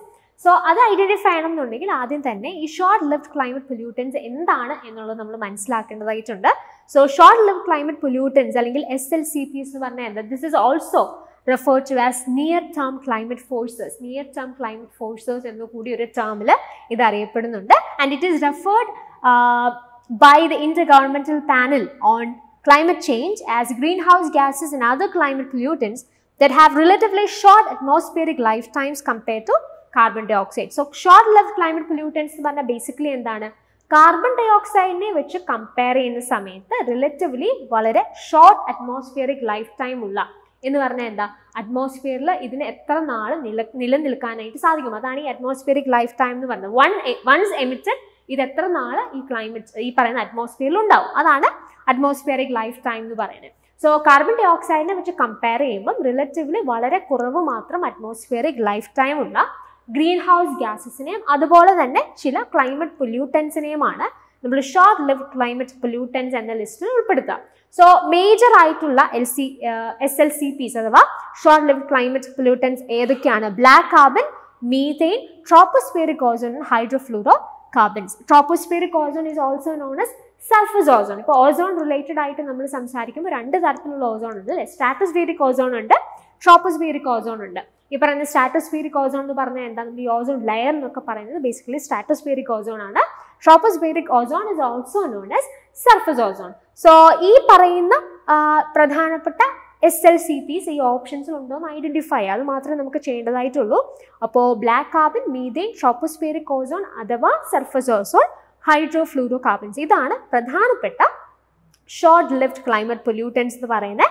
So options നോക്കൂ, black carbon ഉണ്ട്, methane ഉണ്ട്, hydrofluorocarbons ഉണ്ട്, surface ഓസോണും ഉണ്ട്. കാർബൺ ഡൈ ഓക്സൈഡ് ഈ പറയുന്ന ഷോർട്ട് ലിവ്ഡ് ക്ലൈമറ്റ് പൊല്യൂട്ടൻസിന്റെ ഭാഗമല്ല, അതിനെ വെച്ചിട്ടാണ് നമ്മൾ കമ്പയർ ചെയ്യുന്നു എന്നുള്ളതേ ഉള്ളൂ. അപ്പോൾ ഏതൊക്കെയാണ് options? A, B, C, D ആണ് ആൻസർ ആയിട്ട് വരേണ്ടത്. A, B, C and D only is option C. So the right answer for this question is obviously option C. So നമ്മളുടെ ഈ ഒരു സെഷന്റെ നമ്മളുടെ ടെസ്റ്റ് പേപ്പറിൽ ഉൾപ്പെടുത്തിയിരുന്ന ഏറ്റവും അവസാനത്തെ ക്വസ്റ്റ്യനിലേക്ക് നമ്മൾ വന്നിരിക്കുകയാണ്. സോ ഇതൊരു സ്റ്റേറ്റ്മെന്റ് ക്വസ്റ്റ്യൻ ആണ്.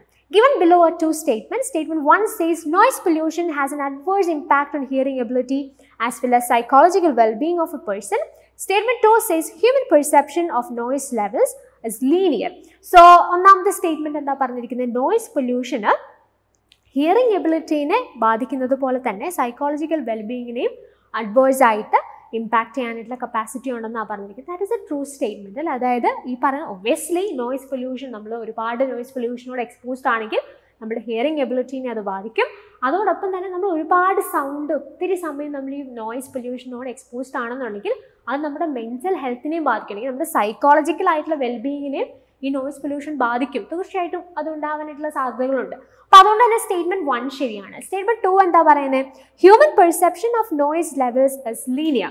സോ ബേസിക്കലി നമ്മുടെ ഹ്യൂമൻ ഇയേഴ്സ് നമുക്ക് ഡിറ്റക്ട് ചെയ്യാൻ സാധിക്കുന്ന സൗണ്ട് എന്ന് പറഞ്ഞാൽ it's actually an incredible range of sounds. നമുക്ക് പല തരത്തിലുള്ള പല ഇൻറ്റൻസിറ്റിയിലുള്ള സൗണ്ട്സ് നമുക്ക് കൃത്യമായിട്ട് ഐഡന്റിഫൈ ചെയ്യാനായിട്ട് സാധിക്കും. We measure sound intensity on a logarithmic base 10 scale which proceeds in multiples of 10 rather than on a linear scale. Linear scale എന്ന് പറഞ്ഞാൽ എന്താ? 10 കൂടുക എന്ന് പറഞ്ഞാൽ ജസ്റ്റ് 10 യൂണിറ്റ്സ് ആയിരിക്കും ഇൻക്രീസ് ചെയ്യുക. പക്ഷേ ഇവിടെ നമ്മൾ സൗണ്ട് ഇൻറ്റൻസിറ്റി എങ്ങനെയാണ് കാൽക്കുലേറ്റ് ചെയ്യുന്നത്, അല്ലെങ്കിൽ എങ്ങനെയാണ് നമ്മൾ മെഷർ ചെയ്യുന്നത്? It actually proceeds in multiples of 10. Okay, ആ രീതിയിലാണ് ഇൻക്രീസ് ഉണ്ടാവുന്നത്. അപ്പോൾ ഇവിടെ പറഞ്ഞിരിക്കുന്ന സ്റ്റേറ്റ്മെന്റ് എന്താ? Human perception of noise levels is linear എന്നാണ് പറഞ്ഞിരിക്കുന്നത്. It's not moving in a linear manner. അപ്പോൾ ആ സ്റ്റേറ്റ്മെന്റ് തെറ്റാണ്. സ്റ്റേറ്റ്മെന്റ് 1 എന്താണ്? ശരിയാണ്. അപ്പോൾ അങ്ങനെയാണെങ്കിൽ റൈറ്റ് ആയിട്ടുള്ള ആൻസർ ഏതാ? Statement 1 is true, but statement 2 is false. Is option C. So the right answer for this question is obviously option C.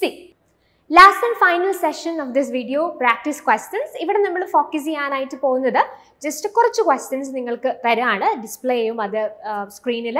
നിങ്ങൾ തന്നെ അത് ആൻസർ ചെയ്യാനായിട്ട് ശ്രമിക്കുക. നമ്മളിവിടെ എക്സ്പ്ലനേഷനോ കാര്യങ്ങളിലേക്കൊന്നും മൂവ് ചെയ്യുന്നില്ല. നിങ്ങൾ ഇത്രയും നേരം ടൈം ഇൻവെസ്റ്റ് ചെയ്ത് ഈ മൊഡ്യൂൾ പഠിക്കാനായിട്ട് ശ്രമിക്കുകയായിരുന്നു. സോ നിങ്ങൾക്ക് തന്നെ ഒന്ന് ജസ്റ്റ് ഓക്കെ എന്തുമാത്രം മനസ്സിലായി, നിങ്ങൾക്ക് ആൻസർ ചെയ്യാൻ പറ്റുന്നുണ്ടോ എന്നൊക്കെ ചെക്ക് ചെയ്യാനായിട്ട് ഹെൽപ്പ് ചെയ്യുന്ന ഒരു സെഷനാണ് പ്രാക്ടീസ് ക്വസ്റ്റ്യൻസ്. സോ നിങ്ങൾ ട്രൈ ചെയ്യുക. നിങ്ങൾ ഓൾറെഡി പഠിച്ചിട്ടുള്ള ഏരിയാസിൽ നിന്നുള്ള ചോദ്യങ്ങളാവും ഇവിടെ നമ്മൾ ഫോക്കസ് ചെയ്യുക. കൂടുതൽ ഇൻഫർമേഷൻ ഈ ക്വസ്റ്റ്യൻസിലൂടെ നിങ്ങൾക്ക് കിട്ടുന്നുണ്ട് എങ്കിലും കൃത്യമായത് നോട്ട് ചെയ്യാനായിട്ട് ശ്രമിക്കുക.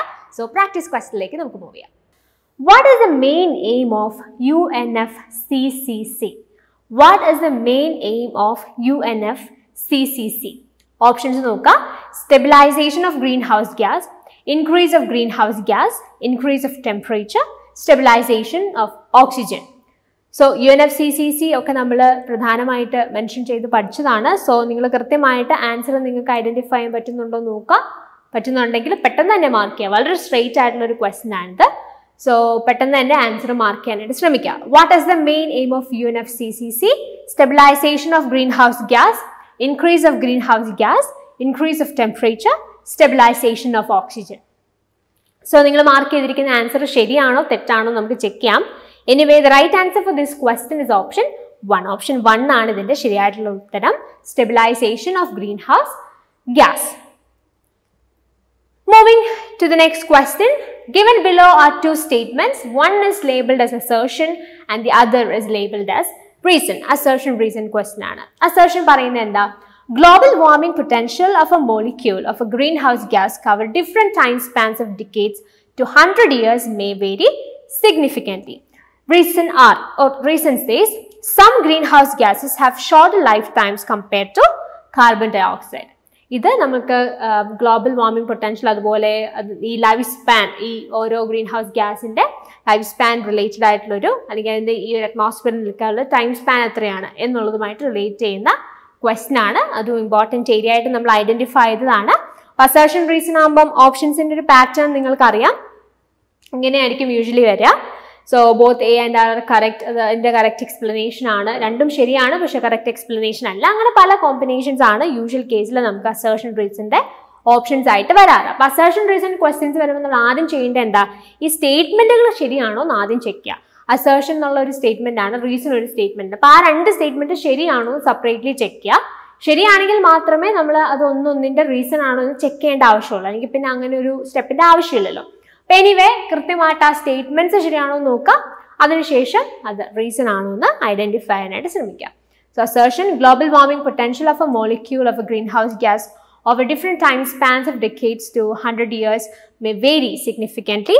Reason some greenhouse gases have shorter lifetimes compared to carbon dioxide. So നിങ്ങൾക്ക് ആൻസർ കിട്ടി എന്ന് പ്രതീക്ഷിക്കുന്നു. എന്താ ഇതിന്റെ right answer? both A and R are correct and R is the right explanation of A. രണ്ട് സ്റ്റേറ്റ്മെന്റ്സും ശരിയാണ് എന്ന് മാത്രമല്ല, റീസൺ ആയിട്ട് കൊടുത്തിരിക്കുന്ന സ്റ്റേറ്റ്മെന്റ് അസേർഷന്റെ കൃത്യമായിട്ട് അതിനെ സാധൂകരിക്കുന്ന ഒരു കാരണമാണ്, റീസൺ തന്നെയാണ്. So the right answer for this question is option 1. Moving to the next question. Photochemical smog is a resultant of the reaction M. And you have the options NO2, O3 and peroxyacetyl nitrate in the presence of sunlight, CO, O2 and peroxyacetyl nitrate in the presence of sunlight, CO, CO2 and NO2 at low temperature, high concentration of NO2, O3 and CO in the evening.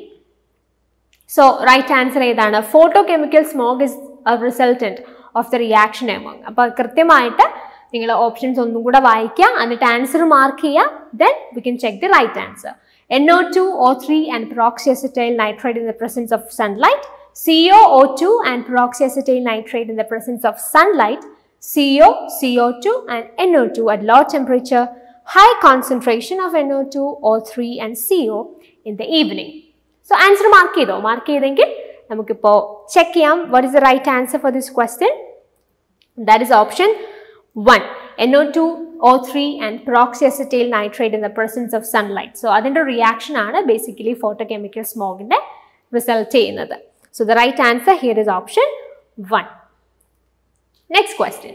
Consider the following statements. Chlorofluorocarbons known as ozone depleting substances are used. So consider the following statements. Chlorofluorocarbons known as ozone depleting substances are used. Options: in the production of plastic foams, in the production of tubeless tires, in cleaning certain electronic components, as pressurizing agents in aerosol cans. So chlorofluorocarbons ozone depleting substance ആണത്. അത് ഇതിൽ ഏതൊക്കെ പ്രൊഡക്ഷനിലാണ് use ചെയ്യുന്നത് എന്നാണ് നമ്മൾ identify ചെയ്യേണ്ടത്. And you have different combinations as well. 1, 2 and 3 only, 4 only, 1, 3 and 4 only, 1, 2, 3 and 4. ഒന്നുകൂടെ നോക്കാം. Chlorofluorocarbons known as ozone depleting substances are used in the production of plastic foams, in the production of tubeless tires, in cleaning certain electronic components, as pressurizing agents in aerosol cans. കൃത്യമായിട്ട് നിങ്ങൾക്ക് identify ആയിട്ട് സാധിച്ചോ? ഈ ക്ലോറോഫ്ലൂറോകാർബൺസ് ഉപയോഗിക്കുന്ന production അല്ലെങ്കിൽ എവിടെയൊക്കെയാണ് ക്ലോറോഫ്ലൂറോകാർബൺസ് ഉപയോഗിക്കുന്നത് identify ചെയ്യുക. Options നിങ്ങൾ പിക്ക് ഔട്ട് ചെയ്യാം. സോ ഏതാണ് ഇതിന്റെ റൈറ്റ് ആൻസർ? ഇതിന്റെ റൈറ്റ് ആൻസർ എന്ന് പറയുന്നത് ഓപ്ഷൻ 3 ആണ്. 1, 3 and 4 only. So the right answer for this question is option 3. കൃത്യമായിട്ട് ആൻസർ ചെക്ക് ചെയ്ത് പോകാനായിട്ട് നിങ്ങൾ ശ്രദ്ധിക്കുക. എന്നിട്ട് ഫൈനലായിട്ട് നമുക്ക് അതിന്റെ ഒരു കാൽക്കുലേറ്റ് ചെയ്ത് നമുക്ക് കിട്ടിയ പെർസെൻറ്റേജ് അല്ലെങ്കിൽ മാർക്ക് എത്രയാണെന്ന് ഐഡന്റിഫൈ ആയിട്ട് ശ്രമിക്കണം കേട്ടോ. Next question. One of the main outcomes of the Rio Plus 20 conference was to develop a set of, you have the options, Sustainable Development Goals, Millennium Development Goals, National Development Strategy, National Land Restoration Strategy.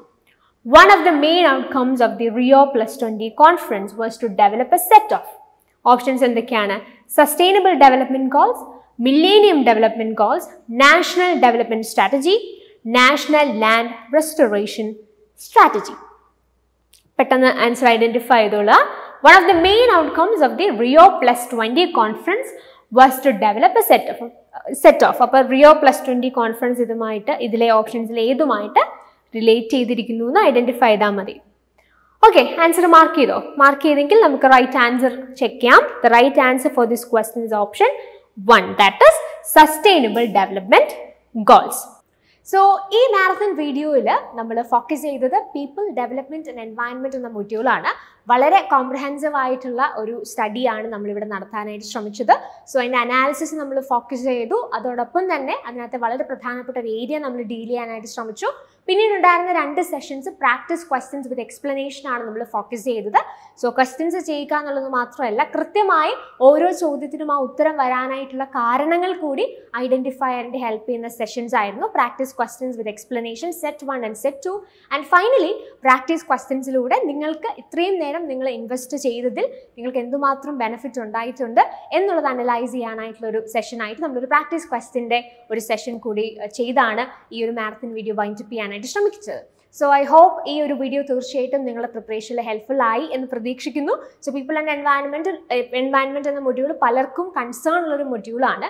So അതുകൊണ്ട് തന്നെ തീർച്ചയായിട്ടും നിങ്ങളുടെ പ്രിപ്പറേഷനെ കൂടുതൽ effective ആക്കാൻ ഈ marathon video help ചെയ്തു എന്ന് പ്രതീക്ഷിക്കട്ടെ. And also ഒരു 3 to 5 hours ഒക്കെ നമുക്ക് ഇൻവെസ്റ്റ് ചെയ്യാനായിട്ട് സാധിച്ചാൽ ഇങ്ങനെയുള്ള കൃത്യമായിട്ടുള്ളൊരു അണ്ടർസ്റ്റാൻഡിങ് പേപ്പർ 1 ഡിഫറെൻറ്റ് മൊഡ്യൂൾസിനെ കുറിച്ച് നിങ്ങൾക്ക് കിട്ടാനായിട്ട് ഇത് ഹെൽപ്പ് ചെയ്യും. സോ ആ രീതിയിൽ പല മൊഡ്യൂൾസിൻ്റെയും പേപ്പർ 1 ടീച്ചിങ്, കമ്മ്യൂണിക്കേഷൻ, റിസർച്ച് ഒക്കെ തുടങ്ങി പല മൊഡ്യൂൾസിൻ്റെയും ഇത്തരത്തിലുള്ള മാരത്തൺ വീഡിയോസ് നമ്മൾ ഓൾറെഡി ചെയ്തിട്ടുണ്ട്.